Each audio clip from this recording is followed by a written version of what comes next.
Semis will be on 1 and 2. Yeah, you can count on it. Yeah, she said I'm going to start with Consolations at noon, nothing but, and then she said after that we do. Right.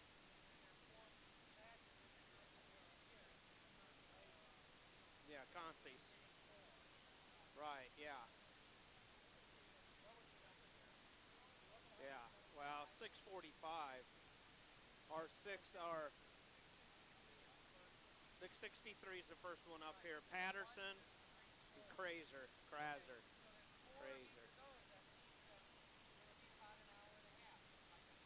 Right, like a duel, yeah, they'll be, right. Semis up there. Yeah, right. Too bad they don't have the semis over here on 3 and 4. But for media's sake, I wish they did.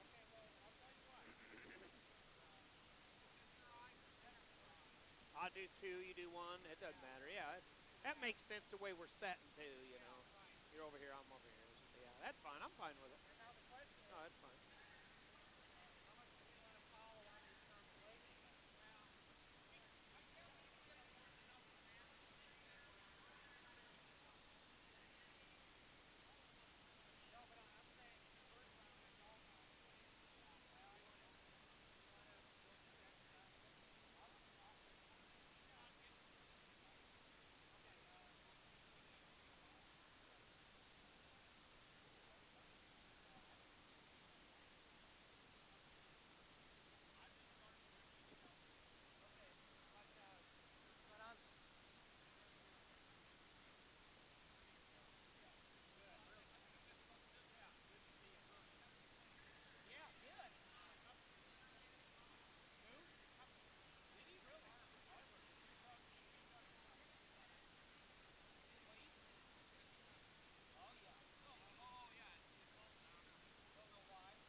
got it in there now?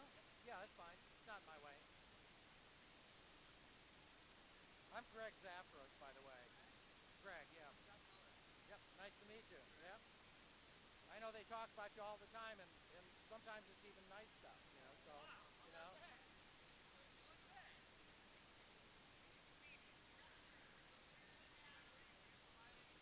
No, I'm not, fortunately. I'm the unbiased part of this broadcast. So, now I'm originally from right here, but I've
Hello again, everybody, live from Chicago, Illinois, Evanston to be exact, on the campus of Northwestern University. From Welsh Ryan Arena, this is Takedown Wrestling and the Mat.com's continuing coverage of the 50th edition of the Ken Kraft Midlands Championships. It's where the elite meet to compete. And joining us this morning as part of the coverage of the meet is Greg Zafros from the East Coast, out of the Virginia area, and from the Iowa area, Steve Foster. Gentlemen, you rejoined the broadcast this morning after talking some 52 hours yesterday. It was a long day, but you got through it. Congratulations. That's the longest day in history as far as the 52 hours, because most of them are 24 hours long. But you are correct, Scott. It was great. Had a fun time, and a lot of great stuff happened, but I think the best is yet to come. It's about ready to show up right in front of us here. That's right, Steve. It was such a long day, we had to give him artificial respiration to get him through the second half of it. Actually, yeah, that was perspiration. But let's get to the numbers before we have to do the anthem. We've got about 4 minutes.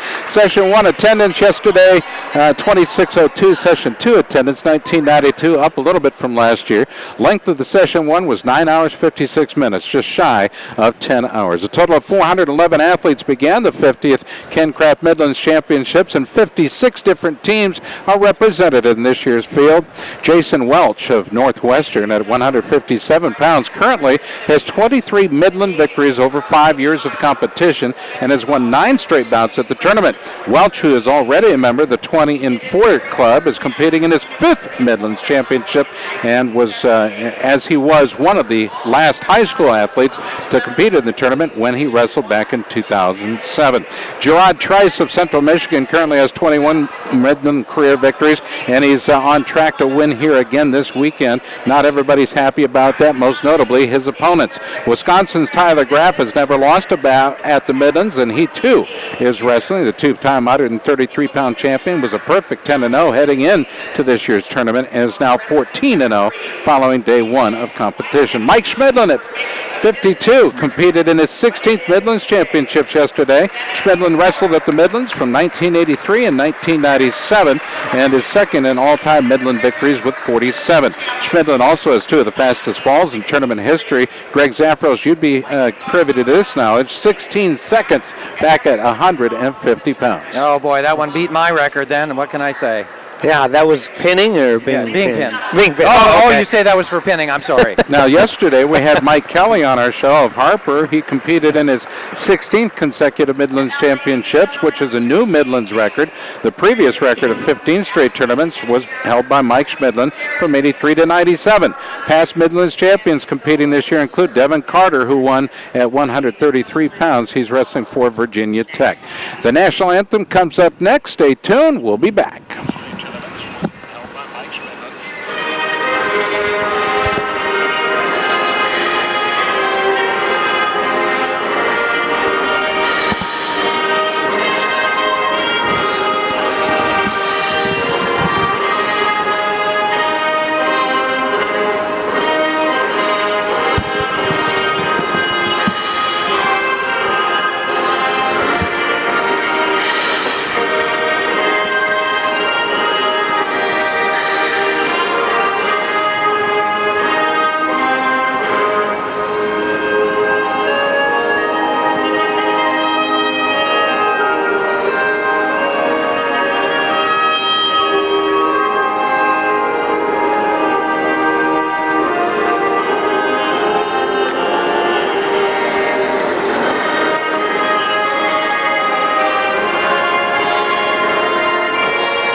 All right, the voice in the background, that, of course, Sandy Stevens, calling everybody to their mats, clearing the mats, cleaning the mats, whatever it is that needs to be done, it needs to be done.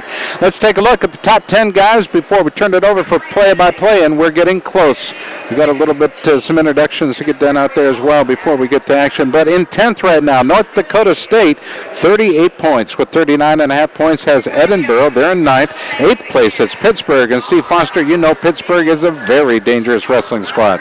It's good. You know, you say that school, I used to come up with the name Keith Gavin, but there's been so many good pit wrestlers over the years, and they're doing good in this tournament. It's going to be fun to see how they finally finish. So with 2 in the championships and 3 in the consies, they still got some horses in the barn. Yes, they do. All right, so Pitt in 8th. In 7th place, the now rising steam of Oklahoma, 41.5 points. They've got 3 in the championship, 4 in the consolation rounds. Oregon State tied with Lehigh for 5th. Northwestern with 49 points. They've got 3 and 3. They're in 4th. In 3rd place is Central Michigan, 49.5, 2 and 3, 2 in the champions and 3 in the consies. Virginia Tech and Illinois are battling it out tooth and nail. Half a point between the two. Between 2nd and 1st, Virginia Tech in 2nd. In 1st place is Illinois with 61.5 points. Now, Illinois has 3 in the championship round and 4 in the consies, and Virginia Tech with 4 and 4. So, if everybody wins, it's going to get a little ugly, I got to tell you. Be interesting. Both of those teams are coached by 2 former Iowa Hawkeye wrestlers, Jim Heffernan for Illinois, Kevin Dresser for Virginia Tech. And, the Hokies and Fighting Illini, they're going to be fighting it out. It's not impossible for Central Michigan. I would think mathematically they could possibly jump in there.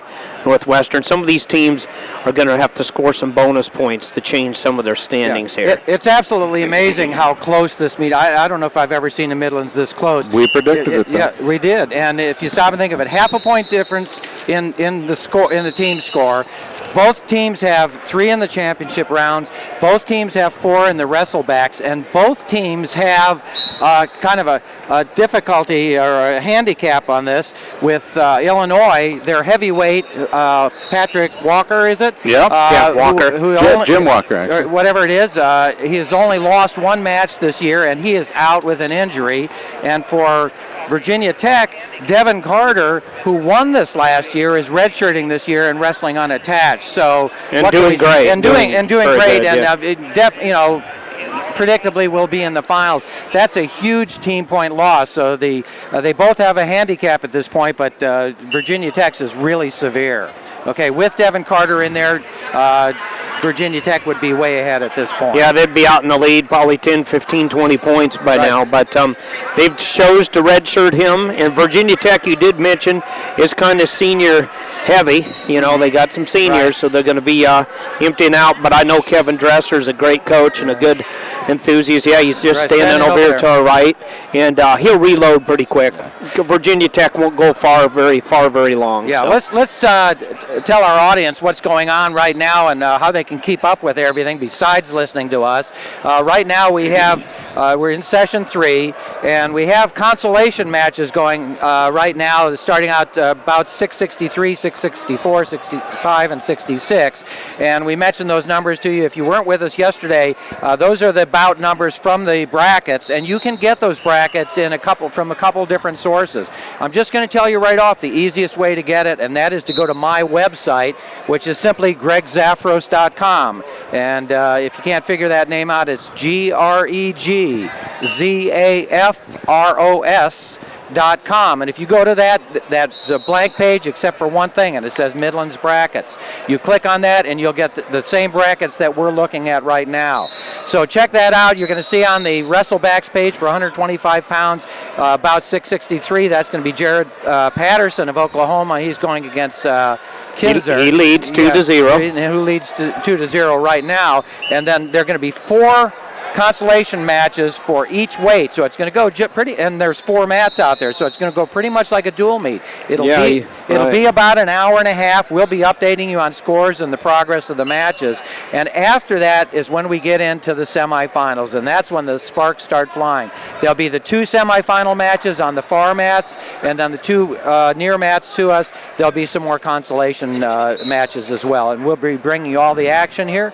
Other thing, of course, our listeners being at home not here, they're going to find out, but we won't complain because we don't cry. Right, but the semifinals are on the other side where we're at, but we'll do our best. It's not that far. We can see the scoreboards from here, and we'll be able to see the wrestlers and what's up. And I forgot my binoculars this year. I usually bring them. Yeah, we'll get it going, and we'll make it work. And right now, as we go around here, Greg Zafros, Patterson leaves for Oklahoma, 2-0. Match 664. You have Roth against Malone, And I believe it's all tied up 2-2. And we got Zeb Miller joining us.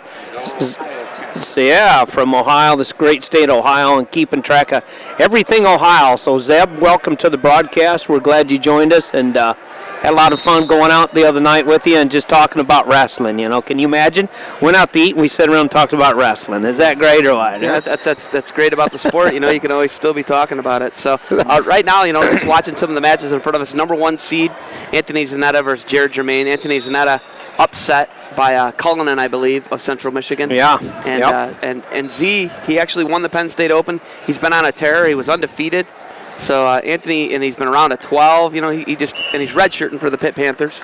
So he's up on Jared Germain 5-0 right now. Yep, up 5-0 right now. So he's looking good, and he's a tough wrestler. We had a couple of number 1 seeds go down. Jordan Blanton, I believe, too, was defeated yesterday for the Fighting Illini of Illinois, another number 1 seed that went down.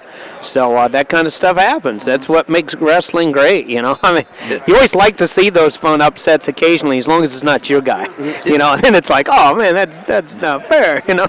So then you come up with excuses, but the Illini had 2 in a row where they had lost 2 heartbreakers in a row. Monk upset Blanton, and then at 74, Brown.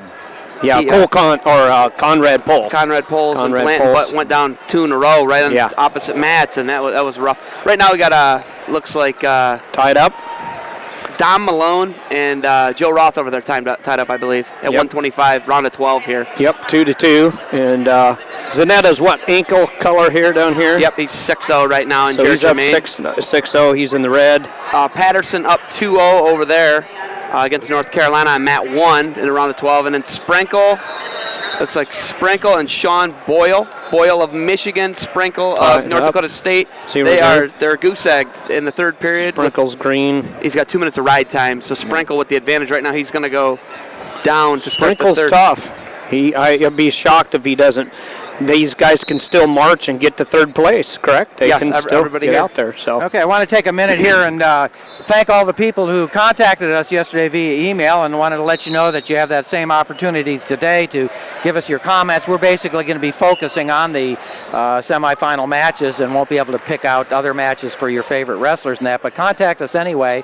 That's simply by emailing to me directly, and that's greg@gregzafros.com. So it's GREG at Greg Zafros, GREGZAFROS.com. And again, to Marla and Sarah and Joe and all those people who contacted us yesterday, we are back up and running again on the email. So just let us know that you're there and that you're having a good time listening to our broadcast.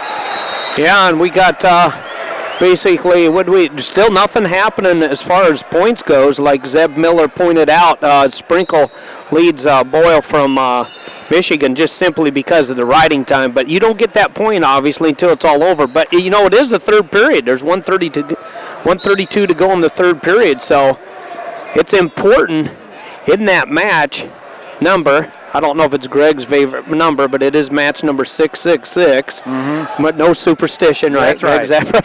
Sprinkle is to his feet right now. Yeah, Boyle's he's up on his feet. him. Sprinkle's looking to turn him face, but Boyle keeps the body lock. The water bombs are going to get a restart. Sprinkle basically, look at the time there, the riding time. He can actually bring it down under the riding time, and then it's what we call it, what you see is what you get. Riding time won't be a factor. So Sprinkle did get up to his feet. Looked like an inside stand up there, but Joe Roth's going to get the win over there. He just gets a takedown on the edge of the mat against Dom Malone over in the other round of 12 match between Joe Roth of Central Michigan. He's up 5-2 now. Against that is Dom Malone of Northwestern. And then on mat 1, we got a 2-0 lead for the return. Patterson. 2 years All-American 2 years ago or 3 years ago? Yeah, it's been 2 years ago. I don't think he was last year than he was as a freshman for Patterson. So he's tough. You know, he's one of those mini red shirts for Oklahoma. They're going to make a run for it next year. Sprinkle, and they're in a scramble over the riding time just at 59 seconds. 59 seconds is riding time. And wow. They're scrambling. Nothing yet. Tough. Look at this. 36 seconds to go. Sprinkle gets the reversal. So, wow. Those North Dakota State guys are really wrestling tough. And now he's up. Sprinkle is up 3-0 now. Roger Kish is pretty passionate when he coaches. I don't know if you've seen him. Yeah, Kish, yeah. He was pretty passionate in that Monk match yesterday. He believed there was a fall to be called and against Blanton, and then there was a no call. Yeah, And I think it was a pin, maybe. Pulse. Conrad Pulse. We have a match over with now on Zanetta? mat 3. That's 665. The red shirt junior, Zanetta. Anthony Yes, Zanetta moves from on. the Pitt Panthers moves on, and he will be in the top 8 here at the Midlands 2012. Zanetta moves on. Right, all these matches are ending just about exactly at the same time. And over on the far side, we've got 14 seconds left over there with Jared Patterson of Oklahoma. Actually, he's wrestling unattached for Oklahoma. He's going against Casber from North Carolina. It's nice to see some of those southern schools like North Carolina bringing some guys up here. That is nice. See North Carolina here, you bet. Yep, right, good for the sport of wrestling. Yeah, I think I misspoke the other day when I said Virginia Tech was just about the southernmost school here, and I'd forgotten about the fact we had a couple of North Carolina wrestlers. What's one of those southern schools with the name North attached to it? So it's almost confusing. Well, North Carolina, they're up by Minnesota? They were playing no, they're down by Georgia. Yeah, they were playing both ends during the Civil War. Okay. Yeah. So it looks like Patterson won that one. The score was 2-0. I didn't see if there was any riding time involved in it, but another win for the upper seed. He was the 6th seed, and the North Carolina wrestler was the number 7 seed. So And that Sprinkle won, and Sprinkle was victorious 3-0, and then Roth won for Central Michigan, and last I saw was 5-2, I believe. Right. Yes. And as we mentioned, all the matches ended at the same time, so all the 133-pound matches are starting at the same time right now as well. And we can start off at the top of Mason Beckman of Lehigh, and he's going against Wolfenberger. Levi. Yeah, Levi Wolfenberger, and both those wrestlers have done real well. They are unfortunately in the wrestlebacks. But, nice, strong German name, yes, Wolfensberger. that definitely is. That's not Greek, I guess. No, Wolfensberger. Okay. Guys, 3 of the 4 wrestlers on mat 1 and 3 right now are Lehigh wrestlers. Okay. Wow. Okay. Is that fantastic? Lehigh wrestlers. 2 right here, Cruz. Yeah. And his opponent, I don't know who's wrestling right now from Lehigh. Who is that? That's Cruz, that's Gardner. Gardner and Cruz are both Lehigh guys. Cruz is redshirting. He's a true freshman. And then Beckman over there. They got 3 guys in the top 12 here at Midlands. Wow. That's pretty good. That's a nice problem to have, right, guys? Yeah, that's right. You like those kind of log jams, don't you? Definitely. Well, let's put it this way: they're going to get team points no matter what. Just about when you get 2 guys wrestling each other, or what enough guys in the in the consies like this. Cruz with a cradle right now. 2. Cruz, the pure freshman from Bethlehem Catholic. He's out there on the mat. Oh man, Beckman over there with another tilt. So Lehigh's getting double back points right now. The other matches we're looking at over here at 133. That looks like we have. Let's see, match number 668 is going to be. That's Brewer and Sentis. That's Brewer and Scotty Sentis, the number 1 seed, Scotty Sentis. Brewer's up 2-0 on that. Riding tough on top with 1:10 left, 2-0 lead. 2-1 now with an escape for Sentis. And then over here we got Daryl Thomas versus AJ Shop. AJ Shop and Daryl Thomas on mat 4. Shop up 4-0 on Thomas right now. Thomas of Illinois. Shop of Illinois, or Shop of Edinburgh with a tilt now. Okay, and Shop has got him on his back. Got Thomas on his back. Shop, remember, wrestled in the All-Star meet about a month or so ago and did a fabulous job there. He can score a lot of points real fast. Nice Shop young from Edinburgh. Nice young fellow. I talked to him before that meet. He's really got his head on straight to do his best this year. Over on the far side, Mason Beckman's now got himself a 5-point lead by way of a 3-point tilt on that, going against Wolfensberger. Yeah, he's looking tough. Boy, that's a good thing to do. Get out in a jump out in that first period, get some points in your corner, and now, boy, Shop's got Thompson on his back. And now, Thomas. In that All-Star meet, Shop beat Chris Dardanes of Minnesota, and that was pretty much it. He just got it against Thomas of Illinois. Remember, we talked earlier about how tight the team race is. When a team like Illinois loses a match like that, that's extremely important. Or if they win it, either way. Right now, the emphasis, we said, the whole aura of what's going on here is team points, because the meet is so tight between Illinois and we Virginia got a Lehigh Tech. wrestler he was on his back, and another Lehigh wrestler putting his opponent on the back. And you say, how can that be? It's because they're wrestling one another. That's why. Both of these guys are wrestling unattached. Right now you have Beckman's unattached and Cruz are unattached. Both unattached. Red-shirted? Red-shirted, yes, that's correct. And then Sentis back up on top of Brewer, 3-2 with 12 seconds left in the first period. Scotty Sentis, the number 1 seed. Losing to unseeded Jesse Thielke, who can throw just about anyone, I think. Thielke is dangerous. He's tough. I talked to some Wisconsin people at the motel. They said next year, 141. Okay, he cuts a lot at 133. Okay. So We've started with the 141 wrestlebacks right now. We've got about 674 started already. Okay, that's Henderson of North Carolina, another North Carolina wrestler that we talked about, and Lubeck. And that, let me just check. Where's Lubeck from? Okay, Lubeck is from Wisconsin. Okay, and I presume he has the red uniform out there. He's not. Lubeck is also wrestling unattached. yeah, I thought he was an unattached Wisconsin wrestler. And no scores on that yet. So just getting started on that one. Beckman still leads Wolfensberger 5-0. Randy Cruz up 8-0. Cruz really looking tough. Getting a lot of riding time, Cruz is right now. Over there with Evan Henderson, he started the season on a tear as a true freshman last year, pinning Hunter Stieber. This guy's a pinner. He's got great top game. Which one pinned Hunter? Evan Henderson, the black singlet for the UNC Tar Heels. Wow. Keep That's in mind, a big win for him. Keep in mind that you can get a copy of the brackets by simply going to gregzafros.com, GREGZAFROS, gregzafros.com. I put that link up there for you so you don't have to navigate through the Northwestern or the Midlands site, so it's real easy to do it. Make sure you get your copy. It's in PDF format. You can just look at it on your screen, or you can print it out either way. Beckman gets 2 more. He's now up 7-0. He's riding it at the tough, tight waist. 1:04 to go in the second period against Wolfensberger. You're looking at 3 extremely tough Pennsylvania guys on the mat right now with Evan Henderson from Kiski Prep, Reynolds, Pennsylvania, that would be Mason Beckman, and then, of course, Randy Cruz from Bethlehem Catholic. Pennsylvania shows you why they're one of the top high school states in the country. When you watch these 3 guys wrestle, you know why. Yep, and Cruz is doing just that. He's cruising. He's up 10-0 right now over his teammate Gardner, both of Lehigh. And Cruz is the red shirt, is that correct? Redshirt freshman. True freshman in redshirting. True redshirting, yeah. His brother also going to Lehigh as well, his younger brother. Got a bright future. Yeah, the Cruz brothers are pretty tough for Bethlehem Catholic. One of my very best friends just started helping out over at Lehigh, Dave Zabriskie. If you're listening, how's it going, Z? Yeah, thanks for the Christmas text. He replaced Mako. Yeah, he did. Yep, took Steve Mako's position. So, yep. We just call him Champ back in Iowa. 7-1 now for Mason Beckman over there in a Scooby-Doo singlet, the Wayne Danger singlet.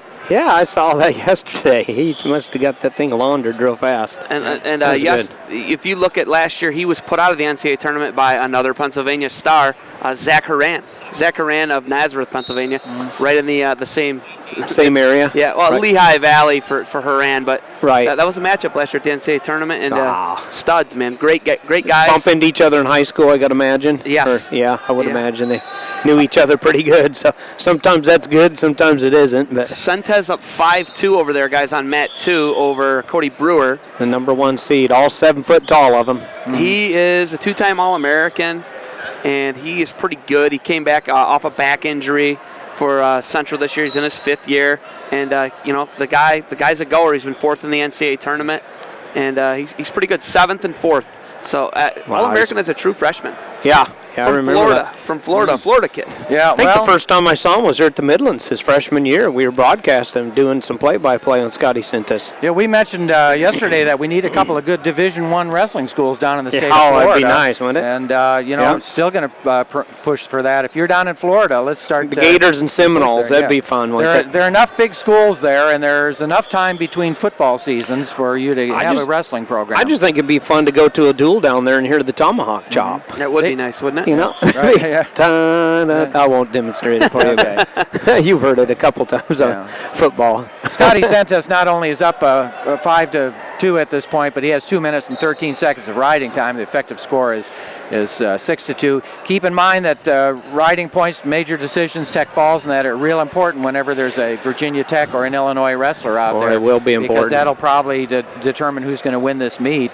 Yes. And it's just going to be hard to say. Both those teams have a coulda, woulda, shoulda. They're Devin Carter's redshirting for Virginia Tech, and then Patrick Walker. Right. Yep. Jackson Morse.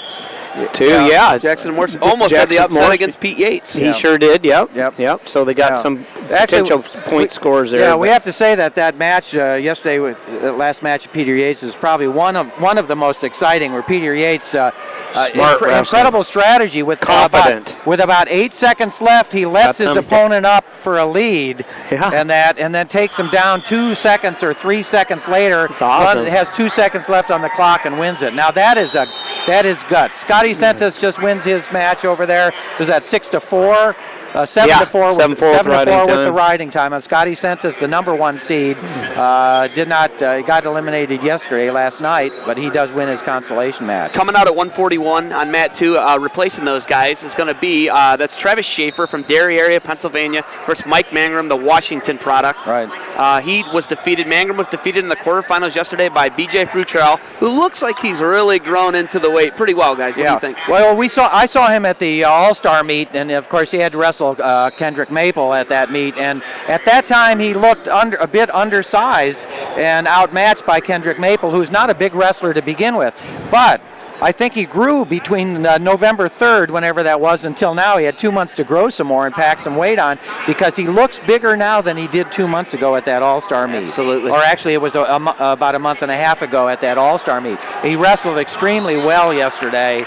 That's a quick fall for Mangrum. Oh, Mangrum with a quick fall over Schaefer. He just took Schaefer down and just rolled him right on his back. Michael Mangrum. He threw the half Nelson and got the cradle. Actually, got the cradle in while he was still up in the air and put Schaefer down right on his back, and it was over. So recap on 33: Beckman did beat Wolfensberger. Cruz was victorious over Gardner, and Shop pinned Thomas from Illinois. And a quick pin there by the Oregon State Beaver, Michael Mangrum. And one of the things about Mangrum, he is the 6th seed here, but he has gone out over the last couple of years and beat top-flight wrestlers. Yeah. And you can never count him out. They call them upsets, but on the other hand, Mangrum does that kind of repeatedly, so you really can't count him out. He could have just as easily been in the finals here. Yeah. He beat Hunter Stieber for 5th and 6th in the NCAA tournament last year. I think that's a great case in point. Out in front of us, guys, mat 3, we're looking at 141. That was a rematch. Was a rematch. They wrestled earlier in the tournament. Hunter beat him earlier in the tournament. But out in 141 in front of us, we got Crown Point, Indiana's and Northwestern's Jason Zertzis. Zertzis will be taking on, that is going to be Zach Nybert. Zach Nybert, the St. Paris Graham Falcon, is in Virginia Tech, Hokieville. And now I have a real conflict on this one, because Alex Zertzis happens to be a Greek like I am, and Zach Nybert is from Virginia Tech, which is the closest D1 school. So who do you go for, your school or your nationality? No, I'm going to stay neutral on this one.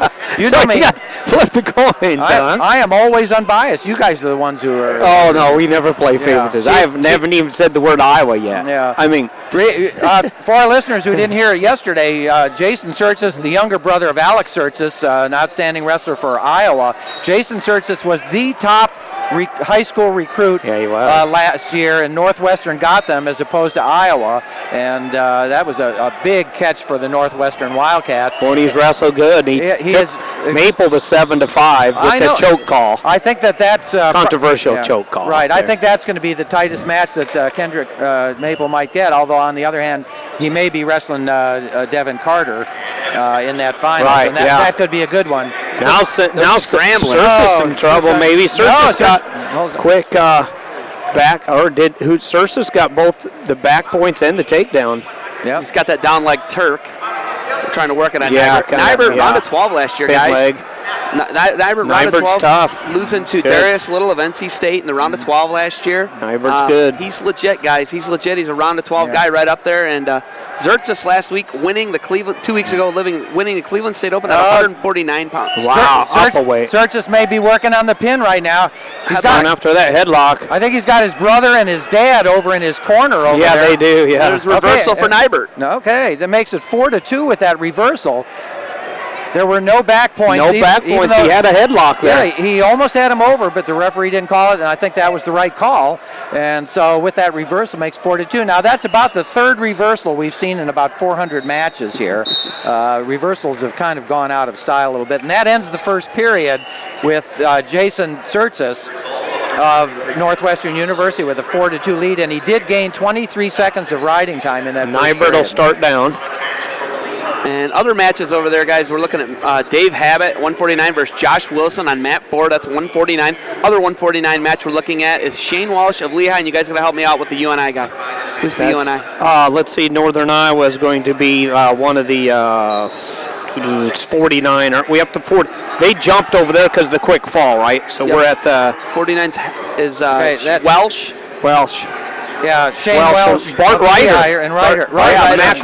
Mac Ryder's brother. Right. And Bart Ryder out of Gilbertville, Don Bosco. Grajala's looking for a fall over here. Eric Grajala's out on the mat. We almost had one. That was funky. Yep. And Grajales is taking on Grajales, he's up. Mitch Minotti and Eric Grajales are getting into some scrambles there. 2 times there, you almost thought Grajales was going to have some back points, and he didn't. And Mitch Minotti is he is the Lehigh product, unattached, redshirt or true freshman, redshirting this year. And do we presume he's the younger brother of Dustin Minotti? That's what you can absolutely presume. You can absolutely, gentlemen. That's it. And so you got a little family heritage on that one. So you have 2 outstanding wrestlers. And we talked about this year needing to be the breakout year for Grajales. Just about the top recruit a couple of years ago out of Florida. We've talked about Florida and that, but not quite getting to his potential yet, but he keeps inching his way up. And I think he's a sophomore, junior now. Sophomore, and that he's got 2 more years to go. And I think by the time he's a senior, he's going to be fighting for the national championship. You know, Iowa State had a Florida wrestler, and I've asked Chris. He said you can tell people that he had a losing record his first year as a freshman at Iowa State. I think he was 15 and 17. Then he went on, got an All-American. Then he won the title. Then he was runner-up. Well, you're talking about Chris Bono. Bono, yeah. Well, the only thing is that when he was great progress there. Yeah. Well, the only thing is that when he was in high school, he was the only person to beat Kerry Colott, the famed Kerry Colott. So he did. Then he beat him as a post-grad too later in life. Yeah, and so he did have some credentials coming into the college. He sure college did. Yeah. Scene. Made a world team. Yeah, I'll tell you, Kerry Colott and Chris Bono, 2 great wrestlers. Go Grajales picks his guy up. Similar builds too, so they really went after each other. Bono and Colott did. Yeah, Grajales picks Minotti up and lifts him up and runs him off the mat, and I don't know if he's going to get any points out of that. Grajales 2 other times looked like he was going to get some back points, and he didn't. So Minotti real quick and just gets out of everything so fast. We're in the second period, and Minotti is down. So there wouldn't have been any takedown points for that, but he was looking to throw him down on his back. Now, we've got a claw ride in there by Grajales, and he's going around the throat a little bit. Tight waist, trying to get his leg in. Minotti real good at getting up to his feet here. See if he can get his hands cleared. Trying to all back down to with some arm control. Leverage.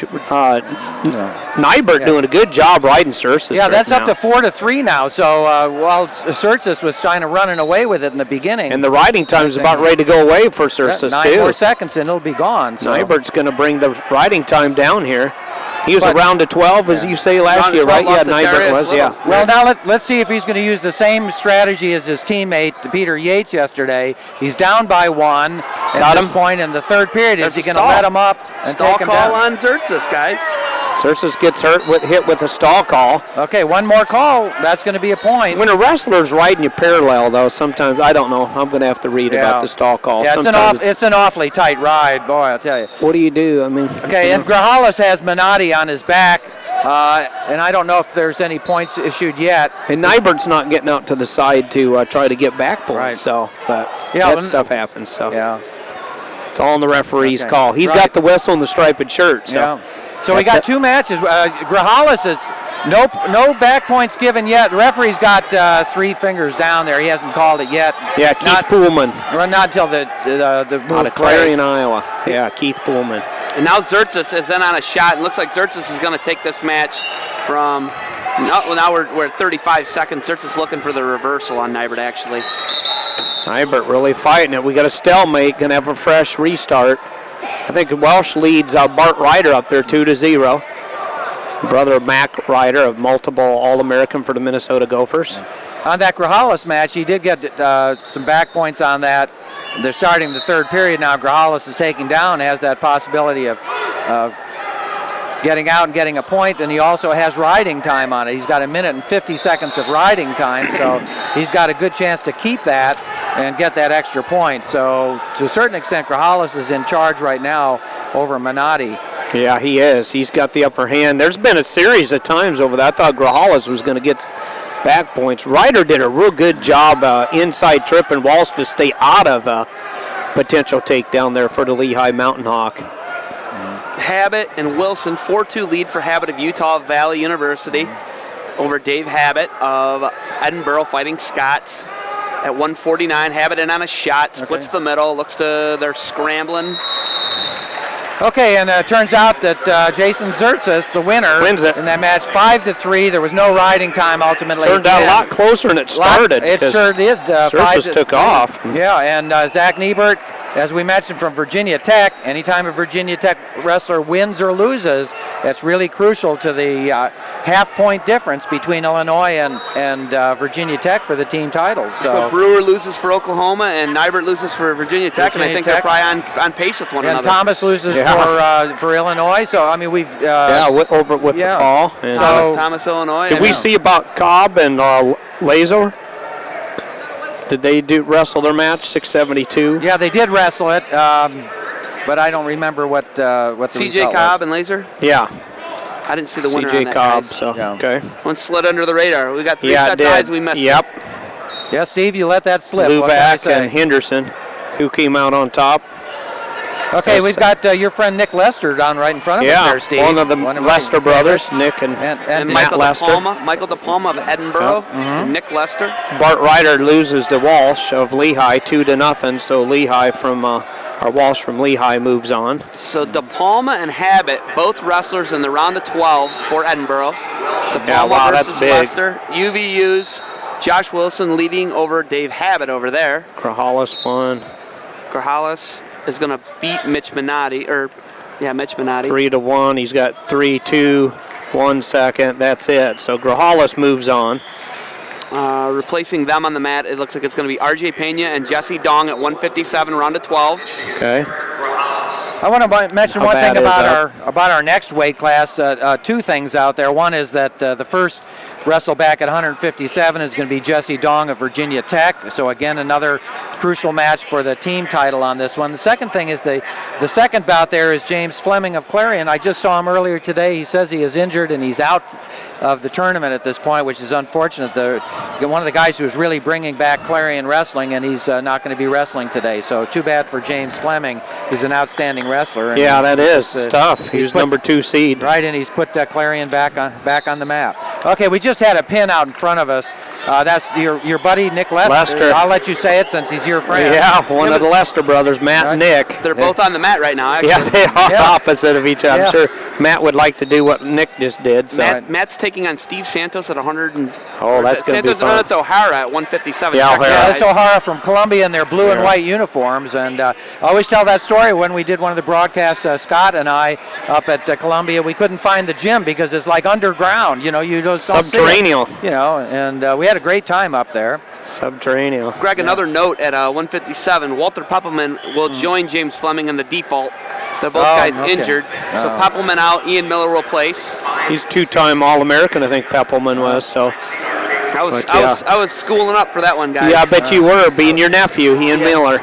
Is your nephew there, Zeb. Yeah. So he places. Right. So Fleming and both Poppelman, both All-Americans, are going to default from that weight. What that means at 157, we're only going to have 2 bouts on that one, so we're going to be moving along really quickly here today, which is good. It's going to get us right into the semifinal matches, which always gives Ian more time to rest. There you go. Get ready for his next one. Okay, coming out at 165, we're going to be looking at Mark Lewandowski of Buffalo and Jackson Morse of Illinois. There you go, guys. It's another one of those Illinois things. Okay, but it looks like he's going unattached, right? Yeah, unattached. He doesn't have that customary big eye in the middle of a singlet. And we have a real fashion show with uniforms out there because Jackson Morse, who's wrestling unattached, and unattached wrestlers here get their fancy dancy uniforms instead of the school uniforms.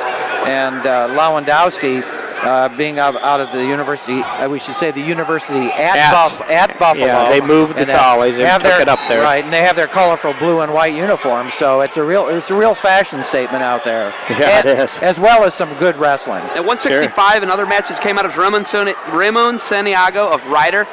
He's taking on Wilson of Nebraska. Wilson of Nebraska has Santiago caught on his back right now. So he's got it tight, too. Yeah, look at that. Looks like it's going to be got that reverse headlock going on. And he's got 2 minutes. Coming across the back and shoulders. And And he's got 2 minutes and 30 seconds to work with. Greg on that. Zafros, good job. Yeah, time's going to be an asset there, I think. Yeah. Dong, and looking over that score, Dong Pena 3-2 in favor of Dong. Dong on top right now. Dong looking good for VTech. And the other Leicester up 2-0 over O'Hara. He had a tough loss to Conrad Pulse yesterday. Dong did. Yeah.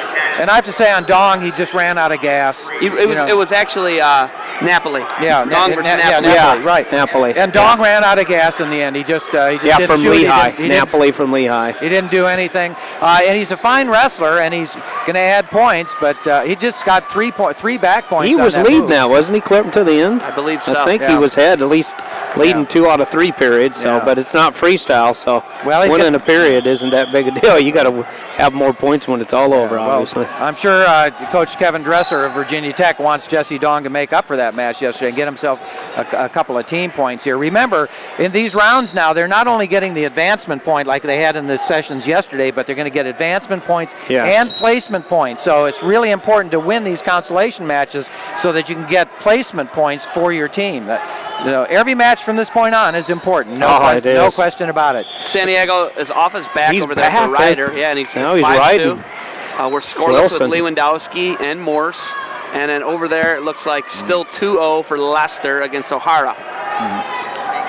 Another attempted takedown, a single leg by Jesse Dong. He's got the leg up in the air. He needs to get the trip on it.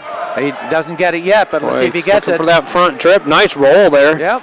Now they get into some funk wrestling, and we have a stop in that match for potentially dangerous, and they go back up. There was a sure 2 points for Jesse Dong. Boy, you thought he had it dead center there. Yeah, but he is leading by a score of 6-2 at this point, a moderately comfortable lead. Except for now, he just gets taken down. 2-point match. Pena. 1:27 to go in the second period. Oh boy, well I just mentioned to you that he ran out of gas yesterday, and I wondered if the same thing's going to happen. He's got dinged for stalling too. Dong just got dinged for stalling. Well, Pena's tough. He's out of the state of California. Yeah. And you know how that stalling was? Pena was going to let him go, and Jesse Dong just stood there in front of him and didn't walk away. Yeah. And that's why he got the stalling call. That's right. You got to turn to your opponent. And this time he got up right away and turned around. So the score now is 7-4. Cuts him loose and in on a shot right away. Right away. That's just beautiful wrestling, pushing tempo, Jim Zaleski style. Yep. Yeah, Pena's tough. Out of the state of California. I know he was recruited by Iowa State, and a lot of people wanted him. R.G. Pena. Okay. He's a tough kid. And he's in on a shot right now. They're looking almost stalemate. He's young. Yeah. He's got that down leg hook. He's going to turn to the head. He's got Dong in some trouble now. Dong. Wow, shoelace to shoelace. They're doing the spaghetti wrestling right there, guys. Dong trying to sit up and kick his leg out. High hips is going to win here, guys. Got to keep your head higher than your opponent. Dan Gable, I've done play-by-play with him. Now Dong comes back. Keep your head high. Can he scoot behind? If he scoots his hips a little bit back, he should get it. He did. How do you like that? Got 2 more points now, 9-4. That's a deal breaker and going right into the turn. Jesse Dong looked like he was done for there on that move. He managed to scoot his hips back and inch them around behind Pena, and he ended up getting the points. He wrapped his leg around. Now he's got him tight. There's what do we have? 12 seconds left in the match, in the second period. So how do you like that? It's 9-4 already, and we're still in the second period. We thought Santiago was going to get pinned by Wilson, but he's done nothing but come back and tie that match against Nebraska. 1:20 to go in the second period. It's 5-5 is the score. And on mat number 4, match number 683. Santiago wrestling smart. Bridged out of that early throw, survived it, and now he's getting some dividends from his efforts. Yeah, Matt Lester over on the far mat there is leading O'Hara of Columbia by a score of 2-1 and has 1:05 riding time at this point. So they're just starting the second period, and they're starting in the standing position. So. And Oklahoma in the team standings were... well, we had both Nick and Matt Lester going Oklahoma for them. in 7th place, so... Yeah, they're in 7th place right now, Oklahoma is. Oklahoma is. Okay, well, they have a good shot at moving up then. Yeah, they might move up a couple. The Lester brothers moving up into the higher placing rounds. Okay, let's see how we're doing with Jesse Dong. They're now going into the third period, and the score is 9-4 over Pena. Pena's on top, and he's going for the pin. I mean, he's not going to make up 5 points, I don't think, in this period. He has whittled down the riding time, so there's not a riding time point that there won't for be a Jesse factor. Dong. Dong's got a stalling warning against him. Right, as well, and guys. that's going to cost him a point, but he can take one of those, but he doesn't want to take 2. Wilson trying to turn Santiago. Santiago doing a good job. He needs to keep his hips flat to the mat. Wilson riding them tough there for Nebraska. And Nebraska didn't bring a full team. There's a fall for Lester. Matt Lester, one of the Lester brothers. Nick and Matt. Matt gets a pin and move on and get some bonus points there for the Oklahoma Sooners. Okay, now Matt is not wrestling unattached, is he? No, no, he's part of the team. So that really is going to move up. That's going to help Oklahoma Sooners. Team, right. And if he's listening in, a shout out to my good friend Whit Durden, two-time place winner at the Nationals from the Oklahoma University of Oklahoma. And I should correct myself and say Dr. Whit Durden. Now he is a medical doctor. Out of Georgia, wasn't he? At Georgia Prep, right. State of Georgia. Right. Whit Durden, the last All-American, and to join him, Peter Yates was the first All-American since Whit Durden from Georgia. Yeah, and they have met each other. I've talked to each of them, and they do know who each other is, but I think only on a couple of occasions or so. Okay, guys, coming out at 165, you got super freshmen. Looking at that is Taylor Massa, the top recruit in the country last year for the University of Michigan. That is going to be Tyler Wilps, redshirt freshman from Chartiers Valley, right in the Pittsburgh area. Right, and we happen to know that name, Wilps. No question about that. Pena with another takedown, 10-6 now. Pena gets 2 more, so that's huge. It's 6, but it's going to. He's out of time. The time's going to be a factor, obviously. 10 seconds to go. Leading. That'll be a big win for Virginia Tech to reverse the couple losses that they've won already. That's Jesse Dong winning is big for them. Yeah, so. Zach Niebert losing in the previous weight class. So Jesse Dong wins it.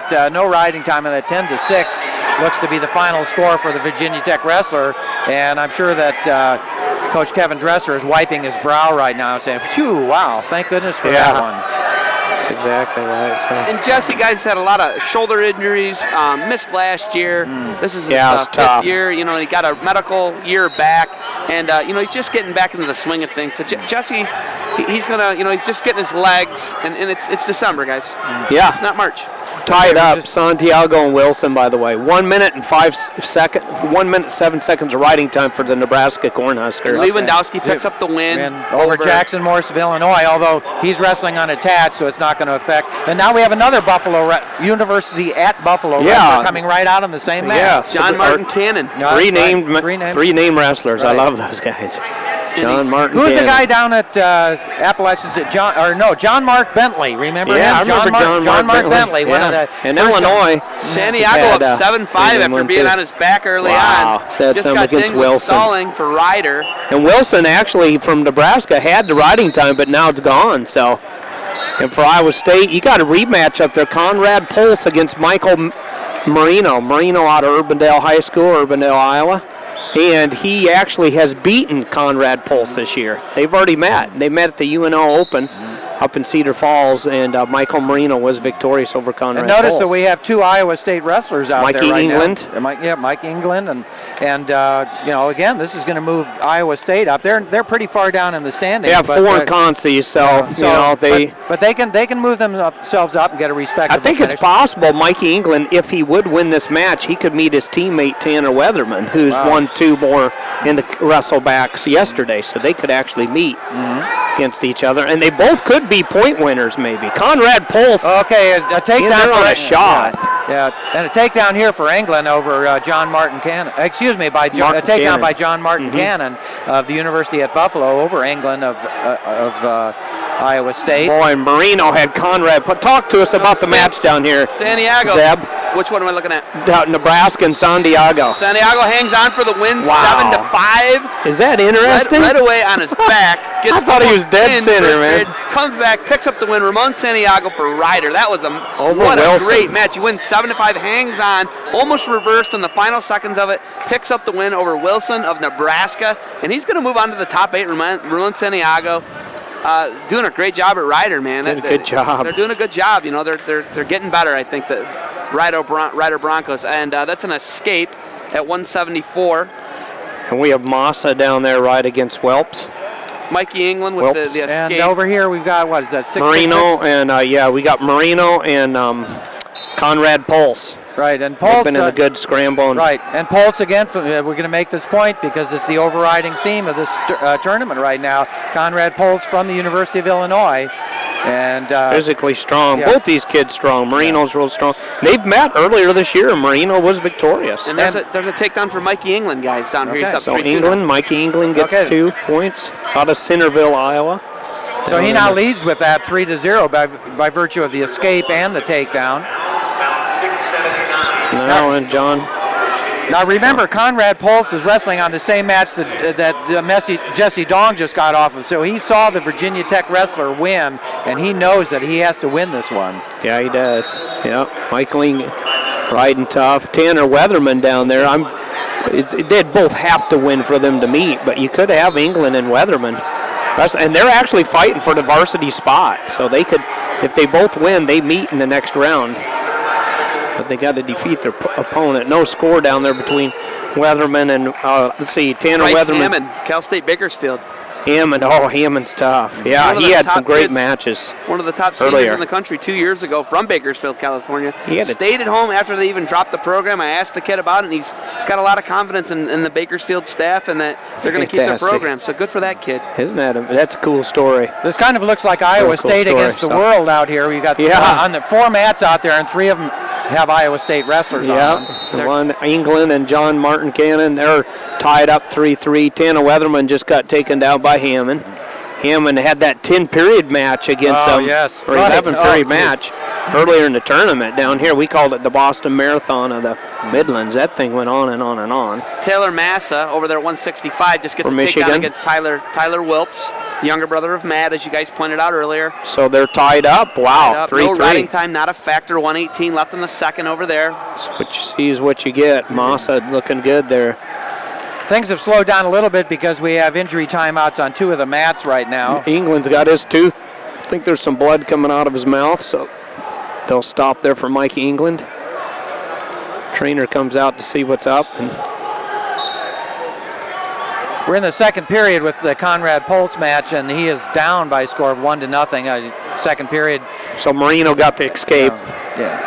Marino beat him earlier, but Conrad Pulse is tough for Illinois. It's just I say that, boy, he's in on a leg. And he's been in on a leg, it seems like the whole match. Yeah, 2 or 3 times, and Marino's been able to come out of it. So good defense, guys. Yeah. It's a very important part of wrestling.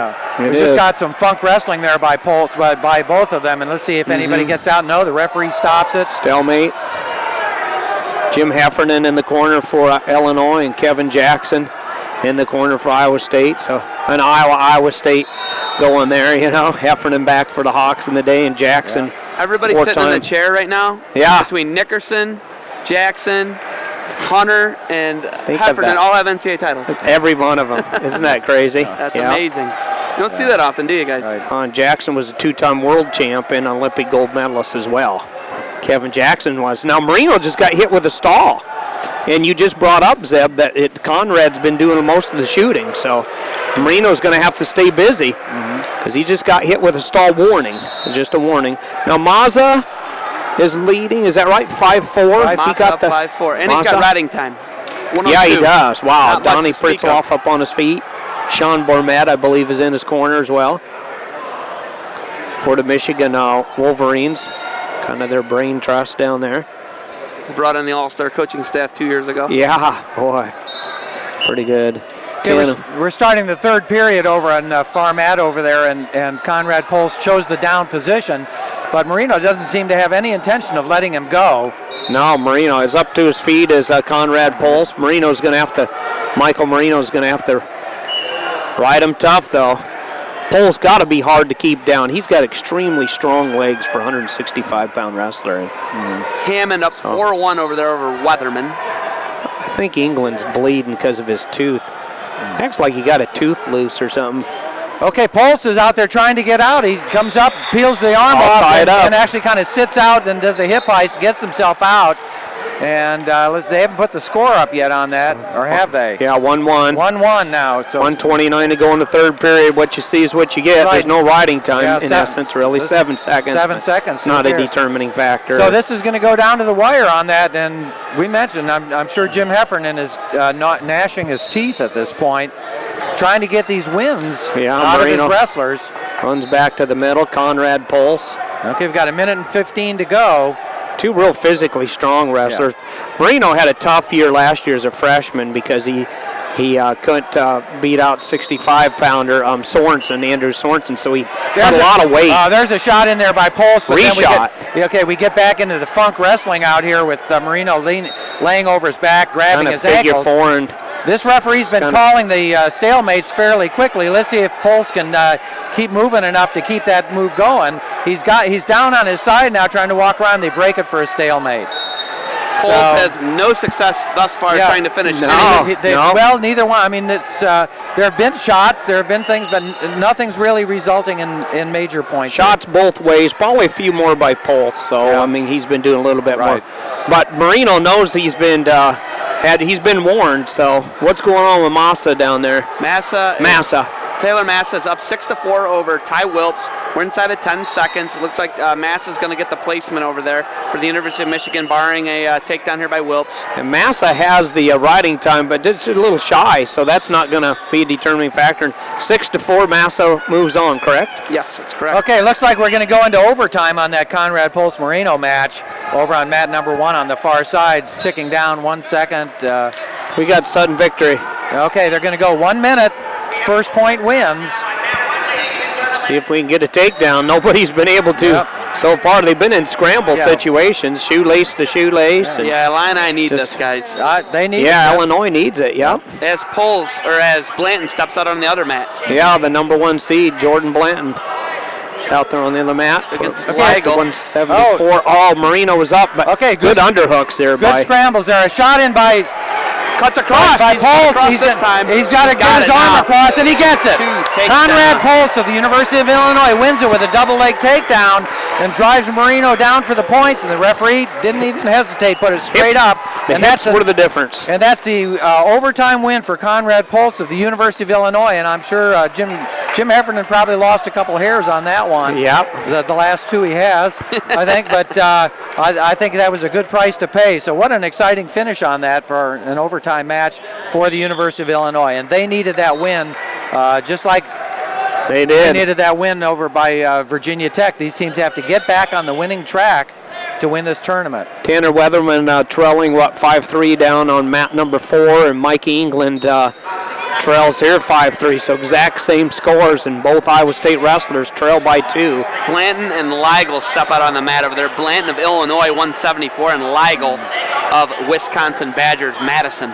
Okay, and over on mat number 1, we've got the match between Stephen West of Columbia. Columbia doing an absolutely fantastic job at this tournament, and he's going against Kelleher of Central Michigan, and Kelleher gets the takedown right away within the first 20 seconds or so. Thing is, really, with riding time here in favor of Mikey England, if he gets the takedown, he could. Well, this is still just second period because they've had so much injury time. Right. Leigel gets a takedown over there over Blanton. The number 1 seed looking at maybe not placing. There's a reversal for Blanton. Blanton gets a reversal, ties it up 2-2, 1:30 to go in the first period. And there's a takedown over there for Weatherman, and we're tied at 6. Weatherman ties it up. Tanner Weatherman out of Huxley High School. There's a Chalice Cradle over there, guys. Chalice Cradle for Blanton. Look at that. Wow. Some might call it a spladle. Spladle. Yep. Now he's going into the tilt with it. Oh, let's make sure he doesn't lose it and come out on the short end. One of the big spladle calls, Billy Kelly back in the day, a Chicago prep wrestler for Iowa State Cyclones, pins Brad Penrith, beats Iowa for the national title for Iowa State. Mikey England gets out, makes it 5-4. And he keeps the riding time, so real important for Mike England to keep that riding time for England. Okay, we have an injury timeout over on mat number 1. Stephen West just had his head taped. Who is our friend who always had his head Paul taped? Bradley, Paul Iowa Bradley, Hawkeyes. right, Iowa Hawkeyes. Always had the bandage around his head. He sure did, didn't he? So Stephen West is back out there. He is behind by a score 2-0 because Kelleher of Central Michigan came out, got that takedown within about the first 15 seconds. He's now riding with a cross-body ride and kind of arching and really smashing Stephen West down to the mat. And now, guys, England gets a penalty point for joint manipulation. Yeah, he did. And Martin Cannon saying what Keith Pullman saw it and called it. Pullman's one of the best coaches. He's coached a lot, or referees. He's refereed many 7-7 with Hammond. National Hammond championship Weatherman, matches. 7-7. Wow. That's a barn burner. Look We're at inside Tanner. 15. 15 seconds, so we're going to have Weatherman's another got a overtime. shot. Tanner Weatherman in a big scramble situation, trying to come out on top. 9 seconds to go. We've seen Hammond in some barn burners already. 4, 3, 2, 1. Does he get it? He gets it! He gets it! Gets it. His time expires 9-7. Let's see if 1 they're going to go to second the to go. timer on that. Bryce Hammond. So Doesn't he Hammond give it? gets Does he get it? There was basically less than a second left. The clock couldn't show what was left, but I think that was right. I think the call was there. I think the referee did a great job, but boy. There's no instant replay. Yeah. So the Cyclones 0 for 2, guys. Yeah. Marino goes down in overtime. England can win here. He's got a point lead, essentially, with the riding time. Mikey England's got to wrestle smart. John Martin Cannon needs a takedown. He's got to get that takedown. That'll be the difference maker for him. Yeah, Marino lost in overtime, sudden victory. And literally with no time left on the clock, Weatherman loses to Hammond. Hammond's been fun to watch wrestle, though, hasn't he? All of his matches have been tight, so. Coming out there, guys, you're going to have Sammy Brooks of Iowa versus Stoll of NDSU. Brooks was on a tear from for the Hawkeyes until, and John Michael Cannon gets the takedown. So it's 7-5, and he could erase the riding time, too. So Clones could go 0-3 possibly. Wow. Iowa State could go 0-3. Not what Gonna they have need to get right up now and in the out. program, 38 guys. seconds. Yeah. They need that. They need a placer here. They need some placers. They got Kyvan Gatson coming up later. Matt Gibson, by the way, medical forfeited out. He's out of the tournament. So there's your escape. Oh, 59 seconds. So Cannon is up by 1 point. Polsons are 22 arguing seconds there's to more go. time on the clock. Both Polsons were Trenton Travis and Troy Nickerson up on his feet. And they're not going to give him that second They back. won't give him the second. Nope, it's not going to happen. England needs a takedown. Wow, you talk about, if it happens, look at Polson wants to talk about it. He's saying there was more time, but you're not going to get that reversed, I They don't almost think. feel like they're snake bitten. Almost round. jinxed. Yeah. Okay. Reina loses Now the with clock 1 goes second. out. Now the clock goes completely out. Did so. you step on that again like we had yesterday? Yeah. The problem here. I think Travis Polson just unplugged it. Yeah. It's their battery Okay. backed up. So there's a battery backup on But it. you know what the problem is here? Yeah. Cannon was backing up, and he could have gotten a stall call on that, or it could be a point at this point. But with the problem with questioning the call on it broke the train of thought of the referee. So I think that might have been counterproductive. That's the end of it. A 1 point win for John. 1 Martin second Cannon. difference was would have put it into sudden victory. But So the Buffalo Bulls with 2 placers right in a row with Lewandowski. Oh, man. John Martin Cannon. Good for the Bulls. Matt Lackey. Well, and Jim Clones Kingston. having some bad luck. Real bad luck Every- for the Clones, man. I was Marino thinking- goes down. We call them the Clones back in Iowa the State Clones? Cyclones. I was The thinking Matt Cyclones. Lackey this morning, the famous foot sweep against Troy Letters in the That's NCAA huge. finals. Yeah. one of the That's right. one of the greatest moves ever Yeah. in terms of theatrics. that Yeah. I've ever seen. Yeah. Okay, the score is still 2-0 over on the far side there. For the Columbia wrestler for Kelleher of Central Michigan University, and he's going against Stephen West of Columbia. And So England and Weatherman literally combined were with 1.5 seconds of meeting one another. Absolutely. But they both went the wrong way there for the Clones, but it went the right way for the other opponents. And we move on. And Blanton's still up. 6'2", is that 6'2". right? Jordan 6'2". Blanton is. 6'2", and then stepping on the mat here at 184, you're going to see Ty Vinson, the Montana kid from Oregon State, versus Vic Avery from New England. Vic Avery, the Edinburgh Fighting Scot, unattached this year, made the NCAAs last year at 184. They're up. It's tied 0-0 right now. And looking at West and Kelleher over there, 2-0 for Kelleher with a boatload of riding time, 2:55, got a 5-second takedown. And then over there at a 4-2. 170, 174, 4-2, guys. No, check that, 184 between Stoll and Sammy Brooks. Sammy Brooks up 4-2. The red shirt, right? Red shirt freshman, 184. Yeah, he is. Yep, red shirt for the Iowa Hawkeyes. Yep, they got some other red shirts. Corey Clark's here. And we just had the scoreboard went out again here. So another takedown over there for Kelleher, 4-0 lead now, and over 3 minutes of riding time. And going into the third period lot of against riding West, time. he's going to take riding time is going to be assured, so it's essentially de facto 5-0. Yeah, it's locked up. Can't be erased mathematically.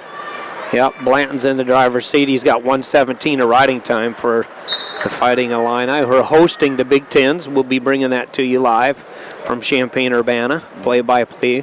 Myself and Jeff Murphy. It'll be Scotty Too Hotty, Scott Casber on the PA addressing there, stirring the crowd up as he does so good down there in Champaign-Urbana. I heard he was going to sing. Big Tens are tough. Yeah, well, he probably can, you know. I'm not sure if he'll be on key or not, but he can sing. So. We'll leave it at that, right? Blanton still looking tough up there, getting more riding time as if he didn't need, so he didn't have enough, and he's going to move on, I believe, your number 1 seed. I'll tell you, from what I've seen and what I see in the warm-up area, and that it looks like Iowa State's just going to churn up a lot of points here in the consolation rounds. They just have a lot of wrestlers in it. They're going to get some points out of that. They've got another wrestler ready to go. Yeah, if they could win them, you know, but they're 0-3. I mean, but they've got the consolations. Yeah, but they've got guys coming out there. They're going to get a couple points somewhere or other. Okay. Okay, the match between Avery and Vincent at this point, no score. That's on mat 3 right in front of us, about 6:91 if you're listening. And again, make sure that you get that the bracket sheets. You can get it by simply going to gregzafros.com, GREGZAFROS. .com. You're probably sick of hearing that, but it is the best and easiest way that you can get those brackets. Okay, there's a Keller right now, really in the driver's seat down there now against West. Right. He's 5-1. And 3 minutes of riding time. There's only less than a minute to go in that. He has led. He got that takedown within the first 15 seconds. He's dominated this match right from the beginning. So Chippewas will pick up some more team points. Scotty Sintas was victorious for him, so they should be moving up in the team standings here a little bit as well. Central Michigan will be. So, and then once we're done with this round, Central Michigan, by the way, is in 3rd place as the team points, so 49.5 points. Northwestern 49. It may be Central Michigan's greatest team since their '98 team, and they had 5 All-Americans. They got 3 All-Americans on the team right now: Sentes, Trice, and Bennett. So that's a pretty good squad they got there. And then you got to throw Roth and Cullinan into the mix. Obviously, Kelleher's going to place at the Midlands over here. So they got guys, man. They always got guys, and redshirting Haran. And Tom Borelli does a great job. Tom Borelli's a wizard. If I could give him a wizard cap and have him wear it around, I would.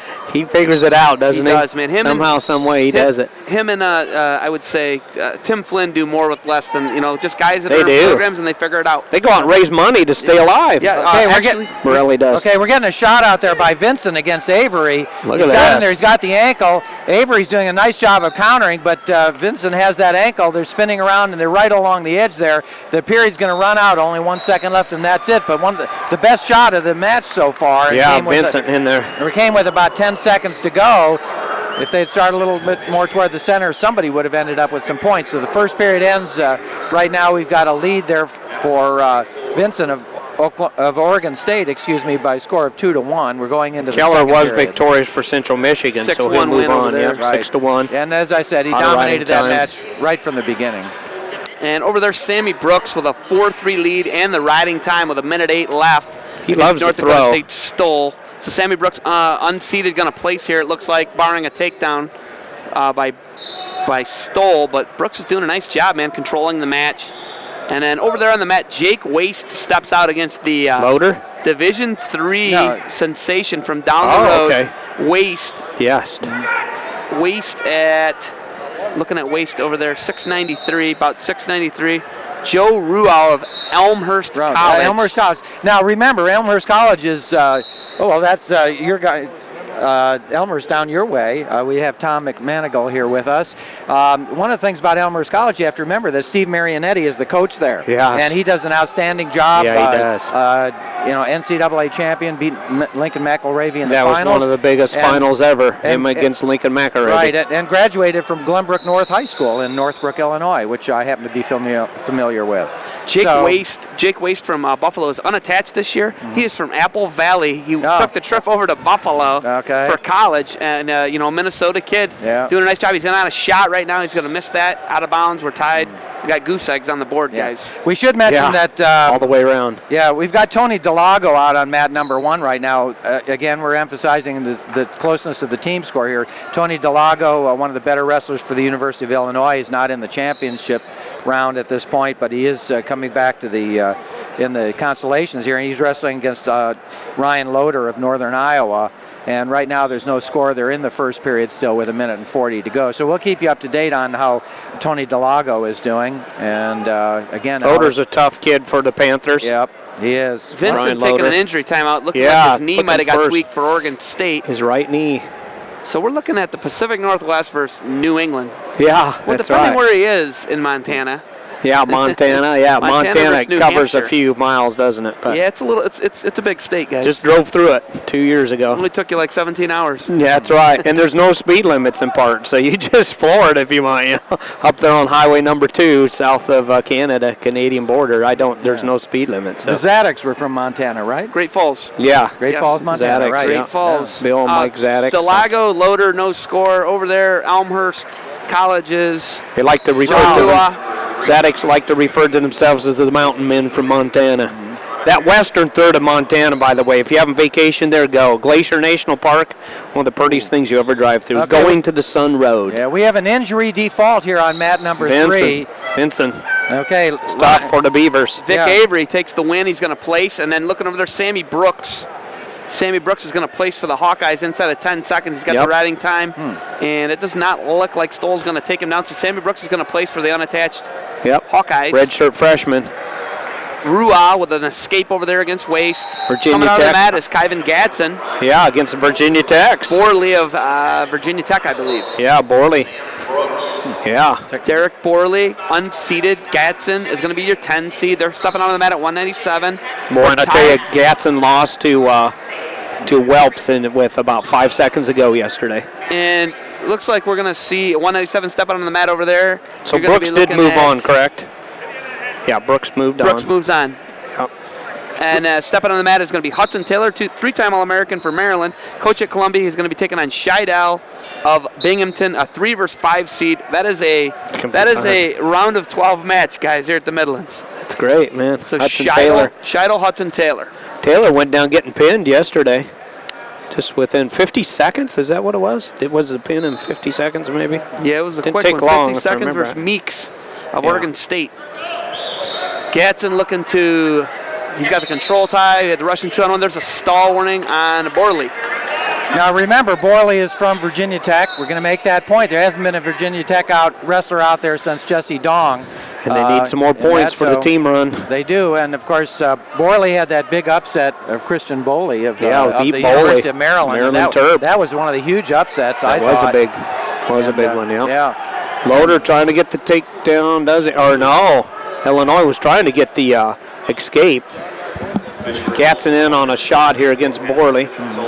How do you get your arms around Gadsden? He is so muscular. It's he's got big, thick legs. His dad won 2 Midlands title, 2-time NCAA finalist, 3-time All-American, and then his uncle Charlie won a Midlands here too, and was an All-American. Kyvan's dad and uncle. 4 matches out there, guys. 1 point on the board in all 4 matches. Wow. So the scoring slows down a lot when you get it to the higher weight. Doesn't it? I think that this is very indicative as to what it is. What does that tell us, okay? Less active. Kyvan's dad, Willie, won in 1977, 1978, and then his uncle Charlie won in 1980. Won the Midlands, so trying to keep another Midlands championship maybe in there. He could have been a redshirt freshman right now, but he's a sophomore.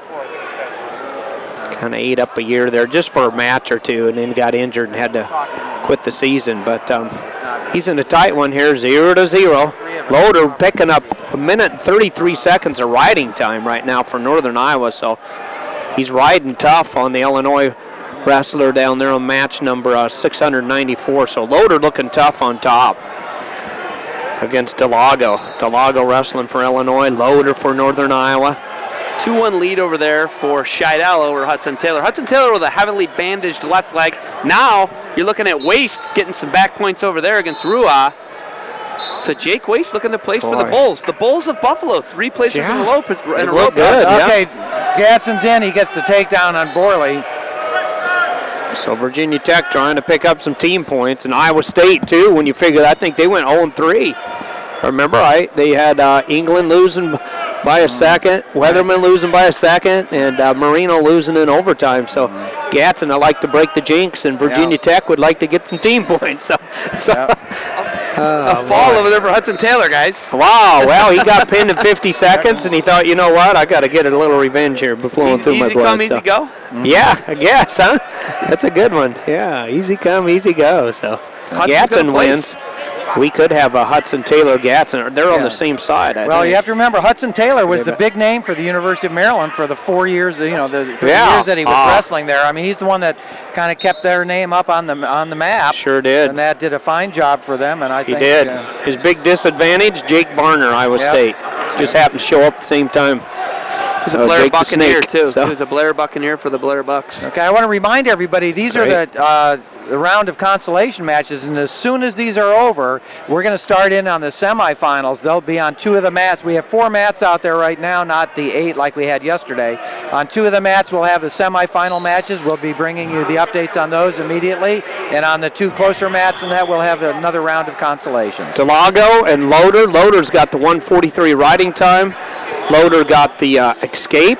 And now he's going in for a takedown against Delago, and they're right on the edge of the mat. And there's 2 points for Loader. So Loader's up now 3-0 in essence, 4-0 because of the riding time. So, and I don't think the riding time could, well, no, it could be, but Delago would have to get real busy to get rid of that riding time that the Northern Iowa Panther Loader has. So Borley and Gadsden all shoelace to shoelace down here. Gadsden leads, is that right? Or, yeah, 3-0. Gadsden can actually help the cause of the Fighting Illini if he wins. Yeah, he could actually. Yeah, I'd give Iowa State Loader looks like he might get pinned over there. Oh, look at Loader. Delago's got Loader in trouble.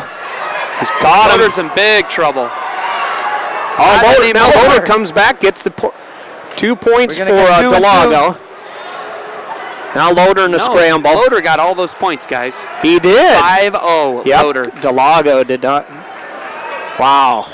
That's huge. Well, Loader loves the scramble, by the way. I've watched him wrestle for Northern Iowa for a few years now. And for a big guy, if you can get him in a scramble situation, more times than not, you're going to be in trouble. Ryan Loader. First heavyweight match out here on the mat. Yeah, going got to the big guys. Big Ernest James, and he is going to be taking on the New York product. Ernest James is going to be taking on Connor Medbury, the Colorado kid. Medbury, big Connor win Medbury against Matt Gibson. And actually, David Maroney coming out. They're both from the same high school, Broomfield, Colorado.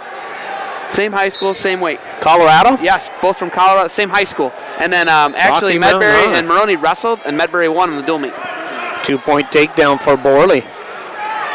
There's only been 2 takedowns against Gats in the whole tournament, so that's big for Virginia Tech. Right. He's got 8 seconds to go in the second period, so he's Gatson up on his feet. The other match over there, Mat 2, 197, looking at Palisi of Northwestern. He's going to be Palisi of Northwestern taking on Max Huntley of Michigan. They're in some... Boy, they're in a scramble situation here. And Palisi's going to win that scramble. Palisi comes out over Huntley. And Loader wins big and against Delago of Illinois, so the team race didn't change much at the top anyway. Northern Iowa picks up a win. The Panthers, Coach Doug Schwab and his brother Mark Schwab. Gadsden Borley 5-4 over here in front of us. 1 point match. Gadsden leads. Final period too. Borley in on a shot. So. And 2-1 over there, Medbury, Ernest James stepping out on the mat here at 197 for the Wisconsin Badgers. It looks like it's going to be Jackson Hine versus Kevin Beasley. Kevin Beasley, Old Dominion, Jackson Hine. He is for Wisconsin. That's the other match on the mat. Palisi. Borley gets the lead. Takedown 6-5 now for Borley of Virginia Tech. That's huge for the Hokies. Palisi's going to take down to start the second in the Michigan Northwestern matchup over there between Huntley of Michigan, Palisi Northwestern, classic Big Ten battle. And then over here, 6-5 lead right now currently for Borley of Virginia. Borley get the takedown, got the lead. Huge for Kevin Dresser's Hokies. That is big for the Hokies. Yep. And Ernest James 2-1 over there. Huntley still trailing, correct? Yeah, 3-0. 3-0 now. 3-0. Match 698. Gadsden in on a Shot looking trying to pick reversal up. action. Yeah, reversal situation really because he started down. And so that's weird because he's getting the riding time, still going up for a guy hopping on one foot defending a single leg. Yep. So And there's going to be the reversal for Gatson. 7-6. 7-6 for Gatson. Oh, almost catches in there on the edge of the mat. Going to be He's getting he's got him in trouble. Wow. With some counts. Gatson going in for the pin, maybe. Wow, I picked up 2 at least, right? No, it's going to be 9-6. 9-6. Got a reversal and had Borley on his back. Wow, Dresser has got to be sweating again now. Boy, I tell you, well, Illinois really hasn't, with Delago losing the loader, I mean, I don't know if either team's really picked up much in this round, either Virginia Tech or Illinois. Poles and Blanton, though, that was huge for them. Yeah, Poles won and Jordan Blanton won. You're correct, yes, yep. Thomas beat lost. Marino in overtime. Thomas got pinned by Shop, wasn't it? Shop of Edinburgh pinned. Tech their pin. He pinned him. We should be able to refresh that screen there and get ourselves maybe score. we can. So let's do that. Check what it is now. Make sure see if it's changed. 61.5. That's what we started with, I think, at the beginning of the day. Okay, 8 seconds left here for the Virginia Tech Gatson match. Right now, kind of looks like Virginia Tech's going to come out on the short end on this one. We're getting ready for the heavyweights, and then again, remember, we're going to be going into the semifinal matches. So Borley led it at one time, 6-5, but Gatson comes back with a reversal and 2-point near fall, so Iowa State does get a placer, so they didn't go 0-4. And Virginia Tech wasn't able to pick up any more points there, so Illinois might have passed Virginia Tech possibly, for now anyway, but there's a lot of wrestling left. We got a VTech wrestler out here Another now. one coming out. This is their heavyweight. Marone was out. He's been injury prone, it appears to me, over the last couple of years. It was last year Chris Penny had to take over for him, small heavyweight. Marone did pretty well at the beginning of the year, and then he was out.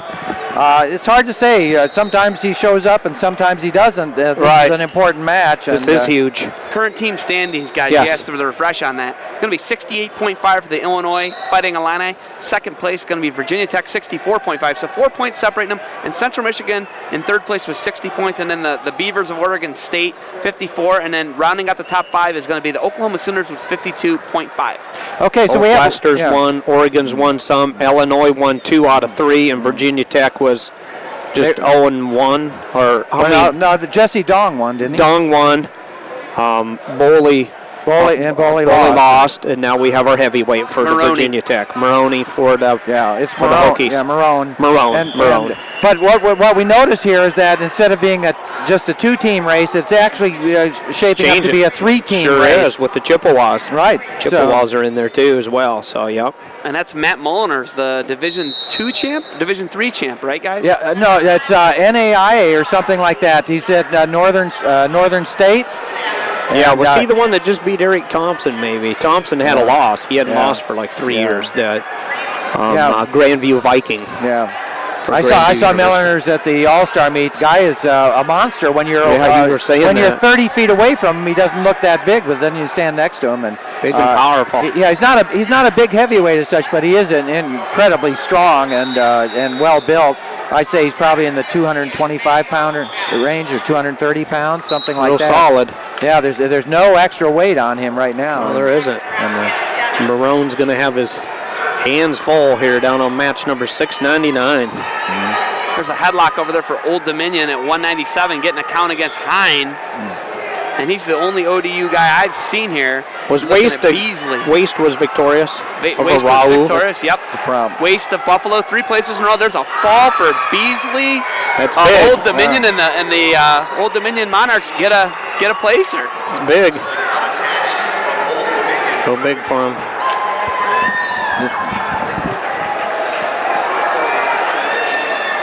Okay, still no score for Marone and Milliner.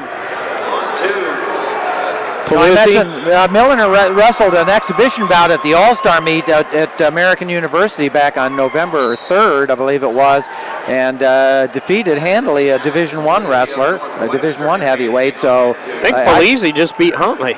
No, up here, he did. Polizzi from Northwestern University. Where's Northwestern on the new standings? Let's see, Northwestern Wildcats are tied for 7th with Michigan. So that was big. It was Michigan Northwestern right there. They're both tied with 49 points. So that could have put Northwestern ahead of the Michigan Wolverines. So, well, that's big for Northwestern. And Beasley, you say, is the one that got the pin. Is that correct? For Old Dominion. So Beasley just got a pin for Old Dominion, yes. Okay, so he moves on. He'll be taking Beasley against Polizzi. So we'll have fun with that in our words. Polizzi and Beasley. So right there, Ernest James is the 4-3 lead right now. Okay. Currently on Connor Medbury, the Wisconsin Badger heavyweight. 4 seconds the right time. Medbury in on a shot. Oh, can he finish it? Nice trip. Tremendous trip there by Medbury of Wisconsin Badgers. Okay, now I have to let everybody know that even though we have some heavyweight bouts still going now, they're going right into the semis on the far side. We're going to shift over to them over on mat number 1. Okay, we got Cullinan from Central Michigan University, and he's going against Jesse Delago of the University of Illinois. Yeah, and they're both first and third in the team right now. Right, and then on the other match, on mat number 2, we're going to have Corey Clark wrestling unattached for Iowa, the Iowa freshman, and he's going against Gerard Garnett of Virginia Tech. Boy, so, you know, what can we say? We've got, we will actually have two Virginia Tech wrestlers on the mat at the same time. The last heavyweight bout and one of the first 125-pound and you hope he leads down here. 1-0. Yeah, he had an escape in the first period. Got himself. So he's up by 1. It looks like you're going to see Wisconsin. Connor Medbury is going to take the win over there at heavyweight. For your old alma mater, Wisconsin. What can I say? Yeah. Greg Zafros wrestled for the Wisconsin Badgers about, just a decade ago. Yeah, that's about it. Well, they've tried to forget me, and they've done it, and I don't blame them one bit. Okay, you don't show your age, buddy. Yeah. Let's remember that Gerard Garnett of Virginia Tech was in the finals last year. He was. And he was redshirting last year, and so he didn't have the same level of competition that you'd get for people working through the regular Matt McDonough beat him. And beat him by, it was a pretty decisive Clark's win. workout partner. Pinned him. Yeah, pinned him, guys. McDonough pinned him last year. Yeah, right. And so, but like I say, Garnett didn't have the the competition coming up to the Midlands tournament. Could be fun because they say Corey Clark has 1- and 2-point matches with McDonough. Okay. So Delgado is on a shot right now on Christian Cullinan of Central Michigan. Delgado needs that win for the Illini to keep the lead. Cullinan's the guy that upset the number 1 seed. We're going to get a takedown there. Nothing yet. Nothing yet for Delgado. He's circling towards the head. He could have Cullinan in some trouble. Yeah, he could put. If he gets the 2, he could also put Cullinan down on his back. But now we're funking out of it a bit. Angel Rivera, the official, they're probably one of the best young officials in the country. He is a good official. I think he's excellent. Okay, they've started that match with Gerard Garnett, and he goes right in for a takedown. Takes down Corey Clark. Corey Clark takes him right to the ground. True freshman out of Southeast Polk High School, Southeast Polk, Iowa. Clark stands up, tries to get out, but Garnett lets him, brings him back down, but then Clark ends up again and gets out, so the score is 2-1. A lot of activity right off the bat on that match. It's going to be a barn burner because Garnett's got a great tank, and he's an attacker, and Corey Clark knows nothing but forward. Right, just got there's a takedown for Corey Clark, so that makes it 3-2 in favor of Corey Clark. So had 1 loss in high school, Corey Clark did. Marone and Moliners 1-1 here in the third period, heavyweight. Yeah, they're tied up down here. VTech needs this. 2 VTech wrestlers on mats at the same time, just diagonal from each other. Eric Thompson from Grandview and Dozier are out on the mat. Michigan, Grandview on the mat over there. Thompson's an NAIA national champ and wrestled for Iowa State for a while back in the day. Was a #1 heavyweight recruit in the nation. Kel Sanderson got him. Okay, and Corey Clark is in the top position. We're starting to get a switch here by Garnett. Let's see if he gets around and gets the 2. He's got to put in a little bit of a crossface, get his leg out. He's almost around behind, but a nice recovery by Clark. But then a kind of a sit back for Garnett trying to get that switch to go around. They're near the edge of the mat, so let's see what happens. There's 1:30 to go in that first period. Clark having the leg really makes a difference there. Garnett can't get that leg free. And the other thing is that he's getting riding time while they're doing it. He's up to 45 seconds of riding time by just hanging on there. So he's got the double plus on that one. Garnett needs to get it up and out. They break going in, over by the edge of the mat. They're back to the center with Garnett down. Whistle blows. Garnett's back up on his feet, but Clark is driving him forward and driving him back down. A lot of heavy weight, but here we got a wizard attempt. Yep. Getting up to that 1 minute riding time possibly there, Greg Zafros. Yeah. Jesse Delgado gets a 2-point takedown over on mat number 1. Almost put his opponent down on the mat. Cullen doing a good job just trying to stay off his back in 2 different situations. What about this, though? Maybe a tilt. Nice set-out situation there for the Chippewa. Nice job by Corey Clark. He's not letting Garnett out at all. He's gotten himself a minute and 20 seconds of riding time. Garnett now it's got maybe Clark in jeopardy, or does he? Clark doing a good job here. He's got Garnett's got the head. Can he turn it into something or not? Corey Clark he's vivacious. Yep. Excellent on top. Very fastidious. With riding yesterday. Yeah. Very fastidious. Let's put it this way. Garnett is doing all the right things, but Corey Clark is stopping him at every turn. Amazing counter wrestling there. Okay, if Garnett pulls his head out, he'll get the 2-point reversal. Almost looks like a Peterson situation. Yeah, right. Yeah, it does. Well, he tried the Peterson about 15 or 20 seconds ago. It didn't work because a nice counter by Clark. He rides him out. Look at this. There's only 5 seconds left. It's huge ride for Corey Clark. You'd think Garnett was the freshman. They're traditionally hard to get out. I'm going to be curious if Garnett is going to choose the standing position, or actually. Molyneux's got the win over Maroney. Yeah. Molyneux's with the win over Maroney. Virginia Tech needs that win now. Marone can't get out, gets up the takedown, and there's a fall for Delgado. Big pin for Delgado. Oh boy. Big pin for the Illini. The Illini, everything's looking up for him. A loss for Virginia Tech, a pin for them. Could have a rematch. You know, Corey Clark beat Delgado earlier in the year. Corey Clark was defeated him 6-1, I believe. He beat Delgado by 5. Yeah, and Corey Clark just got out to start the second period. Makes it 4-2, plus the 2 minutes of riding time. So we essentially have a 5-2 lead.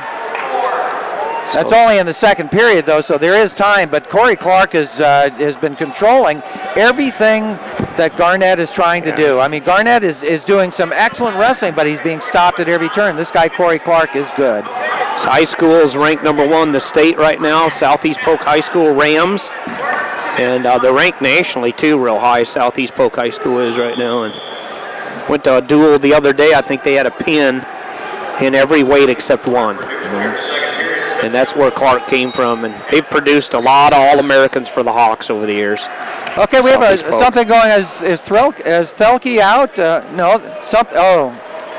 What they're going to do here, folks, is they're going to wait until both semifinal matches are over. Do you like that? I do. Yeah. Doing play-by-play, I always enjoy that. Right, Greg Zafros. right. And so Thelke came out and Mango came out for the 133-pound match. They both put their sweatshirts back on. Okay, we've got the scores 4-2. Garnett needs a takedown in this period. He just does. And Corey Clark looks like he's going to get it. Not quite yet. Just about here. Garnett having a tough time here against Clark. And Garnett up on his feet. Big trip there by Clark. Nice recovery by Garnett. And he may get it if he can crab ride it, but it looks like they're going to go out of bounds, and Clark has that leg. It's sort of a crab ride by Garnett, but Corey Clark was holding that leg up, and they went out of bounds. His style be up again. His style also reminds me of Andrew Long, Corey Clark. Yeah. He's always turning into you. Andrew Long was great at that out of Creston, Iowa. He always turns into you when they get on the mat. He just immediately turns right in and grabs the leg. He has a lot of leg control and good hips.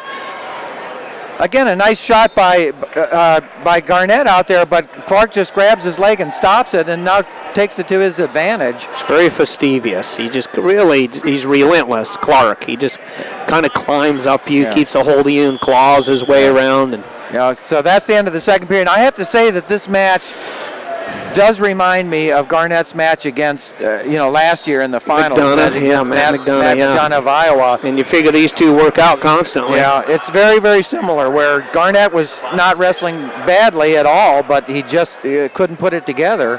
and he was stopped at every turn. The same thing is happening to him here. Eric Thompson leads for Grandview Vikings. I want to remind you, people who are listening to this broadcast on the internet, that there is a 15-second delay between what we're saying here and what you're hearing there. But so you're only out by about 15 seconds on that. Clark okay, we're starting on top again. Can Garnett get out or can he? And the difference maker. And he's going to secure the riding time. So if Garnett gets out and gets the takedown, he'll gain 3 points. That'll actually tie the score. So Garnett's got a heavy load in front of him. He's got his work cut out for him, there's no question. And Corey Clark very seldom gets out of place. He very seldom gets out of position. Good-looking freshman there, going to be with the Iowa Hawkeyes. Matt McDonough going for his 3rd national title this year for Iowa. And he is the cream of the crop, there's no question about it. And they have one 2-point match. I know their one wrestle-off was a 1-point match against McDonough, so it's not too bad. You can do that against the 2-time national champ going for his 3rd. Right. So. And of course, the 4th year on that would be he plays 2nd. Yeah, that's right, to Arizona State's Anthony Robles for the Sun Devils. Anthony Robles. Okay, let's check over on mat number 1. We've kind of neglected that. That's Ryan Mango out there at 133 pounds. So you got Ryan Mango, and he's going against Jesse Threlke. Am I pronouncing that right? You guys Thelke out there. The score is 2-1 in favor of Mango right now with 16 seconds to go in the first period. Garnett gets a takedown and ties it up. He ties it up 4-4, but a lot of riding time. That's could be the difference maker. Oh, he can't run that down now. He's going to either have to turn him or cut him and try to take him down again. But how did he get that without getting an escape and then the takedown? Now they're both on their feet. So no, you know what it is? It's he got a reversal. Reversal was the difference maker. Yeah, right. Oh, and now Corey Clark. There's a point for Garnett for stalling. There's a point. It's now 5-4 in favor of Garnett, but Corey Clark has riding time, so essentially the score is tied right now. Clark needs out, and Garnett needs a ride to put in a sudden victory. And Clark has gotten out on him before, and he gets out again. And we're going for a takedown here. Garnett is in for a takedown. We're near the edge of the mat. There's 12 seconds left. There it is. That should be 2. Takedown. That should be 2. That's 2. And that's going to put Garnett up. And there's 5 seconds left if he can hold it. 4, 3, 2, 1. Garnett is victorious. Wow, what a finish. What a finish. Huge. Man. An outstanding match by both wrestlers. The young freshman from Iowa, Corey Clark. Future superstar, but Garnett, great job, congratulations. Rank that up as one of the best matches. If we have to pick out 5 matches, it was a doozy. 2 of them would be for Virginia Tech. One would be the Peter Yates match. The other one would be this one. It was a doozy. A great victory for the experienced wrestler. Yeah, veteran beating up-and-comer. Right, Gerard Garnett of Virginia Tech, and that keeps Virginia Tech in the hunt. That's going to be huge for him, Yeah, all right. So we mentioned to you on the other match, it looks like Ryan Mango now has a 4-2 lead in his match against Thelke. Thelke is unattached, but he is a freshman at the University of Wisconsin, my alma mater, and he's going to be a force for the next few years. Won't he? He's an exciting wrestler besides being just plain good.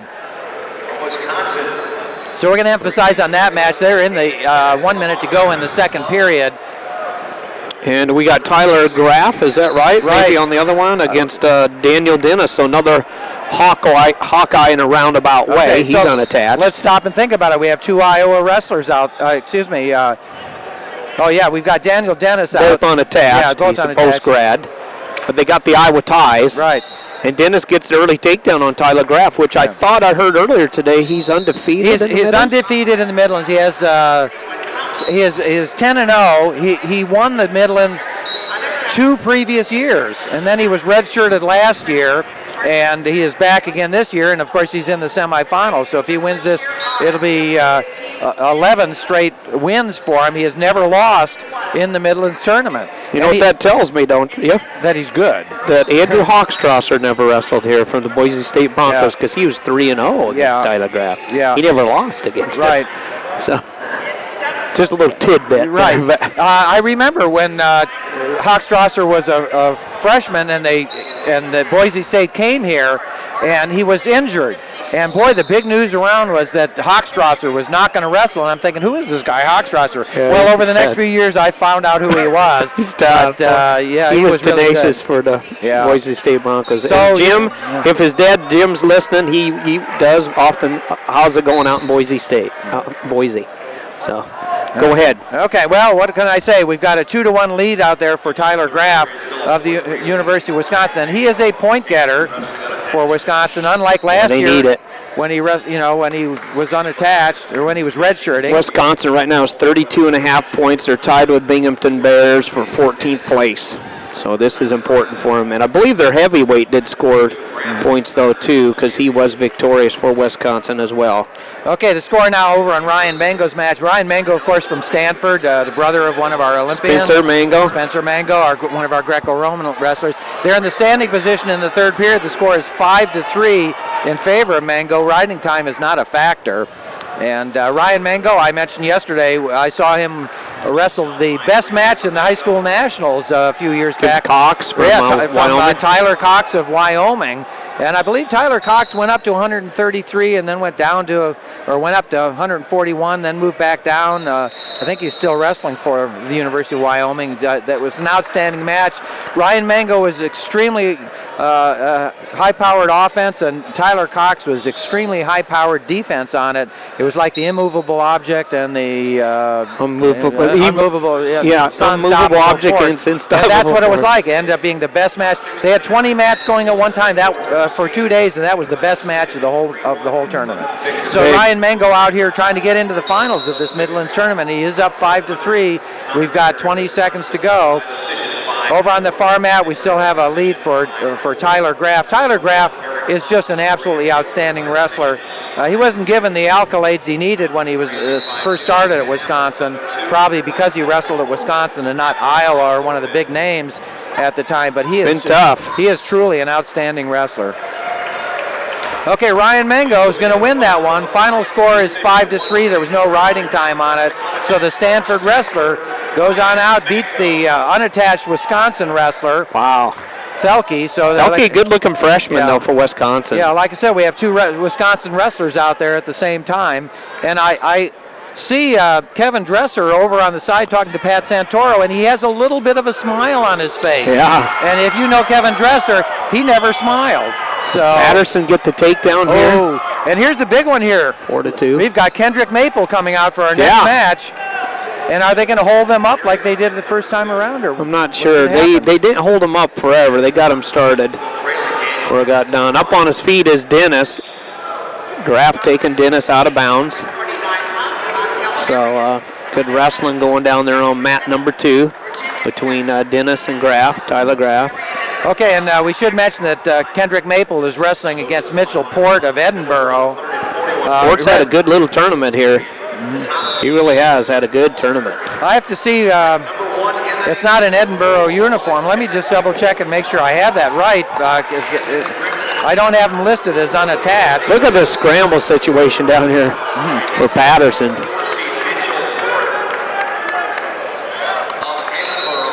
4-4. Riding time in favor of Patterson of Oklahoma.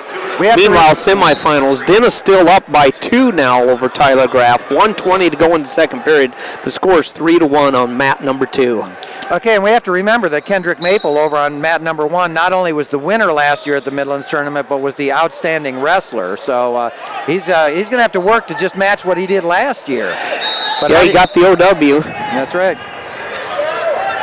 They've lost the riding time down here on the scoreboard, but Maple in on another one. He gets another takedown on Port. Now he's up 4-1. The scoreboard on mat number 3 has been malfunctioning throughout this tournament, so fortunately that may be the reason why they put the semifinals over on the other side. Yeah.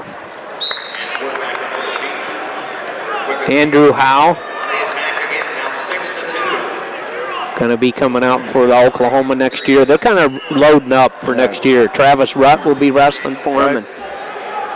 We should say that in that Kendrick Maple match, a minute and 15 seconds into the match, and Kendrick Maple already has a 6-2 lead. over Mitchell Port of Edinburgh. His speed is just so much there for Port. I think Port's having a hard time with his speed. Tyler Graff trailing, undefeated in the Midlands, but Dennis has beaten him now 3-1. Let's remember we're only in the second period. Correct, But rather be winning rather than losing. Yeah, that's right. So just 10 seconds to go. They'll be in the third and final period. I used to be thankful if I was even in the first period. Yeah, there we go. I always consider that a moral victory. I had a couple matches, Greg Zafros. I was glad that I made it to the third period. So I didn't keep track of the score. It's just, hey, I've lasted third period. So. Yeah. Okay, we've got still has this timeout on mat number 1. There's, injury timeout, trying to stop the blood on it. Kendrick Maple just pacing back and forth, wants to keep himself warm. Port getting taken down 3 times and having a blood timeout there. Okay, it's now 3-2 for Daniel Dennis over Graff. Gets out. Big duck under there. Big duck under for Daniel Dennis. A beautiful move. That's the kind of move that Tyler Graff does, but Daniel Dennis did it to him on that. Up 5-2. Oh, and we get an escape now for Tyler Graff. That's going to make it 5-3. So Graff better get out there and get a takedown. Yeah. But he hasn't gotten one yet. A Graff out 5-3. The common opponent, Hochstrasser. Neither one ever beat him. So. Andrew Hochstrasser of Boise State. Back in the day, I remember watching Daniel Dennis and Hochstrasser and Graff, and so he had everybody's number but Jordan Oliver. He couldn't quite get Jordan Oliver. They had 1-point matches, but 9-8 and 7-6 and 5-3, I think. But okay, we're going back out on the mat on mat number 1 now. Throw by attempt there by Dennis. What do you have on mat number 1, Greg Zafros? We're back from that blood timeout. The score is still 6-2 for Maple.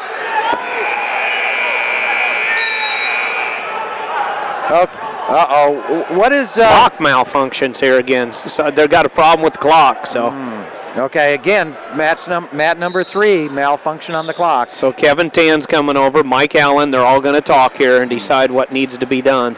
Okay, 37 seconds over on mat number 2, and with Daniel Dennis having that getting that last takedown of 5-3 lead. He got the takedown. Oh, Graff is coming behind for a takedown. Oh boy, he needs it. It'll be the difference maker. And Dennis just reaches over the back and grabs that the ankle. limp leg. Look at that and knee. we're gonna probably get a stop for potentially dangerous hold, but Graff has got it. He's got 15 seconds to go. Did he lose for the first time? This is his last time? move. He can spin around and get it. Let's see if he's going to get it. He's got the turn. He can get it. He should have that. He should have that right now. Dennis has the leg. Dennis kept that leg tied up. Graff goes down. You see it. The undefeated Midlands wrestler just was defeated. Literally by that much. By that much. Wow. He was all the way around. He had his arm. Dennis had that leg. Yeah, he was holding up. Graff was holding up Dennis. He was underneath each of his armpits and that. He could even turned him over for the pin, but Daniel Dennis was holding on to Graff's ankle, and that's all it was. Into the finals goes Dennis. And I've seen other referees give that 2-point takedown because to a certain extent Graff was controlling the shoulders. Yeah. We got quite a match going on down here between Central Michigan and Oklahoma. Okay, and Maple's still up 6-3. Right, and we're going to get Devin Carter out there against BJ Futrell. Devin Carter, the winner of this tournament last year, but at 133 pounds, moving up to 141 this year. He is the defending champion and was close on the Outstanding Wrestler Award last year. So Patterson beat Roth. Now we have to remember, BJ Futrell was at 133 last year as well, too, so they've both moved up weight class since last year, and they're both about the same size now. Kendrick Maple on mat number 1, still controlling it. The score is 6-3. He has one more point for riding time. He's kind of really been in the driver's seat just from the get-go. We did have some blood time up there. Right, and so we're just starting the second period after about 10 minutes. We get a takedown by BJ Futrell. Devin Carter, will remind you, is from Virginia Tech, but he is redshirting this year, so he's running unattached. He's not getting points for the second place team right now. And he just gets an escape, so the score is now 2-1 in favor of Futrell. This would be quite a match if Devin Carter was a point winner. Because it's Illinois, Virginia Tech. Your two teams that are leading the tournament. Let's put it this way. The winner of this match would probably seal the team title. Could make a difference. And again, it's huge. But Devin Carter knows that, so he can still act as a spoiler here. Right. he can act as a spoiler. As far as beating it, yeah. Yeah, I mean, if he could beat B.J. Futrell, even though he won't pick up points for Virginia VTech, he still could be a spoiler. Right, and we have to say that Devin Carter will be the favorite in this because they're both moving up from the same weight class. But Futrell has wrestled so well yesterday and today. When he attacks, he's on the attack, right, he's tough. He was pretty flat in the All-Star meet against Kendrick Maple. Of course, anybody would be against Kendrick Maple. Yeah, right. But since then, I think yesterday I've seen him more aggressive than I've ever seen him. I watched him in high school, and he was never as aggressive as I saw him yesterday. He's been attacking. He attacks. He does good. So he is from the Chicagoland area, and there's another shot by Futrell, just like I say, and he's the one who's being the aggressor in this one. But don't count Devin Carter out. Carter's a good one. He's scored a lot of points and won the Midlands before. And you have to remember, there's an arm drag. That's the second arm drag we've seen in this whole tournament. Kind of ended up pulling Futrell right into him, though, with that step over by B.J. Futrell. Right. So Maple still leads 6-3. They had 7-3 up there for a while, but now it's down 6-3. Yeah. 1 minute and 51 seconds to go in the second period, and Maple match here against Port. I have to say that B.J. Futrell is really taking it to Devin Carter, and we didn't really expect that. I expected, if nothing else, for it to be even, but even though the score is 2-1 at this point in the first period, B.J. Futrell is, I think, wrestling the match of his life. Yeah, he's got a point lead here against a very highly touted, just sophomore, is that right? Devin Carter, he will be a sophomore next year? A sophomore next year. Next year, and wow. he did go to Christiansburg High School in Virginia and coached in the beginning on that by Kevin Dresser, who then moved on to... following Dresser around, big takedown for Tech. Maple. Another takedown for Maple, Kendrick Maple. Right. Number 1 seed, number 1 ranked wrestler in the nation at his weight class. 9-3 now Maple leads. And by the way, the coach that replaced Kevin Dresser is Darrell Weber, another Iowa standout wrestler. And so that Christiansburg school now ranked in the top 10 or 15 or so in the country, and due primarily to Kevin Dresser. Okay, so we start the second period, and B.J. Futrell starts down. He's out in 4 seconds. That increases his lead now. They haven't put it on the board yet. Have they put it on the board? 3-1. 3-1, yeah. Now it's 3-1. Devin Carter would love to get a takedown here in this second period. It'd be important for him to, anyway. So, like we said, he can't get points for Virginia Tech, but he can keep from B.J. Futrell getting these points for Illinois. So, I did go down to Virginia Tech and sat in on a practice there. And Devin Carter was there, and he is working out, and he's working hard, but he doesn't have the matches in. Right. Futrell. And here's a step over. He's going to get it, so there's a takedown there for Devin Carter, and that ties the score up at 3-3. A nice move and a typical Devin Carter move. That step over is good by It was Devin really Carter. nice, and let's see if the momentum changes here. But like I say, B.J. Futrell is really wrestling well. That was just a very nice takedown by Devin Carter. But we're tied up 3-3. There is 1 second of riding time, so forget that at the moment. We've got a minute to go in the second period. What a great match. Maple with another takedown escape for Lehigh's wrestler. Now it's 11-6. Minute 32 seconds of riding time in favor of Kendrick Maple. Maple's definitely in a driver's seat in his side against Port of Edinburgh. Right. Of Edinburgh, not Lehigh, pardon me. Yeah. Edinburgh, Fighting Scott. Yeah. But what kind of uniform is that? Well, I'll tell you what, they've had a lot of different ones. Some of their unattached, some of their starters don't have the exact same uniform. What do we go to now? We've got an escape by Futrell. It's now 5-4 in favor of Futrell. We just had a scramble there. Carter would have had that takedown, but they were able to go out of bounds. And Carter tries again. If he can step over or lift that leg, he's going to get it. And that's what he's good at. Futrell comes back. Oh, nice counter by Devin Carter. Right. With the whizzer. Futrell comes back and re-rolls it, but Carter throws the whizzer in, and they go back to the center. They were right along the edge, and that was a real flurry. This again, one of the better matches, and of course we want to remind you that B.J. Futrell, being from the University of Illinois, his match for the team title is extremely important. If Devin Carter had not been redshirting this year, this match probably would have determined who the team champion could have been. Yeah. So you've got a Virginia Tech wrestler against an Illinois wrestler, but the Virginia Tech wrestler, Devin Carter, is redshirting this year and wrestling. Port with the takedown or not? Nope. Lee heel pick, jumped right on Maple. Thought he was going to get a takedown, but it's still a 5-point lead for Maple. Minute 32 seconds of riding time. Devin Carter starts on the bottom. Starts on the bottom in the third period, and he's out in a few seconds. That ties it up now. Is it 4-4? Was it 4? No riding time. Yeah, but is this? 0. I said 5-4 before. Is it 4-4? It was 4-3 boot. Yeah, 4-3 trail before the escape. Yeah, I stand corrected. I said it was 5-4, and I made You a sat mistake. corrected. You can Okay. stand corrected Okay, if you wish, but you're sitting I'm down. sitting. Okay, I sit corrected on that one. Thank you.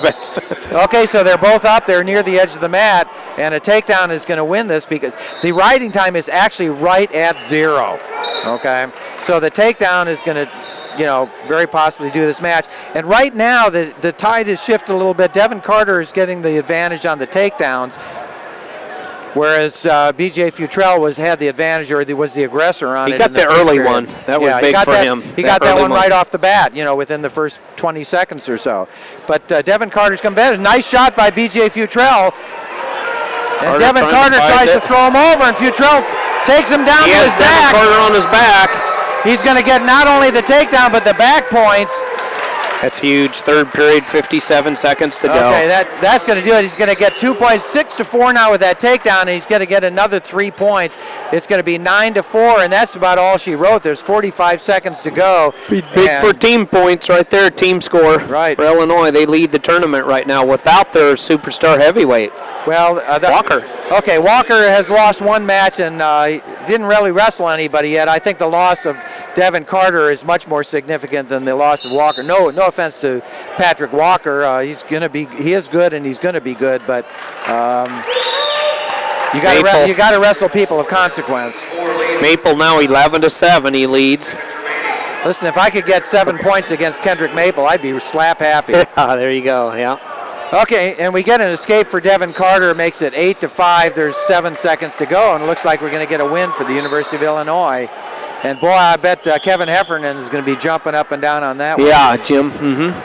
He'll be happy. Did I say Kevin Heffernan? Jim Heffernan. Jim Dresser and Kevin Heffernan. Yeah, right. There you go. Big win for Futrell. Oh, man. It's huge for Illinois. So into the finals. Wow, what a match.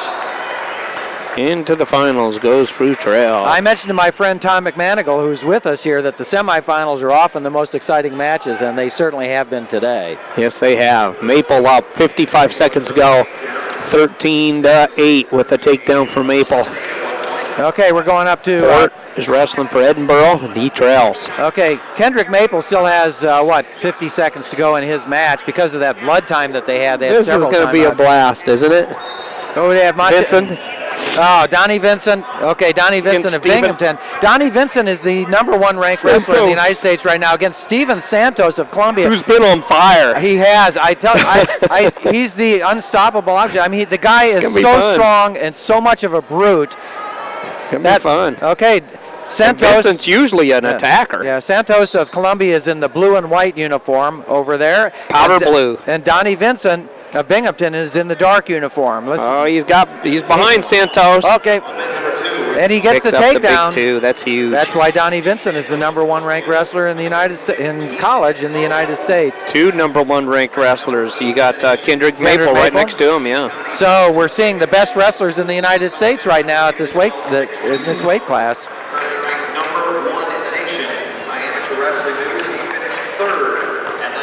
So here we go, and going to go back again. We've got Maple just got taken down. 5 seconds to go. He just got taken down. Makes the score 13-11. Is that it? Yeah, 13-11. 14-11 with riding time. But good-looking kid from Edinburgh. Well, similar to what I just said, if I could lose to Kendrick Maple by a score of 14-11, I think I'd hang a picture of that up on my wall and show it to my kids. So Donnie Vincent just picked up some back points too. Yeah. So Maple moves on. So let's see here.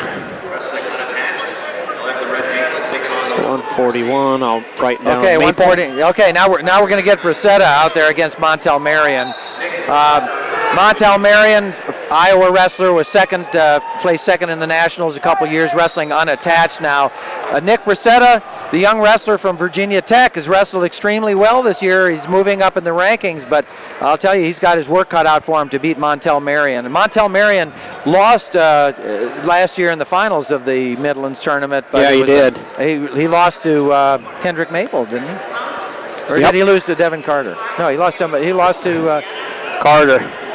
One or the other. I can't remember which it was right now. He's from my home school, high school, Valley High School, West Des Moines, Iowa. Montel Marion. Do they have a wrestling team there? Yeah, they got a wrestling team. I think they do have a wrestling team. I just about made them discontinue. Yeah. It got so ugly. They talked about it. We're a minute into that match over on mat number 2, the Donnie Vincent match against Steve Santos, and Vincent got that takedown right away. He's got a minute and 25. We have a minute to go in that match. He's got a minute and 30 seconds of riding time right now, but don't count Steve Santos out. I mean, he has crushed everybody. I mean, everybody he's wrestled has come off with bruises all over their body from top to bottom. Yeah, Vincent's just such a terror, though. He's like he's like a honey badger, isn't he? He's just fastidious. He kind of reminds me. Well, let's put it this way. No matter what happens in this match, Steve Santos of Columbia is going to be moving up in the rankings. Yeah, Santos has looked good. He's had a great tournament. Yeah. Very aggressive. He just run into a buzzsaw here. So Montel Marion against Bracetta. Bracetta wrestling for Virginia Tech. Right. They need the points, my friend. They do. They do. There's a shot in there by Nick Bracetta of Virginia Tech. Because Illinois picked up points from Conrad Poles, Jordan Blanton, and they just BJ got it Futrell. now. BJ Futrell. So I think Illinois might start running away from this. I mean, let's put it this way. We got to say that is huge. Yeah, that Montel Marion is heavily favored in this match. He is the number 1 seed. Yeah, he's had some one-point matches, though. I mean, they've been close. He had a 3-2 and a 6-5. So anybody remember? My question is conditioning. Yeah, anybody remember T.J. Williams from Iowa? Another Iowa wrestler. I think won 3 national championships or something like that. T.J. was 99-1 in college. Highest percentage ever in the history of Iowa wrestling, and I don't think he ever won any matches by more than 2 points. Yeah, right. He's just the brother of Joey Lightning Williams, actually. They were brothers. Right. We're starting the second period over there, and Vincent is taking the top position, or I should say that Steve Santos probably took the bottom position. Santos up right away, but we got an over and under reach by Vincent over, and he kind of crushes. Santos gets out, but Santos stands up and turns around on him, and I hope he needs to attack. You wonder if he's starting to get a little bit mad at this point. He needs to attack. Santos needs to go. 1:37 to go in the second period. It's still fresh enough. I mean, we got some time left that Santos could make some noise here. Okay, we had a takedown by Montel Marion and then an escape by Bracetta over on mat number 1. So the score is 2-1 at this point with 24 seconds to go in the first period. 2-1, Montel Marion leads over Bracetta. Marion's hard to score on. Yep.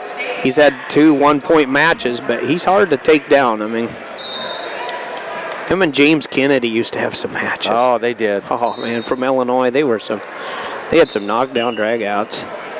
James Kennedy, another one of those, Jimmy Kennedy, we should say. Jimmy. Another one of those fine wrestlers who was good from the first day he stepped into a college wrestling. Wasn't he? Jimmy Kennedy was a fan favorite.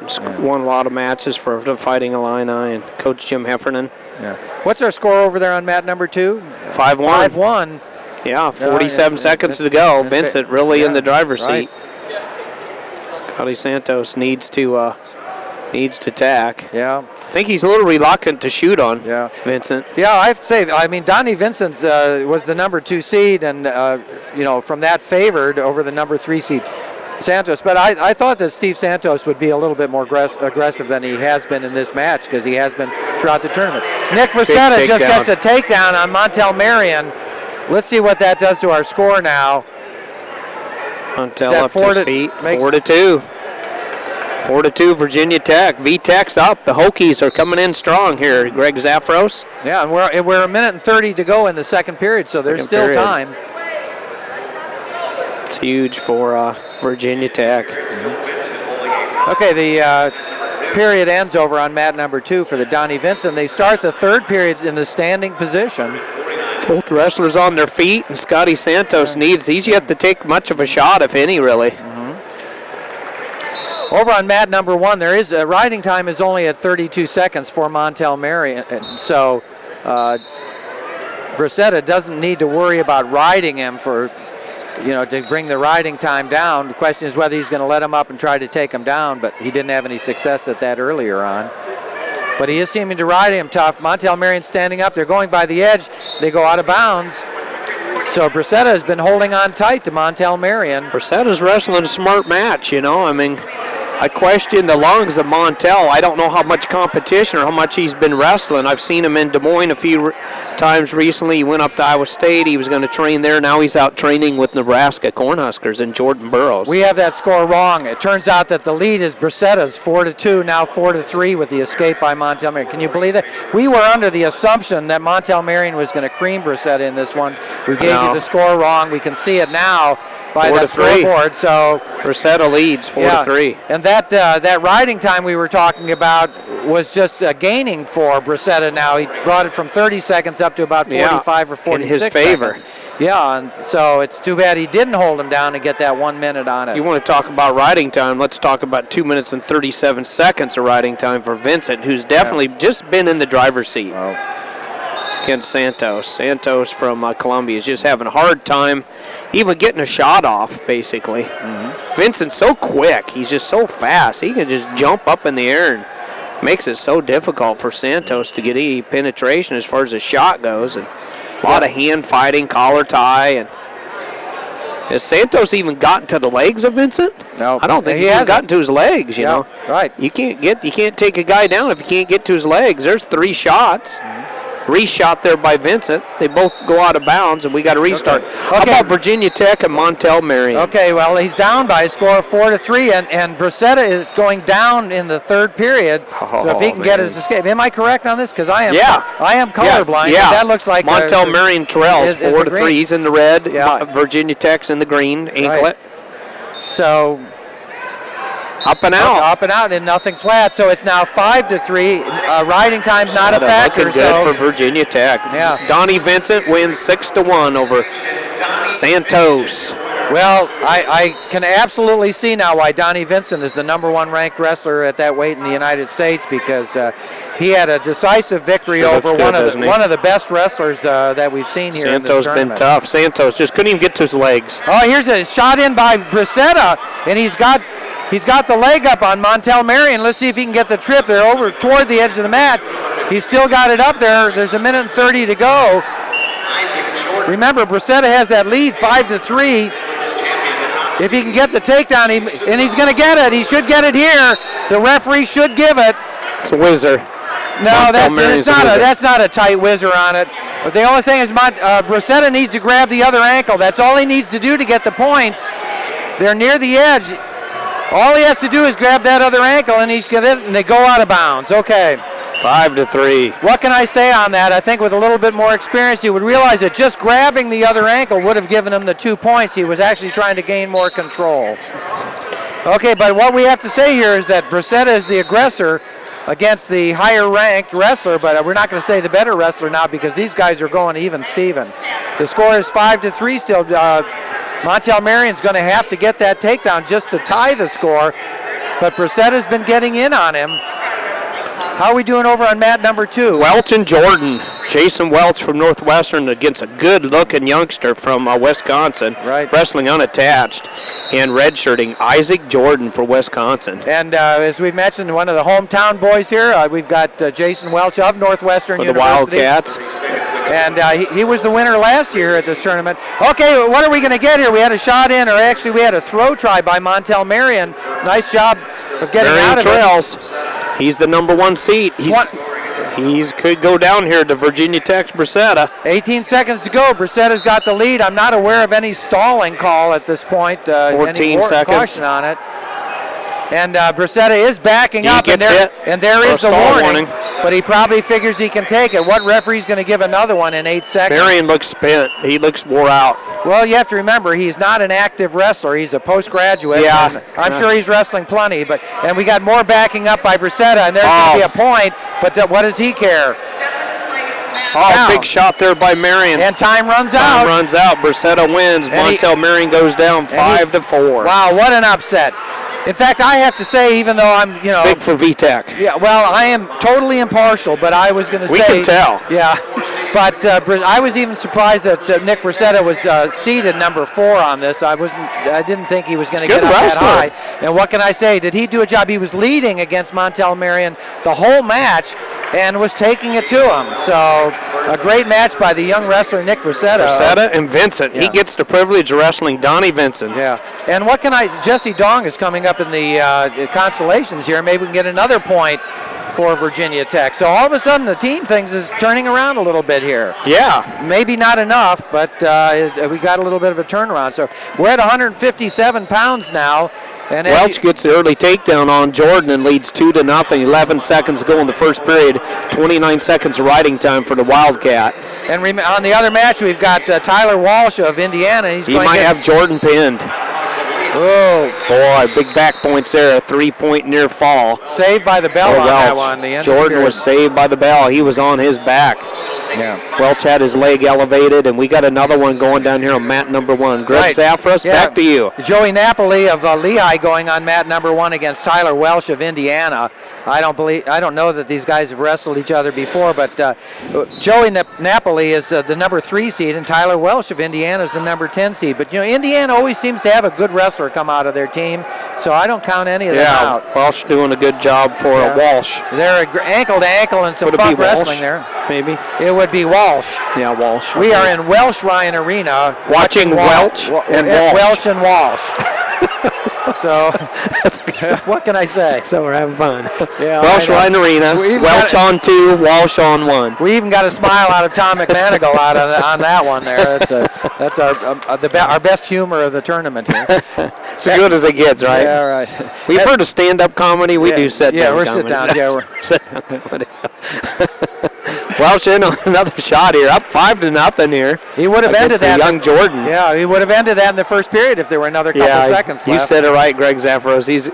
Jordan's kind of saved by the bell there, the buzzer. So Kerry Colat walking in front of us here, one of the greatest wrestlers in U.S. history. Yeah, Colat was awesome, wasn't he? Not only in college, but internationally. The guy was fantastic, and he was one of the most exciting wrestlers. He could have got a gold medal if his opponent would have just hung on to his singlet the whole at the Olympics. I've watched that thing 100 times. Kerry Colat had that step-over roll-back pin, where he just rolled the guy back on his back on that one. It was so explosive. Fantastic. And I mentioned earlier, we've got Jesse Dong coming out for Virginia Tech. Yeah. Significance of that is possibility of getting another team point. Yep.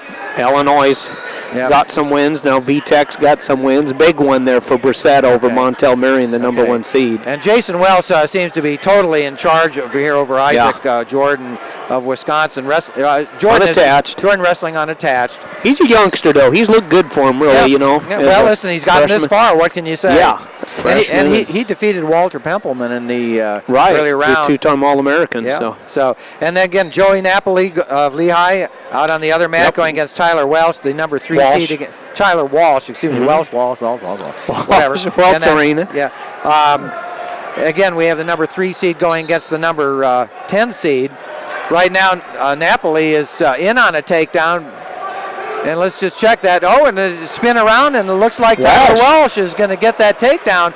That's going to give him the lead on that 3-2. 3-2 for Walsh. 44 seconds to go in the first period. There was a takedown by Napoli, then an escape by Walsh, and then a takedown by Walsh. So nice job by the freshman. The wrestler from Indiana.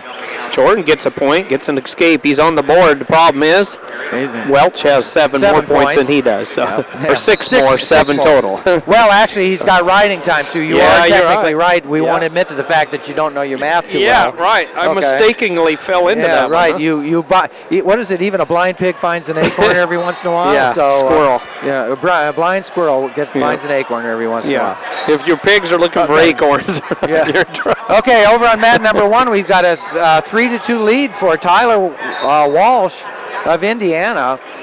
Against Napoli. Yeah, and that was a little bit of a surprise. A nice move by Walsh there just a moment ago to get a 2-point takedown. Previously known yesterday as Napoli. Napoli or Napoli. Depends on whether you want to say it here or over in Italy. We're going to trust on a Zeb Miller. Zeb Miller. Called him Napoli, so we'll go with Napoli. Thank you, Zeb, out of Ohio. Doing a good job covering Takedown wrestling over there. Jordan working on top, trying to work the head of Welsh. Out there in front, getting kind of high, but boy, look at this. Ooh, almost a choke out situation there for Jordan. He's showing Welch no mercy. Went right across the throat kind of there and got, they just called it a potentially dangerous restart. And look at Napoli. He's got Walsh kind of, boy, Walsh is high, isn't he?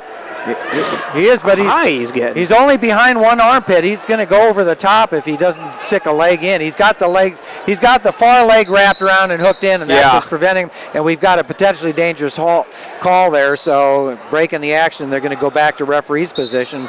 It was a little scary there for Walsh. He was way high. Oh, he was. Looked like Jesse Dong out there. I was just going to say he was probably looking over at Jesse Dong, the master of getting too high and getting rolled. They're on opposite mats. Yep, and that cost him. In the championship round, he got too high and got rolled, and I called it about 30 seconds. You did before it happened. You saw it coming, didn't you? I think they need to work on that and practice a little bit. Jordan's a good scrambler, but that's not to his advantage because Welch is one of the all-time best. Right. So Jordan loves the scramble, but the problem is he's fallen right into that style of Welch, and he got the escape. Now Welch gets the takedown, or does he? Boy, they are an amazing scramble down there. Some spaghetti wrestling, I think I heard Tab Miller call and it looks spaghetti like wrestling. Jordan just gets the 2 points on that. He's making it a match. It's 8-3 now. Problem is third period. Now let's remember that we just had two unattached young wrestlers from the University of Wisconsin. We had Felke. Yeah, who did a good job, and now we're getting Jordan doing a good job against Jason Welch, the defending champion. Stall warning against Welch. He got hit for stalling, and then he gets the escape. So 9-3. Jordan in on a shot again here, closing seconds. Jordan trying to finishing strong. He gets 2 point takedown right at the end. 9-5 is the score. 9-5. A nice match there, a nice comeback. I'll tell you, Wisconsin wrestling fans have some stuff to look forward to. They certainly do. These kids get out of these redshirt situations. It's going to be fun up in Badger country here, alma mater. Right, and I'll tell you, there are going to be a lot of fresh faces on that team next year, and I think people are going to be real excited about it. They're going to have a lot of fun with that. Okay. Napoli, Walsh. In the Walsh match there, Walsh of Indiana is still up by a score of 3-2, and I believe he has 1:10 riding time, 1:14 now. We are in the second period with about 50 seconds to go. And again, we have a situation of Walsh being way too high. Boy, doing some Jesse Dong stuff there.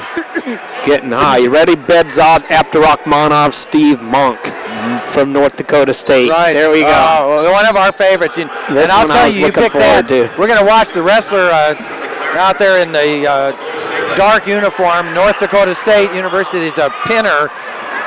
He loves the inside cradle, outside cradle, suicide cradle. But Bedzad Abdurahmanov, one of the best, one of the greats. Right, he just took it to the number 1 seed in the previous round. 4-3, 14 seconds to go in the second period. They still got the third period, but I believe Napoli just took the lead. Yes, that's it. There is 1:29 of riding time for Walsh. Right. That would tie it up at 4-4. So we've got Welsh and Walsh and Welsh Ryan Arena. Yeah, we had. Okay, that match is over with. So Walsh. Now we got Monk and Abdurahmanov. Bedzad, we'll call him. Some referring to him as Mini Moose. Mini Moose. Yeah. His brother was great up there. Monk's in on a shot here. This is Monk. Two completely contrasting wrestlers out here, and you're gonna have to see what happens.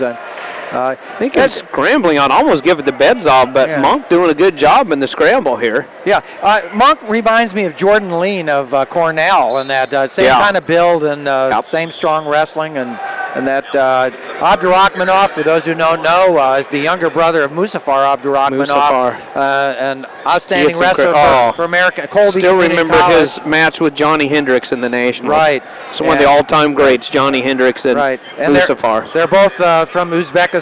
We had a group of about 10 Uzbek wrestlers come into the country about 10 years ago. Alibek Partikulov, one of them, started out at Missouri State or something like that, then moved over to Colby Community College, and then Abdurahmanov brothers. Yeah, they went up to now Citadel has some Interesting wrestlers there from foreign country with some great names. Yeah, and I'm not going to attempt to pronounce them. Help yourself. And we had Sanja from. Yeah. Oh, look at this. Okay, Abdurakhmanov is going to put Monk down for 2 and maybe put him on his back. Did he get 2-2? I don't think he got the second 2. He did get the takedown, and Monk is trying to do the reversal on him, and we get like an alligator roll. Oh, that was freestyle. Now in freestyle, that'd be that 2. Was 2 points, yeah. That'd have been nice back exposure for freestyle, but yeah.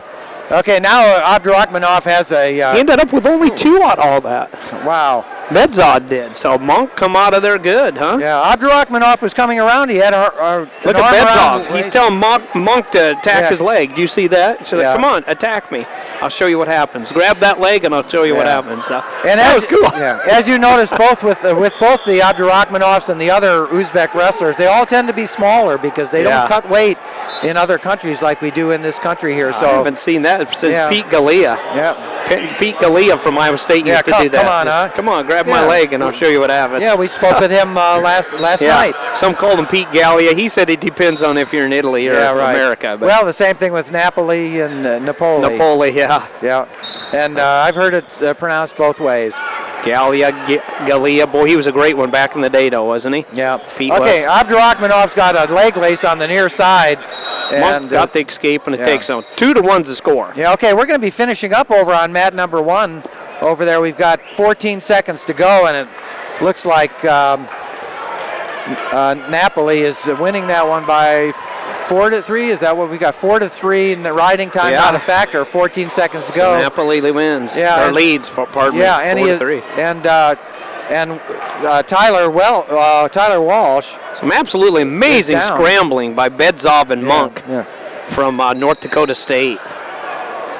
Bedzov wrestling unattached. Steve Monk trying to get some points for North Dakota State Bison, and Roger Kish coaching way up there in the prairie land. Right. Some flat country up North Dakota. They have a break on the action there. They're going back to the center. And a nice job of riding by Abdurakhmanov. Minute 13 seconds. Yeah. Bedzov doing a good job staying out of the cradles of Monk. That's important. Okay, Napoli wins it over there. 4-3. It was a close one all the way through. Wow. And he came out the winner on that. Of course, you have the number 3 seed beating the number 10 seed, but a great job by Tyler Walsh, he did a good of job. Indiana. Great job. Great job. He had a good tournament for the Hoosiers. Okay, and we're only in the second period over on mat number 2 over there. Tie score at this point. A minute and 21 riding time, though, in favor of Abdurakhmanov. Over Monk. Right.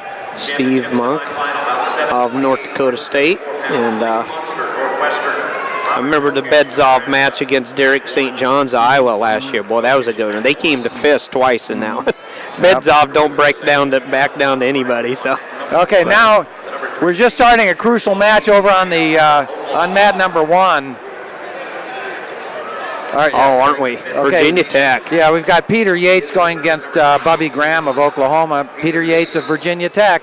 And I didn't see the results of the Jesse Dong match. Did you see that down below? No, I didn't see. Okay, so we don't know how Jesse Dong did in the consolation round.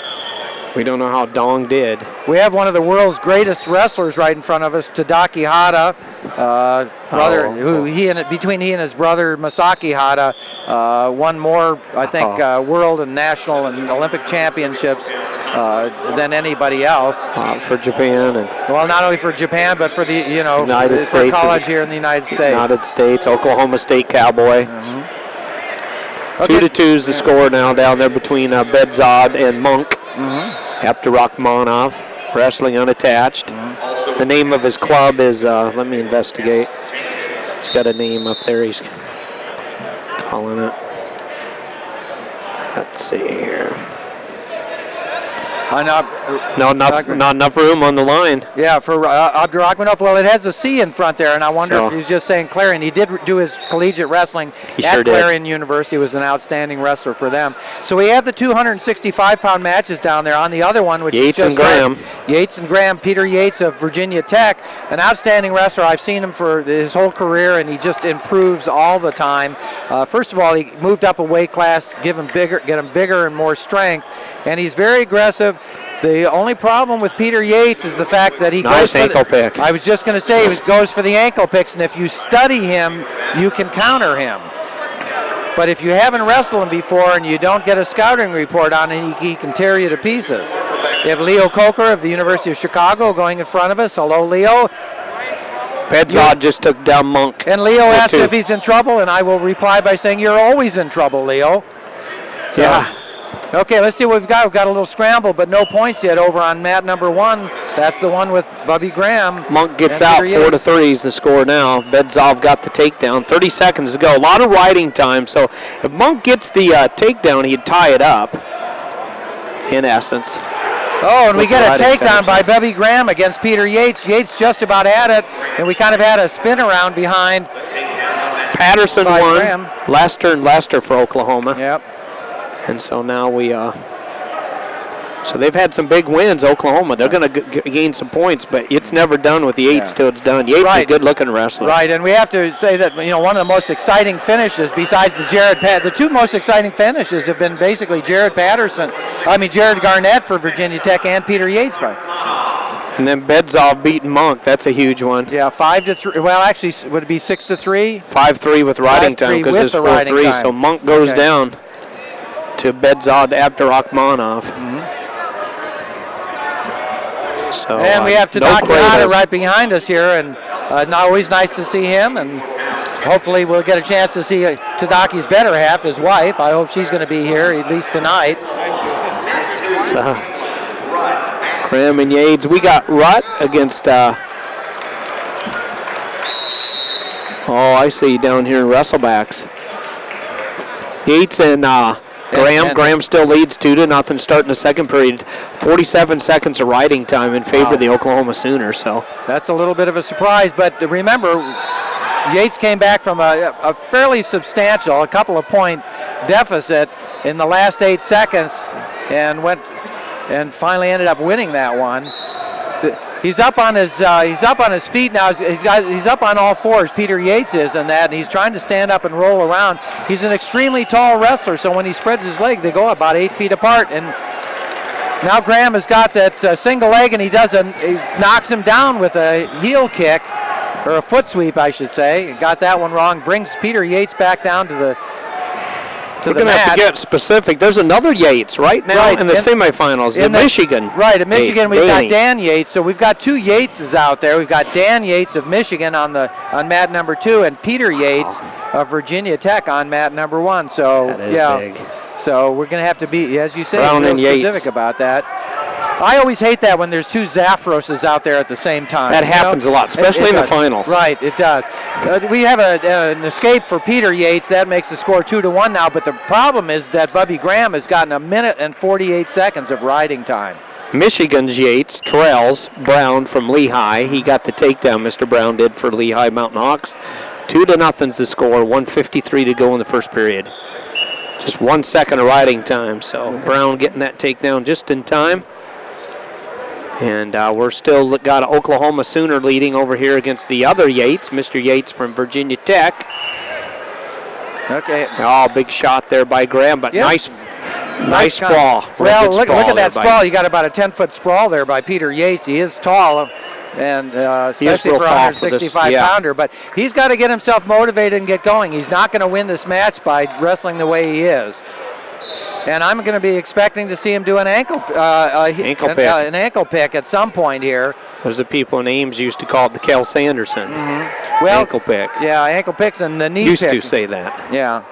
It used to be the Greg Zafros ankle pick before that. But okay, we've got the end of the period. Now we're going into the third period, and there's essentially a 3-1 lead by Bubby Graham of Oklahoma over the number 2 seed, Peter Yates of Virginia Tech. Riding time for Graham, 1:43, 1 minute and 43 seconds of riding time. 2-1 in favor of Brown over to Michigan Yates, Dan Yates. Right, and in the third period, they started in the top position. And you've established they're not related? As far as I know, and you get a takedown by Bubby Graham. Peter Yates tried an ankle pick. didn't get it, backed up, and Bubby Graham did an ankle pick on him. Somebody's been keeping track of Yates. Right, live by the sword, die by the sword. And so that, as I mentioned, if you understand these ankle picks, you know what to do. And there's a shot and a reversal possibly, at least an escape at the edge by Peter Yates. And we're in a tussle down here between Dan Yates and Brown now in on shot on Yates from Michigan. And Peter Yates is losing time on this thing. He's not getting the... Third period, 1:08 to go in the third period, so we got two Yates wrestling at the same time. Well, a little bit ago we had Walsh wrestling at Welch Shrine Arena. Right. Welch Shrine Arena, so that was fun too. For Peter Welch and Bubby Graham, they have 1 minute to go. It's actually 5-2 at this point. The score on the board is 4-2, but there is a minute of riding time. Man. So 5-2 in favor of Bubby Graham. And Peter Yates needs a takedown bad. Yeah, fast. Bubby Graham is the third seed, so you have the third seed going against the second seed. He took Tyler Caldwell into overtime in their duel in the Bedlam, so I knew Bubby Graham was a good one. Scott and I got to watch them wrestle last year against Lehigh when we went down and did the duel in Norman, Oklahoma. So Ian Miller just wrestled lights out, 11-5 the final for him. It was crazy. His big victory. 24 seconds to go, and there's a try by Yates, but he's got to turn it on. And it looks like he just hit the button right now. He's trying time. And he's going to try a throw. It looks like he's tying up, but he better do it right now. There's 10 seconds to go. And he tries that throw, and he misses it. A slip through, and Bubby Graham gets another takedown, and that's going to seal it. It's going to be 7-2 in favor of Bubby Graham, and time runs Moving out. into the finals. The number 3 seed beats the number 2 seed, and besides that, there's not going to be the advancement points and the other scoring points for Virginia Tech on that one. A big defeat for Virginia Tech. Yep, that hurt them as far as the team standings go. And as far as the other Yates and Mr. Brown from Lehigh, we're all tied up 2-2, 1:04 to go in the second period. 40 seconds of riding time in favor of Brown, wearing the white and brown. Real quick update on two teams with 59.5 points sit in fifth place, tied for fifth. Northwestern and Oregon State, probably out of it mathematically. The ones that are in it, Central Michigan, Oklahoma, Virginia Tech, and Illinois. Central Michigan in fourth. Oklahoma in third with 64 points. Virginia Tech, 82 points away from one another. Yeah, and then Illinois, of course, sitting in the number one spot with 84.5 points. The big deal there is, of course, who will go to the championships, who will go to the consies, or rather how they will do. And you just saw some results there, fellas. Okay, over on mat number 1, we've got the defending champion from Northwestern of this tournament, Lee Munster, and he's just been taken down by the number 1 seed, Robert Kokesh of Nebraska. Number 2 seed. Excuse me, the number 2 seed. And then Munster gets back up, so it's a 2-1 lead for Kokesh of Nebraska. But remember, last year, Lee Munster didn't even figure that much into the weight class in the equation. That's right, and he ended up winning it. So he can win when he needs to win, and let's see what happens. But Robert Kokesh is one of the best wrestlers at this weight in the country. Kokesh is tough. He's one of the few Nebraska brought. We talked to Tony Erzlin later. He said he kept some of their starters out, a couple ranked. Ian didn't come. Some of the others they had been dinged up, had some injuries, and kept them back in Lincoln, Nebraska. But they wanted Kokesh in this tough tournament.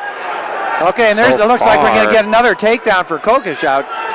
He doesn't have it yet. They're at the edge of the mat. Let's see if they stay in. The referee gives it, so it's a 4-1 lead for Robert Kokesh of Nebraska over Lee Munster of Northwestern. Kokesh has been eating them up. He's had a fall, a 13-1, a fall in 242, and a tech fall. Wow! So he has been on fire. 15-0. He won his last match. It took him 7 minutes to do that, and that's amazing accomplishment. So your returning champ's got his work cut out for him. Kokesh has been on fire for Nebraska this tournament. Wrestling real good. Robert Kokesh. Right. Robert, and he has 35 seconds of riding time. There's still a minute 10 to go in the first period. Brown in on the Yates of Michigan. Now we're down to 1 Yates, so we can. That'll refer to Mr. Yates from Michigan. That's Dan Yates, and that one is 5-2 in favor of Brown from Lehigh. 5-2. How'd you like to be a wrestler? Your last name is your school colors. That's pretty cool, huh? Brown from Lehigh. So, good job. I bet they planned that from birth, huh? Probably. He said, I'm going to be a Lehigh Mountain Hawk one of these days. Mr. Brown did. Okay, over on mat He's the number 9 seed, too, by the way. Yeah. On mat number 1, there's not been much change. There's still Kokish is leading this. He's on top. He's driving and riding Lee Munster really tough. There isn't a lot that Munster can do at this point. There's 32 seconds left in the first period. He's got to get out. Tight waist ride there by Kokish. Right, and he does have the tight riding. Waist. Yeah, he does have riding time now, 1:24 in riding time. So he's got essentially a 5-1 lead, 18 seconds to go in the first period. So he's riding pretty comfortably right now. Actually has over a minute 35 of riding time. Yeah. It's gaining per second. It was 1:24 when I said it. Now it's a minute 45. So if you're going to do it, keep up with it. Scott Casber brings you right up to date, right folks. Up to date. You cannot riding time expert. Yeah, you can get Scotty. no better news than from Scott Casber. 5-2 now, and Brown wins. Nate Brown, the number 9 seed, makes it to the final. So good job by Nate Brown from Lehigh. Okay, there's while they're getting ready over there, we'll go back to mat number 1. We're starting the second period. The first period, a lot of points, 4-1, and the riding time, which is now to 1:50 seconds. Yes. And that confirmed by our expert, Scott Casber. Thank you. Yes, keeping us up on the riding time. And Munster is down right now, and so we have to say that Kokish is adding to it. He's now going over 2 minutes in riding time. And he rode Munster tough in that first period. Munster couldn't even get off his stomach most of the time. And the Vermonster has showed up. He made weight, and he's out there. Mat number 2, the Vermonster against Travis Rutt. Outstanding transfer from Wisconsin, now wrestling unattached for the Oklahoma Sooners and Coach Mark Cody. And right now, Rutt kind of runs Hamlin out of bounds. The number 1 seed against the number 4 seed. So this one's kind of stayed true to fashion. In fact, really at 84, they had Ship Talk as third. He's in the semifinals. And then Ben Bennett was the number 2 seed. He's going to be in the semifinals too. What's going on with Kokish? Well, Munster. Munster is trying to get a reversal on him right now, and he's mostly around, but Kokish has his leg grab. Now he powers it up and comes right back behind. Changing his elevation was the difference. Right, and Robert Kokish doing wonderful wrestling out here. I'll tell you, it's dominating this match. When they go out of bounds. When you're face planted and you can change your elevation and end up being in the advantage as you go out of bounds, you've been working hard. And Mark Manning and Brian Snyder in the corner, Tony Ersland not far away from the coaching staff there for the Cornhuskers out of Lincoln, Nebraska. Right, and you have to remember that Tony Erslander was a assistant coach here at Northwestern a few years back. Oh, Tony Ersland, sure. Yeah, Tony Ersland. I say Erslander, I'm sorry. Tony Ersland was here at Northwestern and helped run these tournaments. Yeah, he did. And he was at Iowa, and he was at Iowa State. So, but the guy couldn't hold a job. What could I say? So he's a good one. He's a good one. Tony, we love you, buddy. We got an escape by Lee Munster now, and that makes it 4-2, basically 5-2 with the riding. I mean, it's a driving takedown by Kokish. He just they were both on their knees, and Kokish just dove forward and knocked. It wasn't even a move. He just knocked Munster over. That's all I can say. Pile drived him. Yeah, it wasn't pretty, but it worked. So that makes the score 6-2, basically 7-2, and we've got about 8 seconds to go in the second. Ain't getting any bonus points for style, you're saying, huh? Right. Yeah, that's the zero points for style. And can you imagine the Vermonster scoreless in the first period here? Travis Rutt doing a real good job slowing down Hamlin from Lehigh. Robert Hamlin wrestling for Lehigh out of the state of Vermont, and that's how we gave him his name, I guess, the Vermonster. So. Okay, on mat number 1, we're starting the third period, and Kokish is down, giving him somewhat of an advantage, and and it looks like Munster's trying to ride him and put him on his back and get some back points. That's what he's going to need to win it. It's going to be tough to turn Kokish, but Munster does have a lot of power. He's got the... They are similar in size and build, let's put it that way. So I don't think there's a disadvantage there. But really, at this point, we need to not only look for turns, he's going to really need to try to pin him. But, and he's getting a little high, maybe. Kokish looking, can he get a reach back? Nope. Munster just kind of He's got the legs in. He's got a grapevine ride, double underhooks. Yeah, you can control your Wrist wrestler ride. real well, but you can't score any points on him that way. Yeah, right. You're going to pick up some back points. Maybe he's trying to turn a Kokish now. He's riding those arms tough, but Travis Rudd will start on the bottom. Hamlin, the first wrestler to ever become an All-American for out of the state of Vermont, was the Vermonster. Robert Hamlin riding. Rutt's out though, gets the escape, so he strikes it first here, guys. He gets first points. 1-0 now in favor of Travis Rutt. Red shirter for the Oklahoma Sooners out of Norman, Oklahoma. Okay, we get an escape for Kokish against Munster there. He gets the escape, takes him up 7-2 on the scoreboard with 2 minutes of riding time. And Munster attacks and goes out of bounds. So there's, I don't know, he's going to need some real miracle here to pull this one out.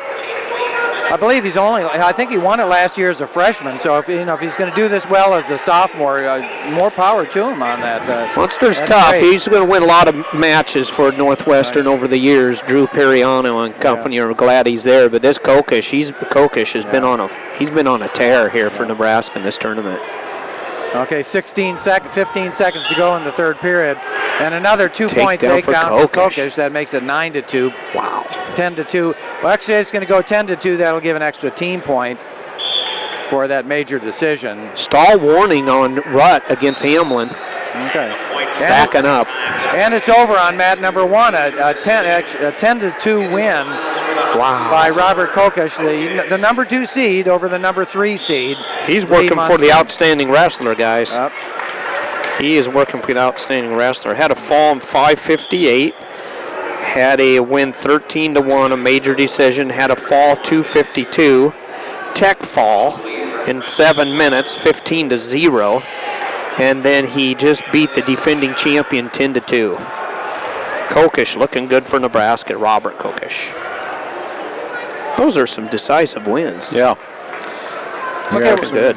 We're going over to about 7:32 on mat number 1, and that's going to be Ben Bennett of Central Michigan against Jimmy Sheptuck of Maryland. But what is that uniform they have there? It's a pretty fancy uniform. Yeah, that's right. Maryland, they come up with some neat. They got some good graphic artists there. I think they had some interesting helmets for their football team as well.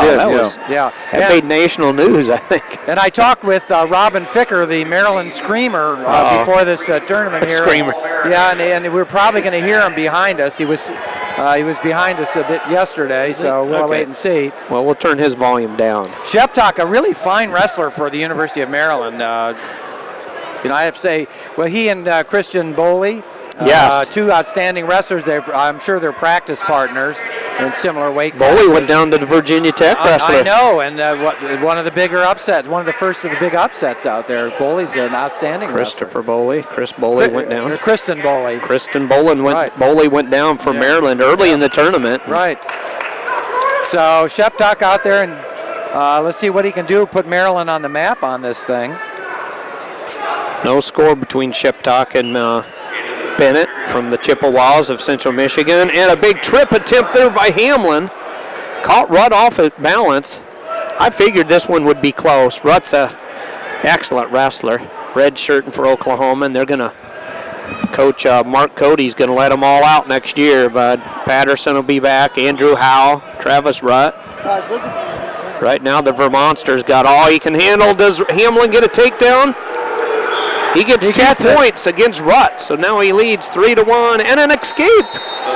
Wow. They officially gave that escape to Rutt. So 3-2 is the score. Both on their feet. Back on mat number 1, there's no score. We've got a minute left to go in the first period, so not much happening. I haven't even actually seen a good shot over there on mat number 1 yet. Yeah, between Sheptuck and Bennett and Ben Bennett. Yeah. Now, do we know if Ben Bennett is related to Bob Bennett? Is there a Bob Bennett? They are. Oh, now there's a nice try by Bennett. He lifts that single leg up high. He's got a lot of leverage. Sheptuck is bouncing around on one leg, and we see if he gets the trip. He does. Let's see if he finishes off. And Sheptuck gets out of it. Sheptuck just scooted his hips back and got out of it. A great defensive move by Sheptuck. Because you believe Bennett would have the leverage. 7 seconds to go between Hamlin and Rutt. Rutt needs a takedown. Rutt has been hit with a stall warning, but he's on the attack now, and the Vermonster moves on. He'll be in the finals. Albert Hamlin from Lehigh, so another Lehigh finalist. Boy, Lehigh came in here in 4th place. Guys, they are gaining in some points. They're right behind Oklahoma. Want to remind you that Sheptock was wrestled here in this tournament last year when we did this, and we were impressed with him. I remember that. I do too. Again, there's still no score. That's the end of the first period in about 7:32. We're the 184-pound weight class. Sheptock gets choice. He defers. I want to remind you that you're listening to Takedown Wrestling Radio, and we're glad to be bringing you the 50th annual Ken Kraft Midlands Tournament. This is yours truly, Greg Zafros, along with Steve Foster, Scott Casber, and Tom McManigal. I want to thank our friends at themat.com, of course, themat.com and themat.tv, for helping to make this broadcast possible today. Thank you, guys. Doing a good job. Kimmin helps us out. Thank Kimmin Industries. Thanks for all they do. All of them. Brute. Ridex Termite Pest Control. Thanks, guys, for doing all the exterminating work, making sure the place is pest-free. Okay, we had over on mat number 1, we had a start of the second period, and we had an escape by Ben Bennett, so he now leads 1-0, and there was like 8 or 9 seconds on the riding time, so nothing significant. They're back on their feet, back at the center of the mat. Okay. The number 1 ranked and defending national champion Dustin Kilgore gets a big takedown on Mario Gonzalez and back points right away. Just started right in. Kilgore wasted no time here against Mario Gonzalez. He's up 4-0. Dustin Kilgore is the most muscular wrestler that's in this tournament for sure. Pretty aggressive. Yep. I would have liked to see a match between him and Honeycutt of Edinburgh. Those two monsters. That would be fun. Yeah, those are the Good two job. monsters. Those dream matches are fun, aren't they? Yeah, we could just make those dreams come true. Yeah. Honeycutt and Dustin Kilgore, that would be. And they were both 197 pounders. I mean, they were. It. I mean, I don't know. Did they ever wrestle? Did they wrestle each other in the The one I remember is my distant cousin Clayton Foster leading Kilgore by 7 and then getting pinned. So he got caught and pinned. So he'd taken Kilgore down I think 4 or 5 times, probably 4 or 5 times more than anybody else ever had. But Foster got cut. Kilgore's the champ, and he's wanting to become a champ again. So. And he's riding tough here on Mario Gonzalez of the Illinois Fighting Illini, which is the team that leads right now. 88 points for Illinois, 82 points for Virginia Tech. Oklahoma and Lehigh are in 3rd and 4th, but they've been winning a lot of matches. So I'm looking forward to another update before long here to see how it's all panning out here. Because Oklahoma and Lehigh, I don't know if they can catch VTech. And Illinois is up by 6, last we heard, over Virginia Tech Hokies. And we haven't told you too much about mat number 1, and that's because there's just not a whole heck of a lot to tell. The score is still 1-0. We're going into the 3rd period, and we're going on our feet. Okay, Ben Bennett took down in the 2nd period, got his 1 escape point, and now he's going in. It looks like he may get this takedown. That's the best shot of the match so far. Shiptock doing a good job here. And Bennett's got his leg up in the air. He's going to try to come in and do that trip. Let's see if he gets almost tripped here. Boy. Shiptock got out of this earlier when Bennett looked like he had the leverage. Right, and he scooted his hips back and got his legs and he went out of bounds on the far side. But right now, Shiptock's got to score some points. Yeah, boy, man. If he could get out of this whizzer, he could. Okay, and we've got a knee really limp arm out of there. Okay, and Shiptock gets out of it. He just kicks out of it. Nice kick out. The trap leg, his leg was trapped. He was kicked out of it, and they're back up. But we need a takedown here. Now, there's no riding time, and the score is 1-0. So Shiptock can win it if he does get a takedown. He's got 1 minute and 4 seconds to do it. Kilgore starts on top. Mario Gonzalez on the back. Ready for riding time. The returning national champ. 2 minutes and 14 seconds of riding time for Dustin Kilgore. Mario Gonzalez trying. He's up to his base. Kilgore loves to work the head and try to get the cradle wrapped up. But Mario Gonzalez up and out. Heavily bandaged body. His legs all wrapped up. His head's wrapped up. And Dustin Kilgore just took him down to the mat again. Which pick up some back points or not. 2-2, so 4-point move for Dustin Kilgore. Big scramble going on here. Greg Zafros, what do you see? Well, we're down to about 20 seconds in the third period, and it's still 1-0, and the takedown is going to do it, but there's not much time left. And it looks like Sheptok is in there. If he can turn, he can get the 2 points. If he kicks his legs out, he should be able to get it, but we've got a lock around the leg. We've got 5 seconds to go. Let's see what happens. Is he going to give it? That's close now. Let's see if Sheptok can do it. We aren't going to get it. Time was out. Time was out. We are not going to get it. Big, slim win for Bennett, 1-0. The final score of this portion of today's broadcast brought to you by Cradle Gear. Look for Cradle Gear online. Look for it at a retailer near you, sponsoring some of America's great athletes. Cradle Gear. Also by Worldwide Sports Supply. Worldwide Sports Supply, www.sport.com. And by the National Guard. America's first defenders at home and away. It's the National Guard. Also by Zebra Mats and Cages. For a different and unique look at your gym, take a look at Zebra Mats and Cages. We invite you to fight clean, fight staph, fight MRSA, fight ringworm, and herpes with Defense Soap.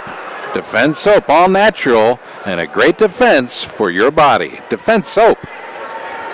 Okay, over on mat number 1, we've got the other half of the 197-pound weight class, and this should be a good one. We've got Taylor Meeks of Oregon State going against Matt Wilps of Pitt. Remember that at the All-Star meet, Matt Wilps pinned Quentin Wright of Penn State. He was actually losing at the time he pinned him, and it was quite an exciting match with that kind of a finish on it. Wilps, those guys had been wrestling each other, I think, since they were in grade school.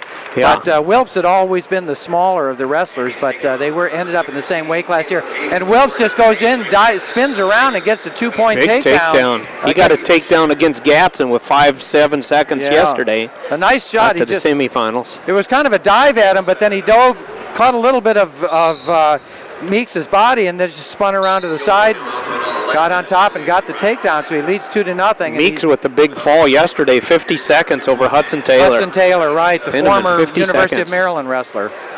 So Meeks coming in here off a huge pin. Dustin Kilgore still in the driver's seat there against Mario Gonzalez. Kilgore just relentless on top. He's great at every position. You said it right. He just has so much brute force and strength that just hard to move him around. Okay, we continue with the match over on mat number 1. It's still 2-0 at this point. Wilps controlling on the top pretty easily at this point. They did go out of bounds. They're going back to the center right now, start over again. 11-2, 13-2 now for Kilgore. Big 3:46 of riding time for Kilgore over the Illini, Mario Gonzalez. 1:37 to go in the third and final period, so Gonzalez basically needs a miracle or a tag team partner to win this one. And we'll focus on that match over on mat number 2 because it's just about over, and mat number 1 just started, so both at 197. So we'll Welps leads off that one takedown, correct, Greg? Right, and so we'll see how Dustin Kilgore does, then we'll switch back to mat number 1. So we got Hudson Taylor against Kyvan Gatson coming up. That'll be fun. A veteran against a youngster. Hudson Taylor and Gatson. Taylor getting pinned in the last round, and Gatson being taken down a few seconds to go by Mr. Welps. For Pitt. Matt Welps wrestles for Pitt. Short for Pittsburgh. Okay, we've got another 2 points. Wow, for Kilgore. It's now 16-3 for Kilgore. He and Kokish are looking maybe for the OW, you think?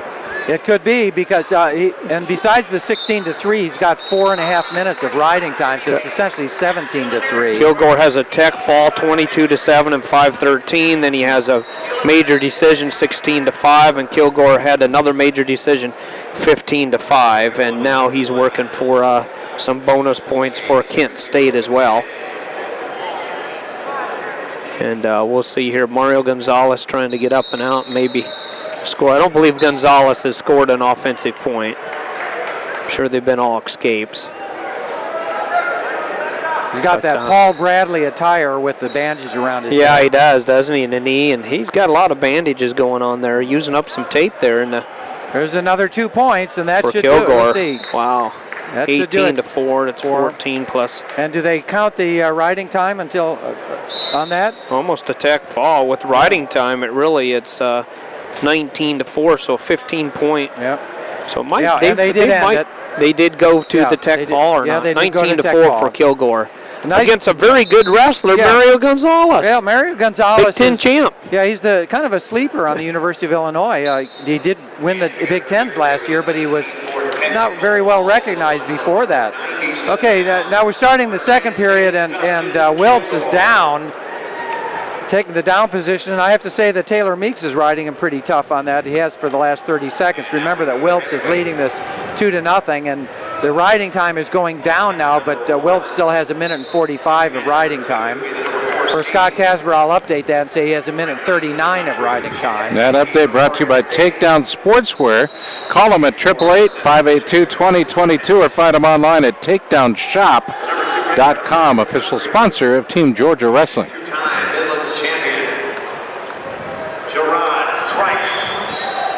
So we got Hankey and Gerard Trice coming up here. Chad Hankey for the Oregon State Beavers. Wrestling, like you said, so many years down there against Clayton Lumberjack. Right, Clayton Jack, and as we mentioned before, he wrestles the same style. He's not the same person, but I see a lot of the similar moves, and they must have just practiced them day in and day out in the practice. And the afternoons. They were working out in the afternoons, too. How do you like that, Zaleski. to have a team with two outstanding heavyweights? Actually, last year, Central Michigan had two outstanding heavyweights. Same situation. Except for the fact that Gerard Trice was taking a redshirt year. Yeah. And his backup did just about as well as he did. Sure did. Gerard Trice. They've had some good ones. You remember Bubby, was it Bubby Grant? Or Bubba? Yeah, Bubba Gritter. Bubba Gritter. All-time favorite heavyweight name, Bubba Gritter. Yeah, Bubba Jenkins and Bubba Gritter. Yeah. Now we have Bubby Graham. Yep. Okay, we're 3-0 on mat number 1, and Wilps is still pretty well dominating it, but all of a sudden we have to say that Meeks of Oregon State is starting to pick up the tempo and be more aggressive on this, so it's a little bit tougher. We have 15 seconds to go in the second period, so there still is plenty of time. Wilps so hard to score on, though. Yeah. It really is. And Gatson leads Hudson Taylor now 2-1, so for Iowa State. Now you talk about Gatson as being the young wrestler. Yes. The guy's an absolute monster. Yeah, he is for a youngster for Iowa State. What can you say? Got a bright future. His dad won 2 Midlands. His uncle won a Midlands back in the 70s. That was after my time. Just a couple years, not many. Greg Zafros doing a good job as always. Thanks, Greg, for working with us here. And Steve Foster here bringing it to you from Welsh Ryan Arena. 50th annual Ken Kraft Midlands Championship Wrestling Tournament, and boy, it's a good tournament. Year in and year out, Greg Zafros, we've had some good ones. Clear back to the amateur wrestling show. Right. Kind of joined up, haven't we? Yeah, it's been fun. Amateur wrestling show. I mean, I'd do this even if we didn't get the big bucks. Yeah, that's right. What can I say? That's right. Now you get the fringe benefits along with it. So right. You finally getting paid off for all those years of sacrifice, Greg. Good job. Give me one of those. Thank you. Okay, over on mat number 1, not much has changed. It's 3-0 with riding time for Matt Welps of Pittsburgh, and he's fairly well dominating Taylor Meeks of Oregon State. Matt Welps was the number 2 seed, and Taylor Meeks of Oregon State was the number 6 seed. So things are going a little bit as predicted. We have one heavyweight bout going with Gerard Trice over on the far side there, and then after this match on mat number 1 is over with, we'll have that heavyweight bout, and then the semifinals will be over with. We will go immediately after that into another round of consolations. Kind of been fun to watch Dustin Kilgore and Hudson Taylor maybe wrestle, but that didn't take fruition. Welps doing a good job there for Pitt. 3-0's his score. Still scoreless between Gerard Trice and Chad Hankey of the Oregon State Beavers. So, am I just imagining something, or does Gerard Trice look a little leaner than he did last year? Well, I think he has lost about 2 or 3 pounds. 20 or 30 pounds or so. I mean, he looks quite good. I have to say that to his, to his benefit. He's still extremely large. Gatson with a huge reversal here. Look at that. Now trying to take Hudson Taylor over to his back. No back points, but 2-point reversal. Now Gatson up 4-1, but the riding time could be a factor here. Taylor with over a minute riding time. Trice and Hankey, they're trying to decide here. I think, who got the takedown there, 2-0. One of the things you have to remember. Makes it tougher when they don't wear their anklets, doesn't it? One of the things we should have you note, we've had 2 Oregon State wrestlers out there. Taylor Meeks of Oregon State at 197, just coming up short on mat number 1, and Chad Hankey of Oregon State on mat number 2, going against Gerard Trice. So good showing by Oregon State this year, and we're glad to have those West Coast teams. We've had Oregon State, we've had Stanford out here with Ryan Mango. Nice to have those teams from other parts of the country here. I'm holding in my hands, guys, a trophy from the very first year, back when it was held at the West Suburban Y. It's called the West Suburban Open, 1963. This is the second place trophy at 123 pounds. Oh, okay. It has a little, what do you call it? Some marble on the side. Marble base. Some veins. Little veins running through it. Little felt bottom, and it's 2 wrestlers wrestling on top. Pretty shiny. shiny. It looks like today's participation awards. Yeah. It does, man. It's shiny. For Little League. Okay, we've got a good match coming up on mat number 1 because we've got Mike McMullen of the home team, Northwestern University, out there, and he is. That match is already in the first period. We're going to check that out. For the very first year of the Midlands Championship. He's going against Zach Thomas at another pit wrestler. So I believe Trice trails. We're going to shoot. They don't have anklets on them, so it's a guess. I don't think that's against tournament policies or rules, I would imagine. I have to laugh on that because sometimes we see heavyweights who are so big the can't get them around. They're not long enough, and they put them around their shoulder strap. Okay, no score here with Mike McMullen and Thomas. Gatson take Hudson Taylor to his back.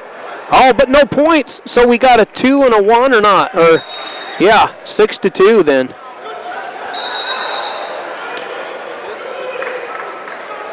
Gatson took Hudson Taylor to his back. So wow, that's big. And what do we got down here? An injury?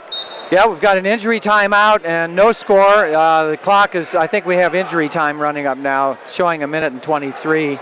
Well. Yeah, it's a countdown clock. Okay, that's Mike McMullen of Northwestern who is down, and he's injured for Northwestern. He's on all fours and doesn't look good. Yeah, he's got his head down on the mat. Drew Periano is out there looking at him. They've got a trainer out there with him. I think Trice trails.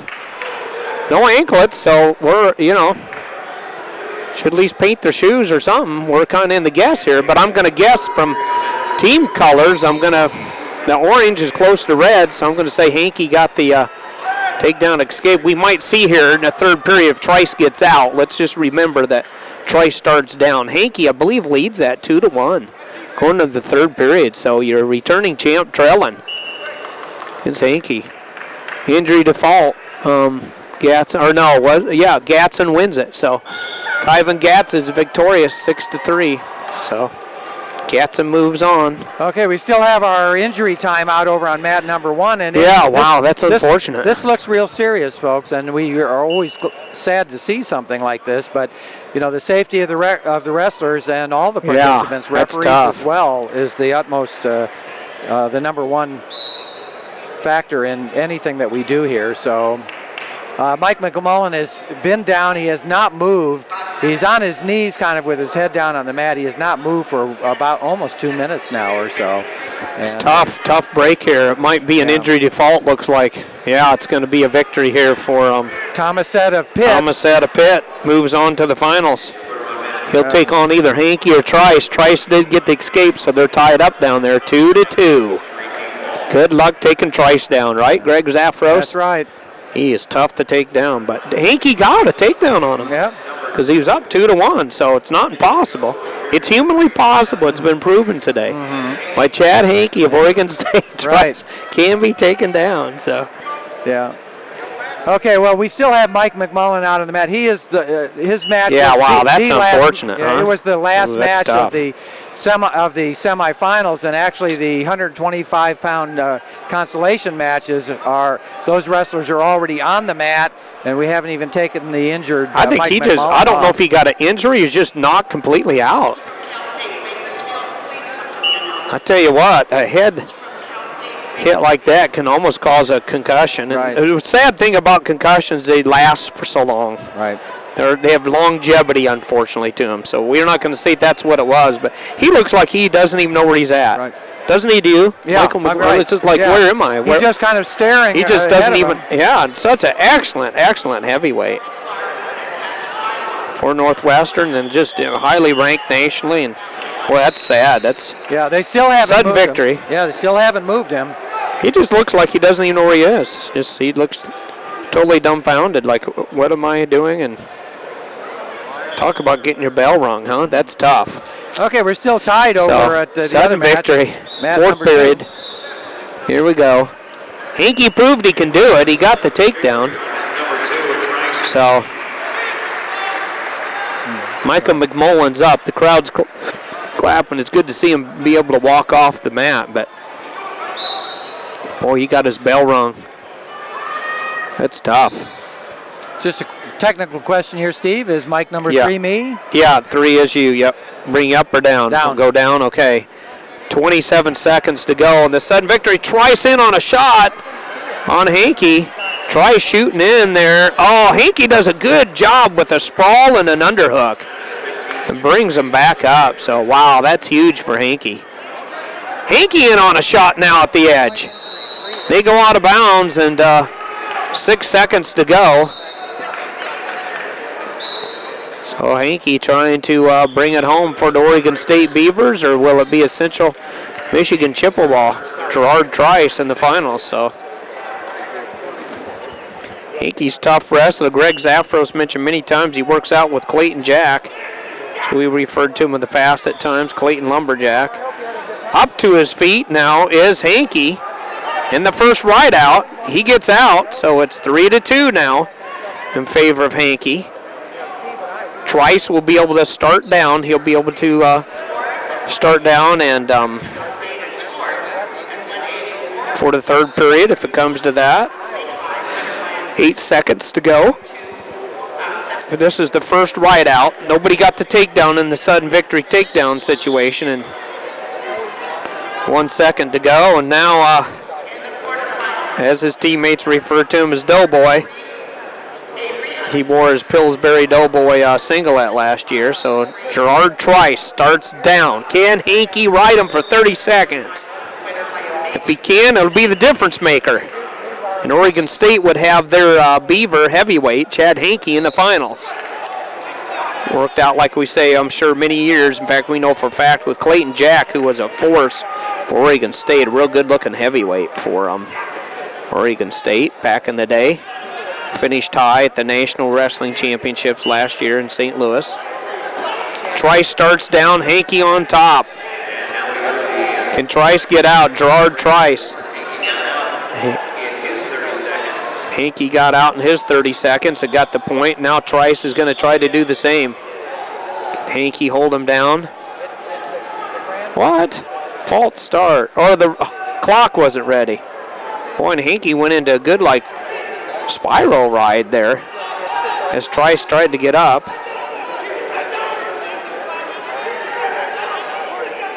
Really having troubles with the clock down there. It's taken forever to get this ride out started. Very slow. Now they get it. The clock's actually running. Trice trying to get up to his feet. Hinkie riding him tough, riding that leg. He's got the spiral ride. Trying to get Trice out of bounds if he can. 18, 17 seconds to go. Hinkie trying to get Trice down. He trips Trice, flattens him out on his stomach. 10 seconds to go. 7 seconds to go. Hinkie now down on the leg. He could get a stall. Hinkie 3 seconds, 2 seconds to go. Chad Hinkie has defeated Gerard Trice in the Oregon State Beaver. Took down Trice, something nobody else had done. Wins 3-2 in the ride out. Chad Hinkie moves on to the finals, and returning champion is defeated Gerard Trice. So Oregon State has their finalists in Hinkie. big win there, Chad Kriz, for Oregon State. What are your thoughts there, Chad? That was a match I was actually pretty excited to see. We've seen a lot of Hankey this tournament. He's looked good. And, he was able to get that takedown on Trice, like you said, nobody else was able to do. As the difference maker, And a lot of guys are scared to shoot on Trice just because, he's really good in that front headlock position. That's where he got all of his takedowns in those, first 2 rounds was in the front head. So, wow, big win there for Oregon State, working out for years, I'm sure, and right behind Clayton Lumberjack, as we always called him. Clayton Jack, the big guy from Oregon State. And we call them Lumberjack. They do lumbering work, in Oregon, so we thought. But Chad Hankey was victorious over Gerard Trice, so Hankey defeats Trice. So thanks. Okay, Chad Kriz is going to help me out here and play-by-play. Zafros taking a little bit of break. We'll do. We got a Viking up there. Let's talk about it. We do. Eric Thompson. Yep. Thompson. I know he's going against Michigan starter here. His name slips my mind. Is it Appland or not? Or we'll find out here real quick at 285. But right now they are scoreless, 0-0. So. Let's see here. Yeah, Ben Appland. Appland, yeah. Appland's been around for a while for Michigan. He's been in the Midlands. We've watched him in the national championships, I believe. Number 11 seed, and Thompson is the number 9 seed. So Appland. And Thompson did beat Michigan's, I believe it'd be his backup, beat him last round. It was a nice match there. Okay, so Eric Thompson, an interesting story. He got recruited by Kel Sanderson. A couple wrestling fans have probably heard of that name, Kel Sanderson. Recruited him for Iowa State back in the day. He was the number 1 recruit in the United States, I believe, for heavyweight. Yep, at heavyweight. Didn't pan out there for him. Zabriskie, he started behind Zabriskie. I believe he actually champ, and then he quit wrestling altogether, I believe. Yeah, he had a good match against Zabriskie. Was it in the wrestle-off or? He was on his back a lot. Okay. Yeah, he was. Really, he actually got pinned in it. Oh, okay. So yeah, stuck him. I thought he had I know he had a pretty good win then his true freshman year over somebody. He's a stud. He's a good wrestler. Yep. And then he had to wrestle off once against Jake Varner and. Well, probably what do you say? Yeah. It's scary to watch. Let's just put it this way. I used to get scared watching Jake Varner. I'm scared for his opponents. Yeah. But I'd like to see Dustin Kilgore in a year or two against here if Jake Varner hasn't gone into complete retirement, and see those two wrestle against, because I get the same feeling out there when Dustin Kilgore goes out there as we did with Jake the Snake. Well, that's what's scary about Varner is it was 11-0, I think, by the way, but Thompson lost to Varner. But Varner had 5-6 years on him, so Thompson's a stud. He's a good kid. Great wrestler. NAIA national champ and OW, is that correct? Yep, NAIA Wrestler of the Year. Last year, he got a pin in the first period in the national finals, so that was pretty exciting to watch. He's got Appland's leg up in the air, but Appland doing a good job here. And Appland has been on for stalling. It's about 45 seconds left of the first period.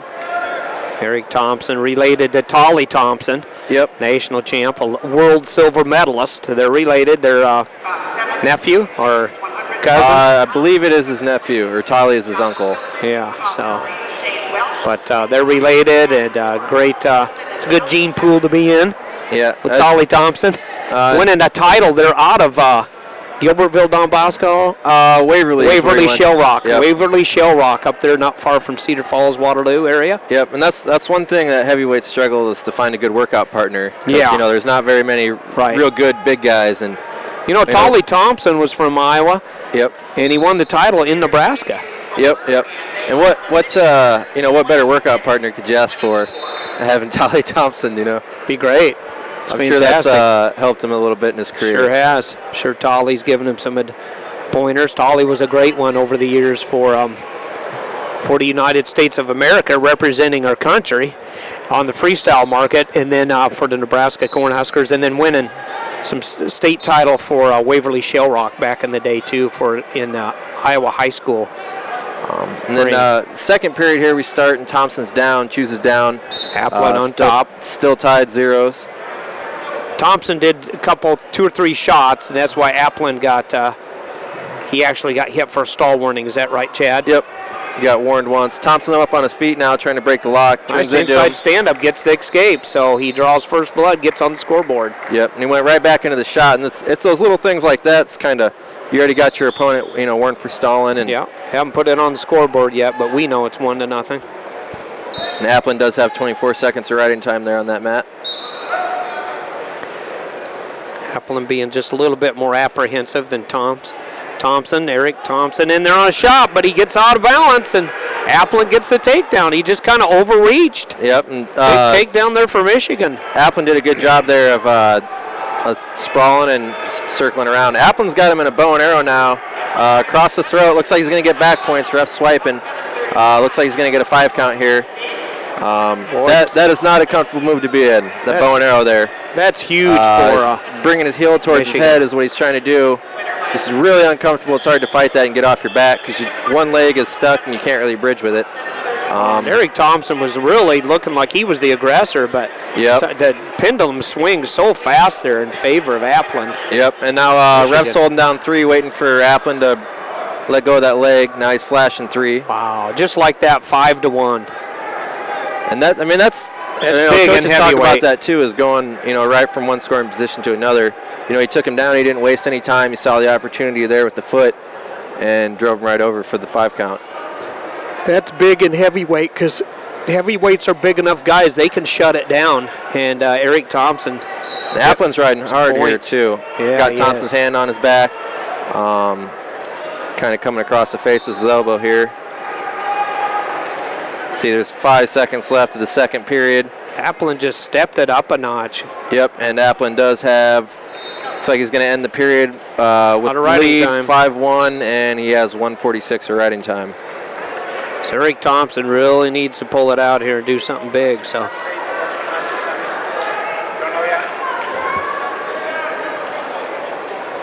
Applin chooses down here. It's kind of one of those things. Is Thompson going to try to erase that riding time because that is a point, 43 seconds. And then he doesn't have much time to do much else. So he's going to have to catch Applin on his back, and he's trying to do just they're in a bear hug position on their feet right now. Thompson knows what he's got to do. And he tosses him. Oh, he tosses Lad him. drops him. He's got Applin on his back, but he's out of bounds. He's out of bounds, so he's going to get the 2 for the back He's points. definitely going to get the reversal here. Boy, he had Applin in he trouble. was on top. He needs to bring him back in. If he can bring him back into the mat here, he's got Applin pinned, but they're out of bounds. He's flat as can be. He's smothering pretty good here. If he could even get him back in to get some back points, it's going to be crucial. He's basically got him stuck. He's pinned. He's got the fall, but they're out of bounds. And Thompson's legs are in, and riding Applin's time upper body was out of bounds. So riding time does tick now below a minute for Applin. Scorekeeper still hasn't given it. He should have 2, correct? No, excuse me. I thought there was an escape there by Applin, but they both stood up, and Thompson didn't let him separate to get that point, and he threw him back down on the mat. That's tough. And that's a big move you're looking for in that position tough. right there. I'll tell you what, one more foot in bounds, and the match would have been over. Yep. Thompson would have won by a fall. We're going to see, optional start here by Thompson. 49 seconds of riding time, so that's erased. How can Applin stay away from him? So now that puts Applin up 6-1. Let's see if he's going to probably try to avoid a situation like that because he probably wasn't expecting to get tossed like that. Promise you. That's He's a lot of go in momentum defense there. mode. Yeah, and Thompson's going to have to step it up a notch. And that makes it tough at heavyweight because heavyweights can back up. They're really good at born with a good reverse in their transmission. And then that's one thing too that Applin was kind of pushing in, which obviously helps with the momentum. Oh, I tell you, he's fortunate they went out of bounds. Yep. And if a guy's running backwards like that, you can't really toss him like that. It's hard. Yep. You got to get under him. Got to get some leverage is what you got. If you don't get leverage, then you can't do it. Yep. There's about 20 seconds left here in the third. Thompson is still down 6-1. Shoots in. Applin spins around for a takedown to go up 8-1, and looks like he's going to get the riding time point here too. I'll tell you what, the difference in that is where the throw started and finished. So. Yep, that was crucial. So time's clicking down here. And that's 8-1 before riding time. Looks like Applin's going to pick up that extra point for riding time. The 8-point difference for the major decision. It was a good match there all around. I'd like to ask, you want to go over and ask your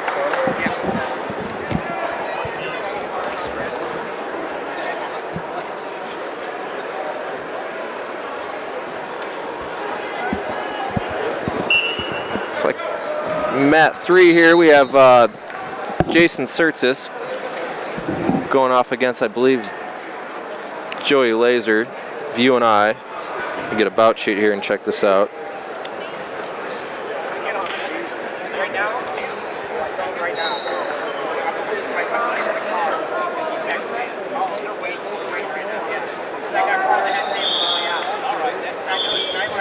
Okay, and you've got who now? You got Jason Sertzis here. Matt's trying to get the updated brackets here. We got a special guest stepping in. He's got about 30 seconds to talk with us. Jake Herbert joins us. Jake, you've wrestled in this event over the years and had some good luck here. This is kind of a special event for you. 50 years, brother. 50 years. I feel like I've been wrestling here for like 48 and a half years, you know, and it flies by. And you look good, I got to tell you. 48 and a half years, not bad, not bad. We just held the very first trophy that was given out at the Midlands moments ago. Mr. David Kreider had that in his hands. Where are your Midland moment trophies? They are with my mother and father, who Big Jim is the most protector of them all. He's like the dragon. They actually based that Smog dragon from the Hobbit movie off of him. I did That's know how that. well he guards those treasures. He is thorough. Yes, Very he's very thorough. yeah. So it's tough to get in. We don't have like a little back door people can sneak in. You got to go right through Big Jim. All right, update everybody where you're training at now. Are you in Michigan? Are you shoulder surgery now? So recovery. And where is recovery taking place? In Michigan. In Michigan. So still in Ann Arbor. I'm still living there with Rovat. Me and him, we just can't really work on my wrestling physically right now, but doing it mentally wise with all our videos and everything we're filming. So visualization. Oh yeah, all that. It's big time. And Rovat's put together a pretty good technique wave too. That I know he just started putting out on like Cliff Keen, so we're like the masterminds behind that. Very cool, very cool. So that's giving you some other things to do, and obviously you're having a good time doing it. I understand you've been working on a motion picture as well. Yeah, that was awesome. Got to do the wrestling movie, that Foxcatcher movie. Helped out with that, and it's going to be, I think, awesome for the sport. You think it is? Yeah, it really tells the Dave and Mark Schultz stories pretty well from what I read on the script, how well they stick to it. And tell the people who you played, though. I mean, it was a rather unique character for you to go that far south. Yeah, the man himself, Mike Sheets. You know, so I really wanted to get in the role because right now Sheets is a veterinarian. So I actually applied for vet school just to really get in. I got denied. I didn't get in. But I really, I'm a method actor. When I get in the role and I just walked around with, you know. You go that deep into a character I go that development? deep into, you know, I don't chew tobacco, so I just took some bubble gum and put that in my lip is what they said, and then really grabbed those outside elbows and hitting my ducks. But yeah, Sheets is a tough wrestler, man. If it wasn't for, you know, Dave and Mark Schultz, he would have been on a couple world teams and had another, you know, 3-time NCAA champion. You know, he lost to Dave Schultz in an overtime match actually for, you know, Dave's first NCAA title, and then ran into Mark at the you know, the Olympic trials. I mean, if he didn't go on and be a veterinarian, you know, he could have made, you know, 89, 90, 91, 92 world, you know, maybe Olympic team there. Think about woulda, coulda, shoulda. Now, Bennett, the director of the picture, well known for his Moneyball movie. What was he like to work with? Demanding, understanding, or what? No, he was understanding. He was good. He wore wrestling shoes too. So, and any guy that wears is that in debt to the movie, you know. And they're the most comfortable shoes out there too. I'm surprised you don't have them on. Actually, the inner soles are all wrestling. Okay, shoes. perfect. Thanks to my good friends at ASICS. How about that? Nice. Anyway, hey, we gotta let you get back to work. What are the rest of your duties here on the day? I got to go take my friends to lunch, and then make sure I come back at 5:30 for the awards and presentations and all that fun stuff. So. Yeah, it wouldn't be the Midlands without an appearance by Jake Herbert. God bless you, Jake. You look great. Thank you, guys. All right, man. There we go. And you just keep your mouth shut. You just stand there and just say nothing. Well, I didn't want to ruin the moment. I know. It's a great moment. You guys had a little bonding moment. Well, there. we've known each other for, I think it's a year and a half or so. Okay. Well, the longer you guys were talking, the closer you were inching together. Is that what it was? Yeah, kind of gave him the side hug. Yeah, I've been a little upset with him, and I'm over it now. So, all right. So, update us on the match you started us on just moments ago, if you would. Well, I'm actually looking at the bracket here, and they appear to be having the wrong bout number on the score clock, which is kind of making it a little hard to pick up who he's actually wrestling. All right. But that would be Jason Sertzis, Northwestern redshirt here, true freshman out of Indiana, younger brother of Alex Sertzis. My brother? Yes, I believe so. Now, Brad said to say hi. He's your brother, so. And we're doing Greg Zafros on break right now, just taking a relaxing moment, resting his vocal cords, trying to be. Hang on, Greg. Hang on, Greg. Hang on. Hang on, Greg. We're going to keep these in order. That way everybody knows when they touch a button, everything works.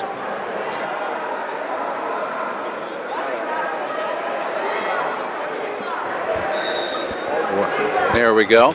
Okay, and it's good to be back on the show here. Well, it's good to have you. I know you've had some family duties here. I want to thank our friends at Punch Drunk Gamer helping to promote this program, as well as our friends at Wrestlite, the world's largest manufacturer of quality mats. It's Wrestlite. And by iGrappler. Look for it. That's a product of Nick Simmons and Company, iGrappler. Jim Zaleski Wrestling Camps, the University of Illinois Wrestling Camps with Coach Jim Heffernan, Mark Cody's Wrestling Camps at the University of Oklahoma, and of course App State. Look for John Mark Bentley's product out there. I want to thank our friends at Takedown Sports Supply as well. Look for them at takedownshop.com. All right, update us if you would, young man. Looks like we have Tyler Graff of Wisconsin here. He's going to be going against, I believe that's AJ Shop of Edinburgh. That's the same uniform that he wore at the All-Star meet for AJ Shop.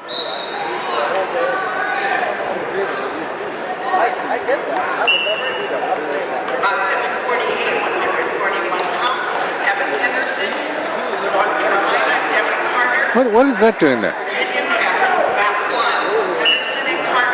We'll have to make sure that gets taken down. That's weird. We all love Bill Paxton. There's a picture now appearing on the Takedown site, brought to you by our friends at Kemen, Asics, and Brute.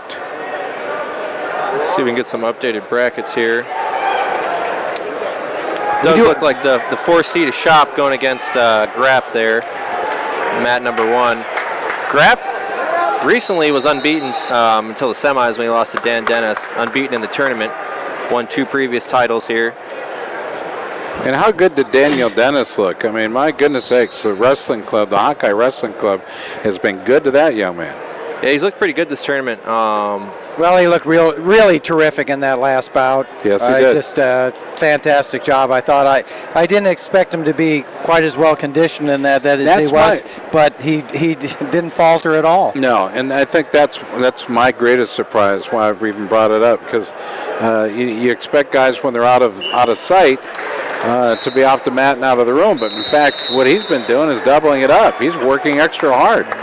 Well, and, when those guys are training freestyle like that, they're not used to that high intense level, 7 minutes like that. They're wrestling 2-minute periods with the break there, and that is surprising to see that his level of conditioning was up there. It looks like he was in season still.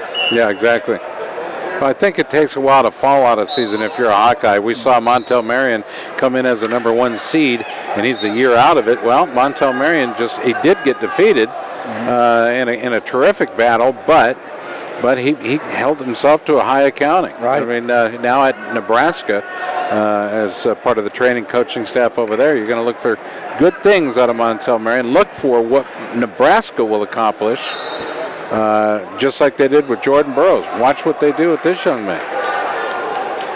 That match with Montel Marion was quite a shocker, I'd have to say.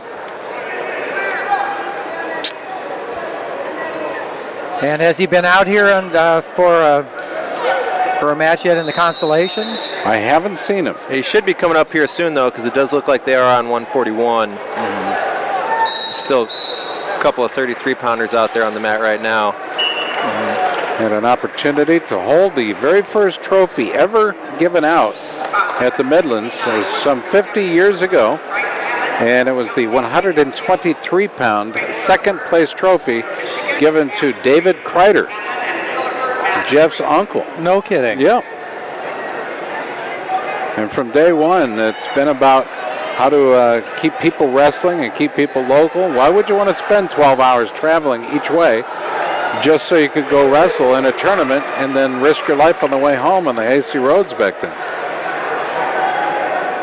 Well, I remember those early tournaments, and we sure have come a long way since then, but those early ones that we had, the first ones, second ones, and I was in the Army for a while. I was able to come back after that and see, again, some of those early ones in the first 10 years or so. And just to be able to rub shoulders with some of the people now that we consider the greats of all time, back then was really quite an experience, even when I wasn't wrestling in the tournament itself. It's just a wonderful place to be, and again, the granddaddy of all the tournaments. Yeah, we go back to Tom Erickson's victory, if you recall. Tom Erickson, of course, as of late, was with the Purdue program. Now, of course, most memorably from the Sunkissed Kids.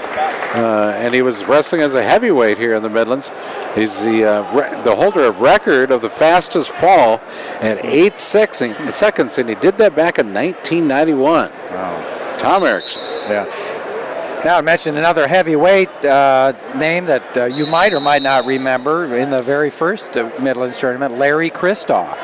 And Larry Christoph was not only the winner of the Midlands tournament, but he was our Olympic heavyweight wrestler and did quite well in international wrestling for the next 10 years after he got out of college. And he wrestled for Southern Illinois University, not Edwardsville that we have now, because that's who has the wrestling program, but for SIU Carbondale. Say it again. Didn't see it. Cain Velasquez? Yeah, he lost. You see him?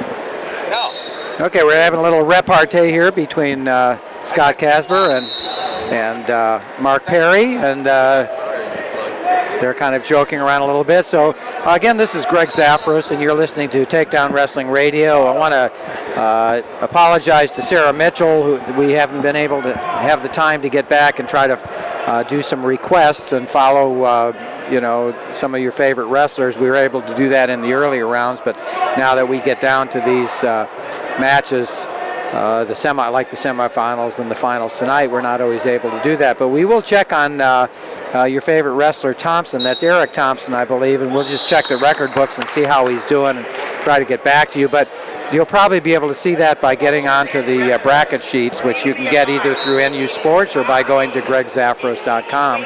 And Sarah, I know you've seen those already, so just check for the latest version of that. Okay? We're up to about 100 and...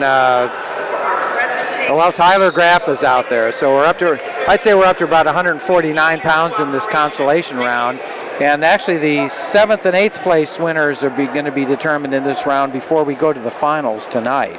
At the finals, if you haven't been to them before or heard them, there are actually 3 mats going on at one time. The center mat, which will be mat number 1, is actually for first and second place. The match off to the right is called mat number 3 because that's the third place match, 3rd and 4th, and then the mat off to the left is going to be, as you'd expect, 5 to be the 5th and 6th place. So the mats are numbered appropriately, and we'll be there to give you all the updates on it, and you'll be able to get not only information on the finals match, the first and second match themselves, but on the other ones as well. So you'll be getting more information by listening to Takedown Wrestling than anywhere else, and we will bring you updates on that. So we'll start tonight at 6:30 Central as we'll review and then project and then prepare as we make our way to 7 or 7:05 for the official start. Of course, that broadcast on themat.com and themat.tv. I want to thank them.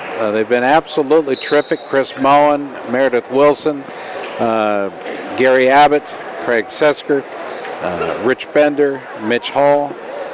So many of the great folks out there, one of the great staffs in all of the world of sport, but USA Wrestling really doing a terrific job out there. We are here in large part to salute the athletes over the years, but one guy in particular, Ken Kraft, who saw an opportunity to bring an event here 50 years ago. And boy, it has been successful. They say it's where the elite meet to compete, Greg. That's and it. You were one of those guys. I was, and actually, if you stop and think about the actual calculation, it was 49 years ago, even though this is the 50th annual Midlands tournament. And I had the good fortune to be there and to wrestle in the tournament, and I consider that, even though I didn't win it or anything like that, I consider that one of the high points of not only my career but my life, to be associated with this organization.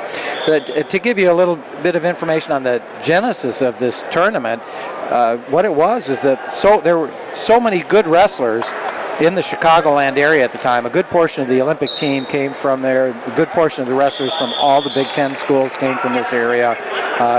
Quite a few numbers of national champions came within half an hour of my house every year, and so Ken Kraft saw the opportunity to get these guys together at Christmas time over the break when there wasn't anything else going on. That's because right. the only other major tournament going on was the Wilkes tournament out east on the East Coast, and nobody was going to travel through the snow out of Chicago to go out there. So, Ken and a couple of others, people that I was very familiar with at the time, got together and decided to put on this tournament. And what started out as a kind of small specialty tournament to give the wrestlers from the Chicagoland area something to do at the holiday break has turned into one of the most magnificent tournaments in the country, if not the world.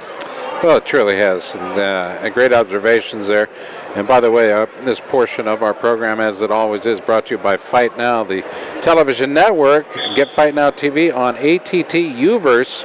Look for it out there. Fight Now TV, 24-hour-a-day combat sports spreading across the land. And look for Takedown Wrestling Weekly as well as USA Wrestling Weekly on the Fight Now TV network.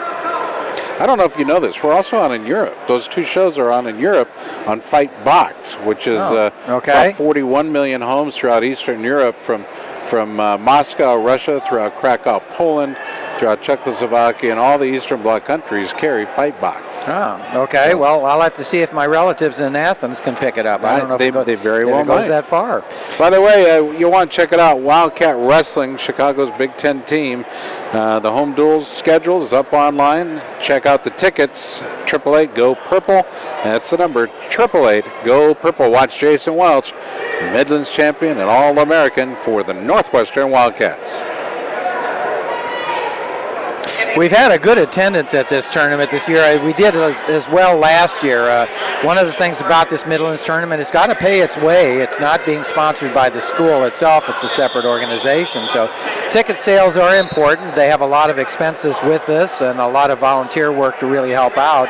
So, if you get a chance to either come out and watch the tournament or make some kind of a contribution to it, please go ahead and think about that. We have, fortunately, sponsors for each weight class, and they present the trophies to the winners after each match, and it's guys like Tadaki Hata, for example. Tadaki Hata, Mark Massery, national champion out of Northwestern. A lot of people, Peter Karampellis and other people who are associated with either the Northwestern program or the Chicagoland area, but anybody can do that. If you'd like to make a donation in somebody else's name and that to honor them, why don't you sponsor one of the weight classes here at the Midlands next year? Give it some thought for next year. Well, we should do it in honor of the memory of Chad Kriz and his time spent on the map. I know. I mean, he's been here for 2 days now and done a fantastic job. We got to thank him for that, even though he's laughing about it. Chad, what do you think? Your second year, your first year, you were a bit in awe. Now you've had an opportunity to have a run of the place. What are your thoughts? Well, I mean, it's, growing up, it's always a tournament that you look forward to watch and get the results of, just because there's heavy hitters here that compete every year. And yeah, I guess I was in a little bit of awe last year, just because you see it on TV, you hear about it, you read about it, and you come in and you're like, wow, this is it. And I mean, it's awesome, and it's good to be back here for the 50th and see these top teams go at it. Well, of course, you're going to be able to watch a bit of a recap on this on next week's Takedown show. The highlights and interviews and everything that's been shot here over the last day and a half.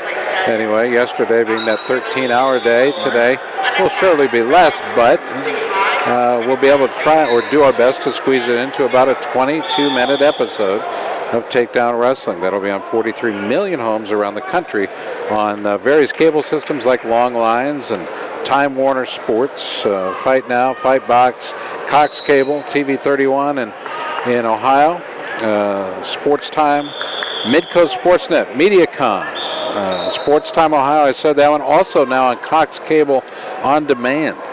Also want to thank our friends at Channel 9 in the greater Susquehanna Valley in Pennsylvania, and so many good folks airing this program around the country. We appreciate it. I want to remind you that Consolation Wrestling is still going on at this time, and it will affect the team score. Several teams now getting in there either trying to win the darn thing or place in the top 3 or 4 or 5. And still quite a few good wrestlers out there. I see Devin Carter right on the far match right now. He's wrestling on attached this year, but he's the defending the defending Midlands champion from last year. So there's still a lot of good wrestling on, but it's going on all over the place here. And we're not going to bring you a lot of play-by-play on it, but you'll be able to get those results. Team scores have been updated. Let's go to Chad Chris for an update on the team scores. Chad, 10 through 1, if you would, please. All right, coming in at the 10th spot with 50.5 points is North Dakota State. And then up to number 9 was Pittsburgh with 56.5. The Northwestern, the host team here, is at number 8 with 59.5. Michigan comes in with 60 points at the number 7 spot. The Beavers of Oregon State take over number 6 with 66.5 points.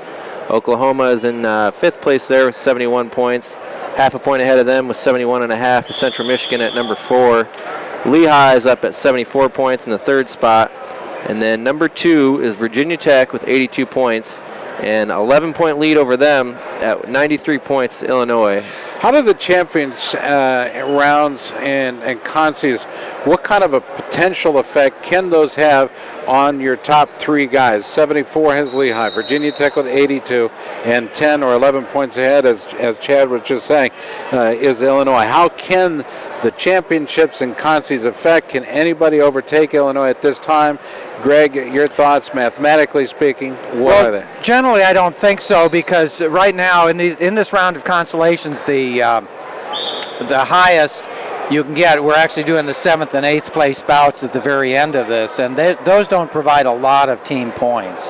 Okay, and so you're not going to be able. You're going to get some, but unless you have a lot of wrestlers in this round here, you're not going to get a lot of team points. And what did we say? Illinois has 3 consi. Yeah, they have some in there as well, and Virginia Tech still does too. So for a team to come from below and get past either one of those, they're going to have to, they're going to have to win all of theirs, a bunch of them, and these other 2 teams. Well, right now, Illinois, I think according to ABC News, we're able to go ahead and project out the winner of the primary in North Carolina. Just kidding. We can't project it out. It's too close. 11-point spread with 2 and 3, each of them. Illinois and Virginia Tech, each of them have. If Illinois fell on its sword right here and lost all 5 bouts, okay, the 3 consies and the 2 championships, and Virginia Tech won all 5 bouts, they would actually go ahead. Right, and that's the matchup. Even Lehigh, because Lehigh in 3rd place has 3 people in the championship matches tonight, it's those 3 teams. I think the other teams down below that really are not in it at this point, and Lehigh's only in it because they have 3 in the finals, but they don't have any in the consolations to go along with that. So it would be a little bit hard for them, but I'm not going to count them out yet. But I think it's a 3-team race, maybe possibly just a 2-team race to win it. Chad, Chris, you've gone through many brackets over the years and watched scores accumulate. What are your thoughts on the potential? You've seen what Illinois has done. Remember, their heavyweight is on the rack right now. Their starting heavyweight is on the rack, Jim Beam, for that broken ankle, and that looks like it's a yearly deal. In other words, he'll be out for the year. Yeah, I mean, I would say that's going to hurt them dual-wise, but as Mark Perry told us yesterday, they did have another guy they could throw in there as a point scorer here, because that is one thing with the Midlands tournament is it's not one guy at each weight. You can select your top 10 point scorers from any weight, as a coach. And that's, as Greg said yesterday, the other coaches don't know who the other team's point scorers are. Right. Yeah, I think there are only a few people, somewhere in the range of 2 to 4 or so, who know. You know what's weird is that Jim Heffernan yesterday said, I'll tell you who my point scorers are. I said, you know what? I don't want to know. And I'd rather be surprised. Right. I'd rather see how it all adds up. Yeah, and that's part of the excitement of it. I mean, what can we say? Is that Montel Marion over there on the Montel Marion against Eric Grajales in Right, Michigan. so there's some great wrestling going on here right now. Here, let's stick with that bout. 55 seconds remain. First period, no score, no riding time. It's bout number 749. If you're keeping track at home, bout number 749. Grajales from Michigan wrestling attached. Montel Marion unattached, but wrestling out of Lincoln, Nebraska now. they're going at it. I mean, these guys, for Montel Marion, there's no team aspect of this because he is unattached. For Eric Grigales, they are going back at a little bit of fisticuffs. Well, he can be a spoiler. Montel Marion can be a spoiler for Michigan, can interrupt the flow of team points if, in fact, Michigan were in the running. Remember, they're in 7th with 60 points, and that's spread by 33 points between the 7th place spot right now in Illinois and the number 1 spot. And I'm reminded of last year in the 165-pound finals where, Kevin Dresser would have liked to have gotten some points from Peter Yates, but he was wrestling Steve Fittery, one of the most outstanding wrestlers at that weight, postgraduate wrestler for us. And to a certain extent, I'd have to say that Peter Yates didn't stand a chance against him. Got a good point. Yeah, and so, he wasn't able, and not only for Peter Yates, but the fact that Virginia Tech couldn't get any points out of that because we've got these postgraduate wrestlers here. And that's part of the thing that adds to the flavor of this. Having somebody like a Montel Marion out there, or last year's Steve Fittery out there, or having Joe Williams wrestle here for 10 years, and that adds to the flavor of it. And having unattached wrestlers wrestle here with the teams. And right now, Montel Marion with a 2-point advantage over there, 2-point takedown, and we go to the second period. Clock just now starting. He's on top, as you might guess, and starting to accumulate riding time. Grigales wants to get up and get out. He's got a tight waist going, does Montel Marion. Trying to twist up and get out is Grigales. Grigales now back to his knees. Marion riding tough. Grigales goes up. Limp waist, and there he is. Out is Grigales, but Montel Marion did what he needed to do. He's got 35 minutes of riding time. Grigales now in a shot of his own. Left leg of Marion has Montel split back out to the out-of-bounds ring. Let's see if he can hang on. Grigales, very tough young man. And out to the outer rings again. The referee standing right there. Are they inbounds? Are they out of bounds? He's got a good eye, and he whistles it dead. Back to the middle they go. With that escape, 1 point goes to Grigales now, 2-1 with 1:12 remaining in the second period. 35 seconds of riding time. Greg?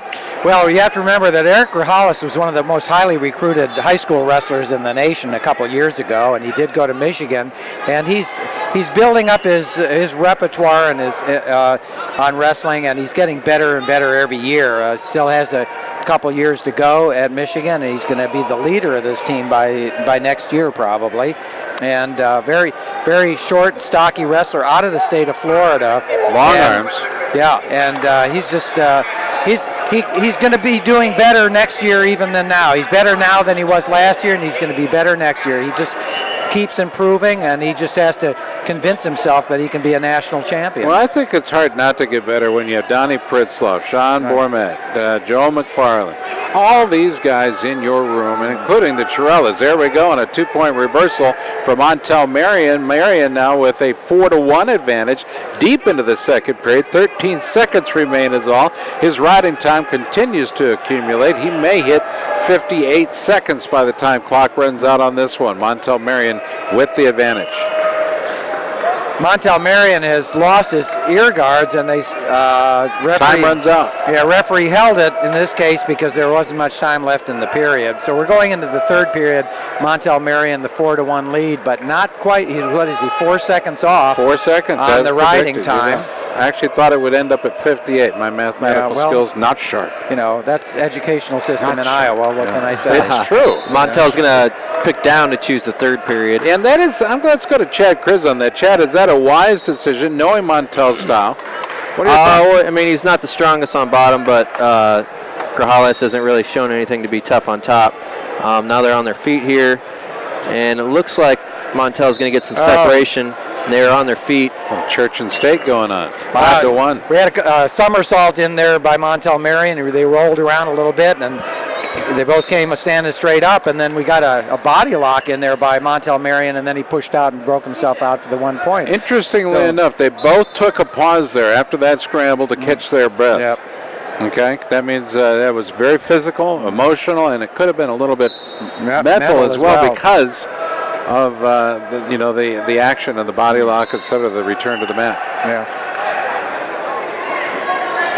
You have to remember, this is the second day of wrestling for these wrestlers. They've gone through a lot of matches, That's true. and they've wrestled a lot of tough ones. These are the better wrestlers that we're talking about right here, and so they've wrestled in the later rounds and the better opponents. 1 minute remains in this bout, 5-1. Marion on top, looking for a potential third place, I think, will Marion be.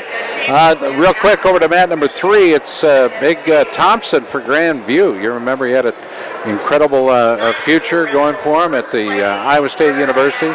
Made some changes. The nephew of Tolly Thompson, now in on a single, is Eric Thompson. He's got a 4-0. Actually, he's down 4-0, and another 2 points added to that. So it doesn't look good for young Thompson, as right now, I believe, it looks like a Chippewa. Help me out here. Is that? It's not it's not Central Michigan. He's got an N on a singlet here in the. I'm not sure if he's unattached or I think NU. North Umbridge, I think. Okay. Well, do we have Eric Thompson out there, because we've had a couple of requests for him? Yep.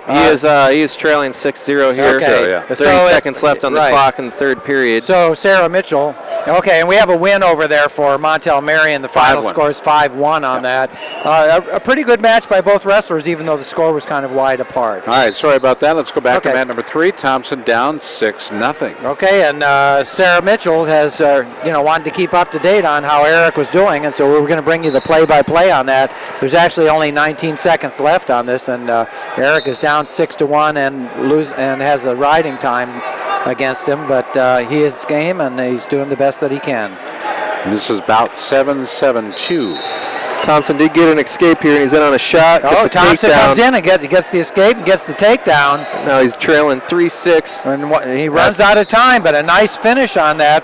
There were, I believe, 3 wrestlers, Sarah Mitchell told us, for Grandview, and they all accounted for themselves well, I'd say. They kind of put Grandview back on the map, and given the fact that Chad Kriz is Grandview was one of the star wrestlers at Grandview. I wouldn't say that. Yes, no. well, the superstar then at Grandview. We've had quite a representation.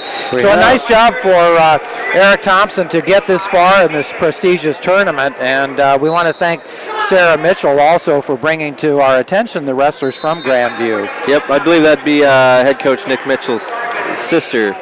Okay, Sarah is that Mitchell. who it is? Yep. Okay. We love the Mitchell family. Okay, Sarah. See, they all love you here, and we love you here at Takedown Wrestling as well. Absolutely, on themat.com. Okay, we have an interesting match coming up in front of us right now. I see Jesse Dong of Virginia Tech out there, and again, we've talked just a moment ago about the team score and how important that might be. So Jesse Dong is out there to try to get another point or two. Dong has filled out a lot. Still very angular, still very slender, but looks a lot more mature this year than last, and by God is he strong. Yeah, and we also mentioned too, let's see what happens here. I've watched him for a while now, and he's really an excellent wrestler.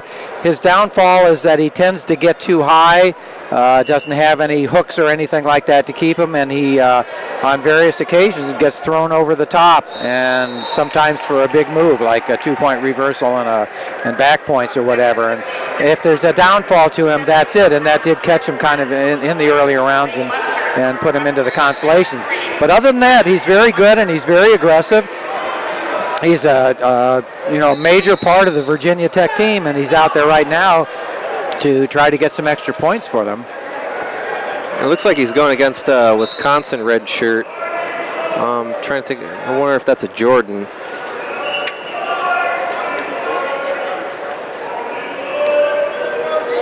Well, there must be a Maryland wrestler out there because the Maryland Screamer, Robin Ficker, is up in the... Well, that doesn't make it right. That'd be Maryland alumni, actually. What's his name? Big man, 197. Hudson Taylor. Hudson Taylor, yeah. Going against Lee Munster. Yeah. And so we've got the Maryland Screamer up there giving us a chorus. Talked to Hudson a little bit earlier, right after his first bout. Didn't take long, less than a minute. And Hudson still training and coaching at Columbia, living in the city. Just an absolute gem of a guy. Known him for a long time, but I will tell you what, smart, bright, not afraid to go out on a stand. been a big proponent of human rights, gay rights. He and his fiancée. I don't think he's married yet. I think he's still engaged. Did we say that this is? This is Isaac Jordan out here wrestling against Jesse Dong. He's at the University of Wisconsin, but he's wrestling unattached. Oh, that's Jim Jordan's son. Now there's another Jordan. There's Bo Jordan. Bo Jordan, right? Yeah. And then there's another Jordan yet, and he just committed to Ohio State. That would be Congressman Jim Jordan's nephew. I wonder if they're going to name one of their kids River. River Jordan. I mean, that's good. You've got River. What's the other guy? River Phoenix. River Phoenix. You know, if you can have River Phoenix, you can have River Jordan. Okay, there's the score now on that one is 2-1, and that's in favor of Isaac Jordan of Wisconsin, or I should say unattached, but at the University of Wisconsin, with 13 seconds to go in the first period. To be precise, 10 seconds, so the Scott Casber doesn't get mad at me. No. So we're down to 5 seconds now. There is 40 seconds of riding time that goes to Jordan. Always important to be precise. Don right now, 1 point down from Jordan. And Jordan, just a phenomenal young man, but boy, he's come from great lineage. Going to the second period, fresh 2 on the clock. Yeah, Jordan deferred on that to Dong, and Dong chose the down position. By the way, Hudson Taylor did pick up the victory on mat number 4. Stand up by Jesse Dong, and immediately was lifted off the mat and slammed back down by Jordan. But they scoot toward the edge of the mat, and Jesse Dong breaks free, and that makes the score 2-2 with 1 minute and 40 seconds to go in the second period. Back out on the center of the mat. Jesse Dong, I'm trying to think if he's a senior this year, and I presume that Isaac Jordan of Wisconsin is a freshman. Redshirt freshman. I can't say for sure. I'm just going to guess that. But a pretty good match. They're out head-to-head right now, and a little bit of a flurry there of attempts at knee picks and whatever, but no real shots on it. They back up to the center of the mat. We've got 1 minute to go in the second period. Again, the score is tied 2-2, and there's 56 seconds of riding time by Jordan. So if he can get position to be on the, he was on the top here, so he may not get another opportunity to get any more riding time and get that 1 point. Okay, there's the change of level and a shot in by Jesse Dong. That's kind of his patented move, and he gets in real tight around the leg, but a nice counter by Jordan, who reaches over and grabs Dong's leg, and the referee stops it and breaks them. If that was broken for a stalemate, I guess I wouldn't agree with that call, because they were still going at it out there, and I don't know if you got a chance to see that, that's Scott, referee or Kevin not. Tan, and I don't know that I would agree with that one either. Right, but Kevin Tan is certainly one of the finest referees that we have in this sport. That's what he told me earlier, and I'm going to. And you're going to sort of agree with him on that. Sure, why not? Yeah. I have to agree with him because he is a Cedar Rapids native. Okay. Okay, we got one of the guys that got out, though, didn't he? Huh? Yeah. Good job. We had a little bit of a shot by Jordan, and now he's on all fours, and Jesse Dong is reaching over the top, and he's got him in like a front headlock, and now we break that because that's the end of the second period. So we go into the end of the third period, and Jordan takes down. No. Jordan takes standing. The great Ken Kraft is here, ladies and gentlemen. Oh! Now, how do you like that? Isaac Jordan is the tie score. He could have chosen down to get that 1 point escape, which he probably could get against Jesse Dong, but he chose instead to take standing. Well, I think one thing, too, is that, choosing down there is going to tick away from the riding time that he does have accumulated, which is at 56 seconds. So if Jordan was to get a takedown, you would assume that he would be able to rack up those other 4. Okay, there's the same shot by Jesse Dong. Shoots across for the far side single leg. Pulls out a nice breaking by Jordan, and he spins around behind, but Dong spins around behind him again, and it's a little bit hit. If Dong can get his leg out, he'll get the 2 points, but the knee is twisted pretty bad, and referee Tam may call a break on this one for potentially dangerous. Not yet, but Jesse Dong has a chance. Nice. We're going to get a whizzer in here by Isaac Jordan, and we finally stop it for that bent up knee. And the right yeah, thing that's tough on me. Chad, the whizzer. What does that feel like when that knee bends like that?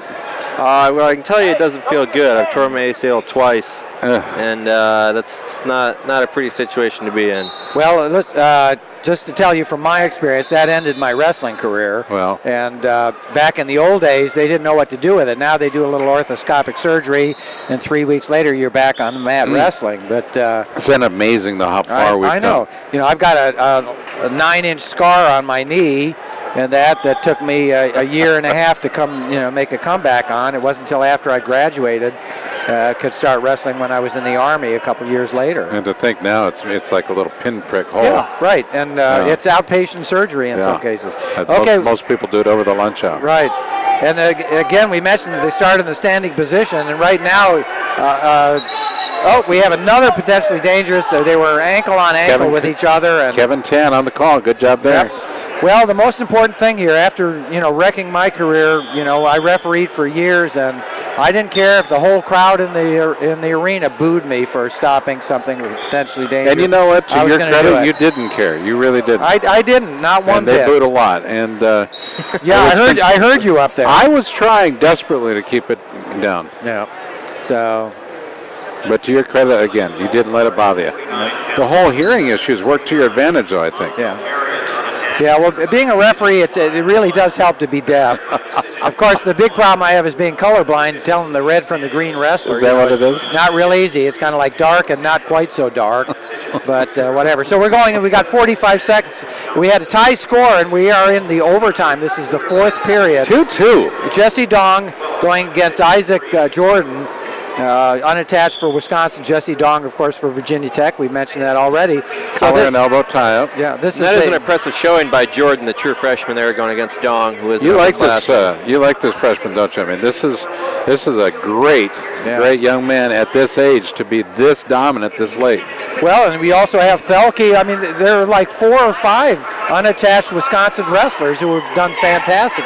And Jesse Dong is in. Can he swing around? They're near the edge of the mat. Jordan's whizzing pretty hard. And cut back for the takedown. Jesse Dong made the shot, but a comeback there by Isaac Jordan. Pushes back on him and gets Jesse Dong back on his hips.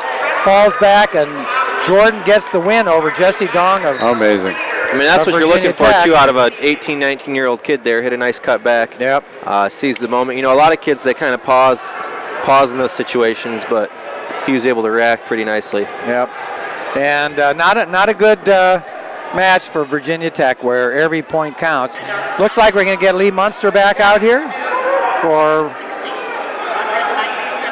Northwestern, last year's champion. Let's just check that. That's going to be about 7:56. Chad, do we have that? I believe that's Jordan Blanton of Illinois. I'm not sure if that's Munster.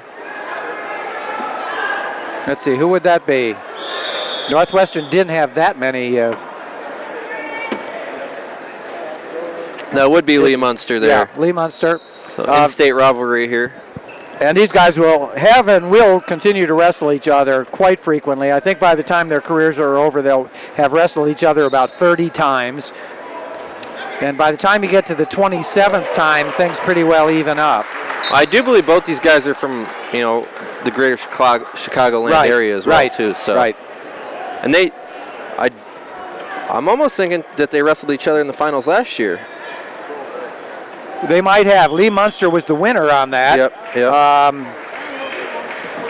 Let's see if it's in our program, our $5 program.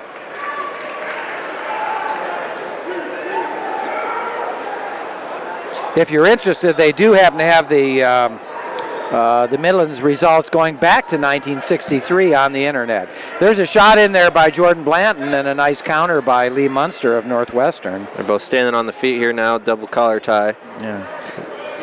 Okay, now I got it. Lee Munster beat Ethan Lofthouse of Iowa in the finals, and I think he beat Jordan Blanton in the semifinals. Yep. So these guys have gone at it before, and they will continue to. Lee Munster, well, Jordan Blanton, I think this is his last year, but Lee Munster is going to be around for another couple years for Northwestern University. Nice shot in there by Munster, but they roll out of bounds. No score, 1:23 to go in the first period, and a couple of the, well, actually the number 1 ranked wrestler, Jordan Blanton, and the number 4, seeded wrestler, I should say, and Lee Munster, even though he's the defending champion, I think was seeded 4th, 3rd or 4th, but I think it might have been 4th on there. But he was a freshman last year when he won it, and what can you say? He's still got his future ahead of him. Yeah, and that's an impressive win there, winning it. Him and Welch were both champs for Northwestern there, bringing them to a second-place team finish last year, right, the highest ever. And that's the highest Northwestern has ever finished in this, even though it's their own tournament, and it was a great job by that team. And, of course, Mike McMullen would place second. Or was he second or third? I think he was third. I'll check it right here. Actually, he was 4th. 4th, okay. Yeah. Jared Trice was first. You were right before. Bobby Telford of Iowa second. Matt Gibson of Iowa State got third. Was third, and Mike McMullen. I remember that match now between Gibson and McMullen, and I didn't feel that was one of McMullen's better matches, but I felt he was a little bit discouraged. It was more mental than anything else. Right now, we have this match, Lee Munster and Blanton Jordan. In front of us, 14 seconds to go in the first period, and it's still 0-0. And these guys are probably sick of wrestling each other by now. I think that Lee Munster's probably saying, thank goodness this guy's going to graduate. And I have to presume that Jordan Blanton is a senior because he has wrestled 3 times in the All-Star Classic. And for him to wrestle in it as a freshman, I don't remember that happening. So I'm going to assume that this is his 4th year, and his 4th and final year. Starting the second period, Lee Munster is down. Let's see if he can get himself up. He's up. He's got one leg up. Okay, sits and does kind of like a little hip out. We used to call it a long side roll in the old days, but he stayed up a little bit higher on that, so he got himself 1 point. Jordan Blanton only got 7 seconds of riding time. We hope you're enjoying our broadcast. We've got Chad Kreitz and along with along with yours truly, Greg Zafros, and we're with Takedown Wrestling, and this is the 50th annual Ken Kraft Midlands Wrestling Tournament. Okay, nothing going on. There's a shot in there by Jordan Blanton. A nice high crotch move. He lifts the single leg. He's got to lift it up. He kicks out the other leg. Doesn't have the takedown yet, though. Nice. Lee Munster got a good job there with the whizzer. Right. He got his hips back to prevent it, and then he threw a whizzer in, but he's lost the whizzer now, and Jordan Blanton is trying to pull him back to the center. Munster is right on the edge of the mat, and Munster turns around and grabs Blanton's ankle. Yep. What Munster's going to want to do here is get his head underneath the leg. That's one situation that coaches will stress to you is when the guy's got your leg in the air like that, do not turn away, because all you're doing is giving the guy an opportunity to cover your other ankle for the takedown. And I'm surprised, honestly, that Blanton didn't seize on that. Mm-hmm. Okay, there's still no takedown on that yet. It does look like Munster is trying to pull that leg down, get it over his head. I believe Blanton is in a crotch lift position here. Going to go to a stalemate. Okay, the score 1-0 in the second period. That's in favor of Jordan Blanton. Okay, back to the center. They're really tight head-to-head. Nobody's going to change levels on that one. Let's see if something happens, if they're going to loosen up a little bit. Okay, Lee Munster is starting to push the hands away. He separates them out now. They're about 4 feet apart. Coming back together again to tie up just as tight as they did a few minutes ago. And we tried to get a throw by Lee Munster, but you just can't do that when you're, side of head to side of head on that. It's just too tight. That's not a real collar tie. A collar tie has some distance between you. It gives you a chance to change your level. And these guys didn't do that. Yeah, that's one thing too. You got to have some separation in there when they're pulling each other into themselves. It's kind of hard to to get that separation and change your level. Blanton did choose down here to start the third. Munster is out on the side riding now. Yep. He's got his head in the armpit of Jordan Blanton, and he's got Blanton's wrist. We used to use that a lot in the old days, but I don't see it too much anymore. Okay, Jordan Blanton stands up. He's trying to mule kick out, and he does. He mule kicks out for an escape point. Actually, and that gives him 1 point. Lee Munster had that escape in the previous period, so the score is now tied 1-1. Riding time not a factor at all at 19 seconds. We have 1 minute and 20 to go, so let's see. The takedown is going to do it here. Otherwise, we're going to end up in overtime. Okay, I think we have Mario Gonzalez over on the other mat for Illinois. Going against Kyvan Gatson. Kyvan Gatson, yeah, and those a couple of brutes out there. Yeah, those guys are pretty big. I wouldn't want to get in a tussle with them. Yeah, and Gatson has been referred to by the rest of our crew as the youngster. Well, I'll tell you, this guy is a man-child out there. You can definitely hear the Fighting Illini and the Wildcat influence here in Welsh Ryan Arena. Yeah, so we have two Illinois wrestlers out there at the same time. They would have rather been in the championship round rather than consolations, but still every single point counts. We talked about that earlier with Scott, that if these teams don't pick up some wins in the consolation matches as well as the finals, then that the team score could change. Yep. Of course, the battle is between Illinois and Virginia Tech, with a slight possibility for Lehigh, but Lehigh has come on strong this last round. Munster had the only real shot here in the last minute. Looks like there's 8 seconds left. They're going to go into overtime here.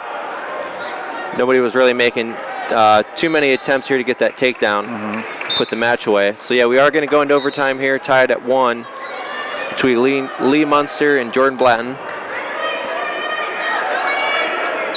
1 minute on the clock here. The period starts. They're both in there ear to ear. Just really tight there. Oh, Blanton in on a shot here. Oh, and he's head to the outside.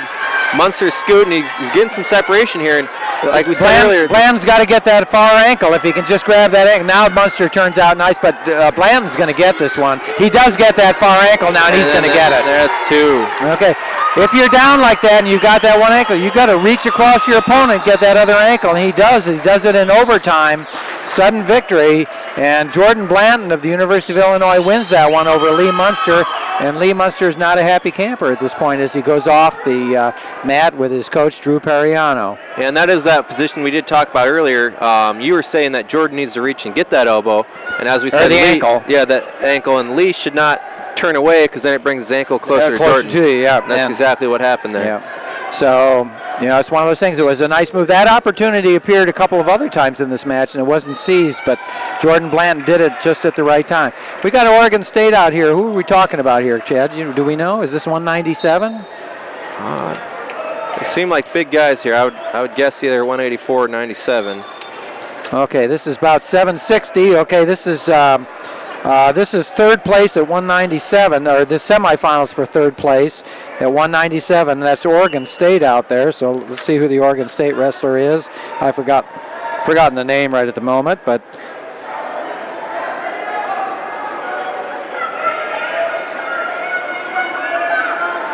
Okay, we're gonna look this one up on you. It's a good match already. The one wrestler, they're both tying up. They're near the edge of the mat, and the question is who's going to throw who here. They've got a step over on their inside legs, and we've got a Peterson roll to 2 points. Are we going to get 2 points? No, they go out of bounds. The Oregon State wrestler had a Peterson roll, basically. He rolled his opponent outside, and when he went to turn himself, he stepped out of bounds. The referee called it out of bounds. That's Kevin Tam, is it? Is it Kevin? Yep, Kevin Tam. Kevin Tam. This looks like Kevin Beasley here unattached for Old Dominion. Oh, right. That's the Old Dominion. And trying to find the Oregon State guy here.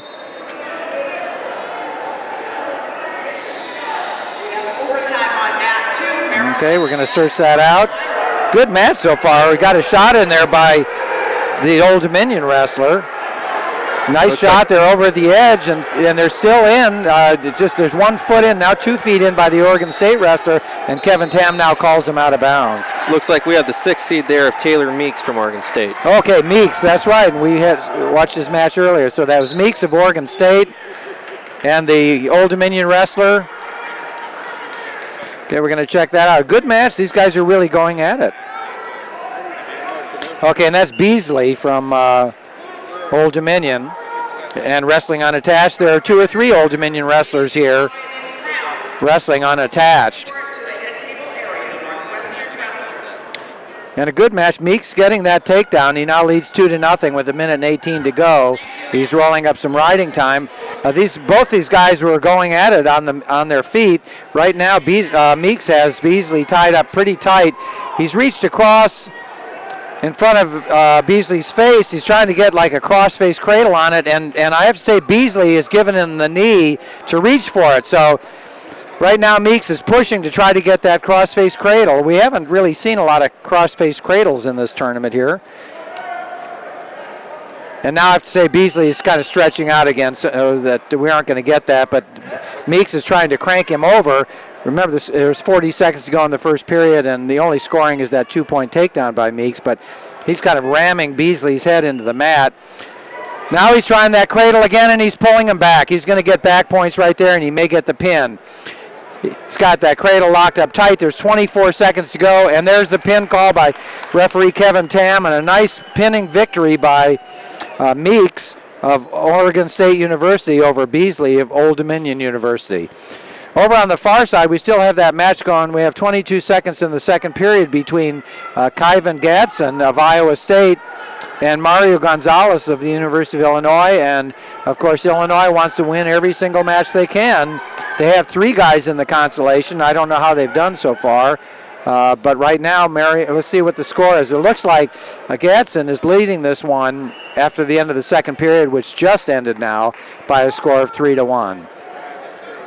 You're listening to Takedown Wrestling, and we are glad to have you with us. We're bringing you the 50th annual Ken Kraft Midlands Tournament. It used to just be called the Midlands Tournament, but last year became officially the Ken Kraft Midlands Tournament in honor of the founder and the director of this tournament, former head wrestling coach at Northwestern University. Okay, the only match out there right now is the Gadsden match with Gonzalez, and Gonzalez gets out. Let's see. Did they switch that around on the anklets? No, they changed the score. They put the score up wrong. I thought maybe the anklets were done, but the score now is 3-2. They originally had the score backwards on that. So 3-2, it's tightening up. We are in the third period, so a takedown, riding time is not a factor, so a takedown is going to be decisive in this, but if nothing happens, then Kyvan Gadsden is going to win this one for for Iowa State. But I'll tell you right now, the coaches from Illinois are out there want that to win. And then there's another takedown by Gadsden, so he increases his lead to 5-2. And Kyvan Gadsden is one of Scott Foster's favorite wrestlers, and I'm sure he's going to want to get out and get the earphones on now and start talking up a storm about one of his favorite wrestlers. So Steve, glad to have you back. I'll let you take over on that. It's 5-3 at this point, and it's 50 seconds to go in the match. So 5-3. Marion Gonzalez, good wrestler for the Fighting Illini. Kyvan doing a good job here, but he's got to close strong. 55 seconds. Just a 2-point lead. He doesn't have riding time, Gadsden doesn't, so anything could still happen here between Gadsden and Mario Gonzalez of the Fighting Illini. Finishing strong. I got a little closer, took a little sabbatical there. Thanks for listening today. Takedown Wrestling and the Amateur Wrestling Show. Kind of joining up here today and doing a broadcast at the 50th Annual Midlands, the Ken Kraft Midlands Wrestling Tournament, and so finishing strong there. Another takedown there for Gadsden. Throw-bys is doing some good throw-bys there for Iowa State as Kyvan Gadsden taking down Mario Gonzalez. In the corner for Iowa State is Troy Nickerson from Cornell, and then Kevin Jackson, a 2-time world champion, Olympic gold medalist for Iowa State, and Wynn Mahalik and Mark Perry, 2 greats for Illinois. So 7 seconds to go. Kyvan Gadsden looks like he'll be victorious 8-5 against Mario Gonzalez, last year's Big Ten champion, this weight class. And so Iowa State finishes the last match with a victory today at this session. And we'll be bringing you finals tonight. And we're sure glad you listened to us today. The 50th Annual Ken Kraft Midlands Wrestling Tournament here in Evanston, Illinois, on the campus of Northwestern University. And we're going to shut it down, and we're going to restart this evening. Probably start 15, 30 minutes before the finals, and going to have a good time bringing it to you. The last score we have, I'll run down the top 10 or so for the Midlands. Top team, you ready? Fighting Illini, Illinois, right out of Champaign-Urbana, 93 points for Illinois in first place. Second place, Virginia Tech Hokies, wrestling for Coach Kevin Dresser. Second place with 82 points. Just about 8 points behind is the Lehigh Mountain Hawks. They have 3 in the championship, so they basically could improve themselves as Virginia Tech doesn't win their championship matches. By the way, Illinois, Virginia Tech, Lehigh, and Oklahoma have multiple finalists. Illinois has 2, Virginia Tech 2, Lehigh just says in third with 3, and then in fourth place with 2 in the championship is Oklahoma, just 1 point behind Lehigh with 73 points. Central Michigan Chippewas with 71.5. They have one wrestler in the championship, and then Oregon State Beavers in sixth place with Coach Jim Zaleski and Troy Steiner and company with 70 points. And in seventh place is Michigan Wolverines, and they have 65.5 points. Pardon me. And in eighth place is Northwestern, the host team here. Northwestern Wildcats, 59.5. Right behind them in ninth place is Pitt with 56.5. And Pitt, by the way, has 2 finalists, so they could pass possibly Northwestern with 2 in the finals for Pitt. North Dakota State's in the top 10. There they are with 50.5 points, North Dakota State. And they have 2 in the Consolations. I think I saw their good 165-pounder Steve Monk won his match. And I want to thank you for listening today. Had a good time bringing it to you. Hopefully you had a good time listening. And we love wrestling just as much as you do. Thanks for listening. This has been Steve Foster with Scott Casber, Chad Kriz, and then our good faithful Greg Zafros. And we'll see you tonight, folks. Takedown Wrestling Radio, Takedown Wrestling Media, and bring in the championships this evening from Welsh Shrine Arena at the 50th Annual Ken Kraft Tournament. Thank you. Have a good afternoon, and we'll see you this evening. Good night, everybody.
talked to Big him Ken. several times. Yeah. Okay.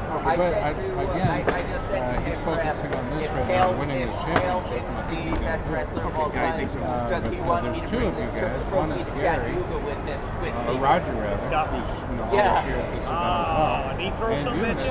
I said, why wouldn't they? I thought he'd toss something. No, I said. Exactly. We need all the help we can get. So. Okay. Well, they'll No, get because it's Kel. I would think so. And he's not here. But we want to press it too, Okay, traitor. We want to press it to make sure it gets done. That's true. Are you guys heading out anywhere? I mean, Creepy What do you say? Valley. I mean, you think so? We changed it for a while there to Creepy Valley. Cards, so we'll just pull off of that. No, I was there the day he Put it on passed there. away, right? But we would rather have it on our That was the day of the Penn State Island. Island. We've got to find out. Yeah. He didn't die then. He died before. But he's making it sound like he didn't want a card in there. Other than, he even said we could give you the card and you can mail it back to us. Perfect. Make sure that's what we do. As long as we don't have to see it. He died the same day as I gotta the, find him as when they the get set Iowa up Penn and State test. school. If not, when they get the cameras out here, we're gonna run a test to see if that works. Crazy. Okay. If not, I'm gonna have to record the finals and we're gonna have to have a couple interviews. Sam Miller. You know, I can get the interviews. I can get interviews I too. like what you said. The rest of the season, he just takes off his Let's clean this shit off. Okay. the issue would be cameras. It's amazing. The issue would be what? Oh, I mean, only one camera. Remember that? That's all right. We've done it before. Yeah, so Something about literally get stuff from every 10 matches. big fat blonde, you know, he kind of wrestles hunchbacky a little bit. That's he reminds me of Scott Park. He was on his recruiting trip at Missouri, and Prince was telling me, and they took him out for ribs. There was nothing left on the plate. Oh, he ate the bones and all. Bones. Barker. Oh man, the big fat blonde. One of my favorites. He was good. He was fun. I cheered for him because I like the style. It was ferocious. But one of my favorite moments was when he was quoted saying, "I won't beat him." So when that one year he was like 12 and all champions and something like everybody but 250. He said, "I won't beat Kel Sanders. I won't beat him." And I told Kel only that Hickory Park in Ames. Kel said, "Are you serious?" I said, "I guarantee you said that." He said, "I will not beat Kel Sanders. I don't think." And Kel just smiled. He said, "Okay." That's all we See, you know, or that's all we ever. Well, that's also a weight challenge type of thing. I might not be able to, like, weights things. I may not be able to beat you, but I can. I just picture Kel Sanderson. With Barker and Kel. I just picture Kel Sanderson being the type of guy who would punch Apollo Creed and then say, "You guys." I don't know. Yeah, because if we can get that feed from that one camera, then we can focus on just interviews with the champions if we can. And that's all we need. I just died in That would be so. Must have been something you said. Are we heading anywhere or? We're just going to heaven passing through. That's not hurting. That's what somebody told me. Yeah, Barker, then he went to Oregon State. They're getting set up. Once they get the cameras out on the floor, we're going to run a test. Okay. See if it works.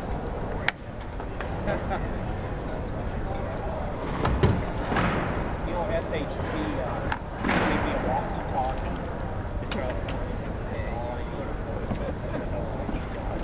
I'm pulling the batteries out of that. I'm going to throw them as far as I can.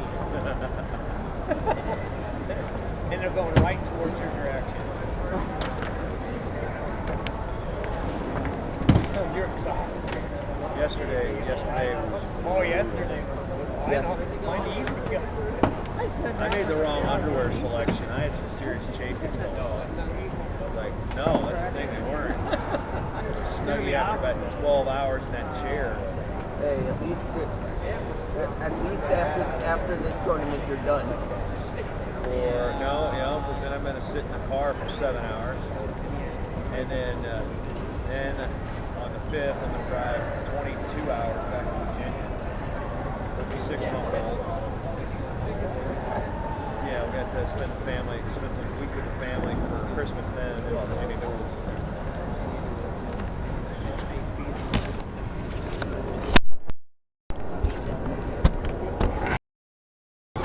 Shut this thing down. No, please do.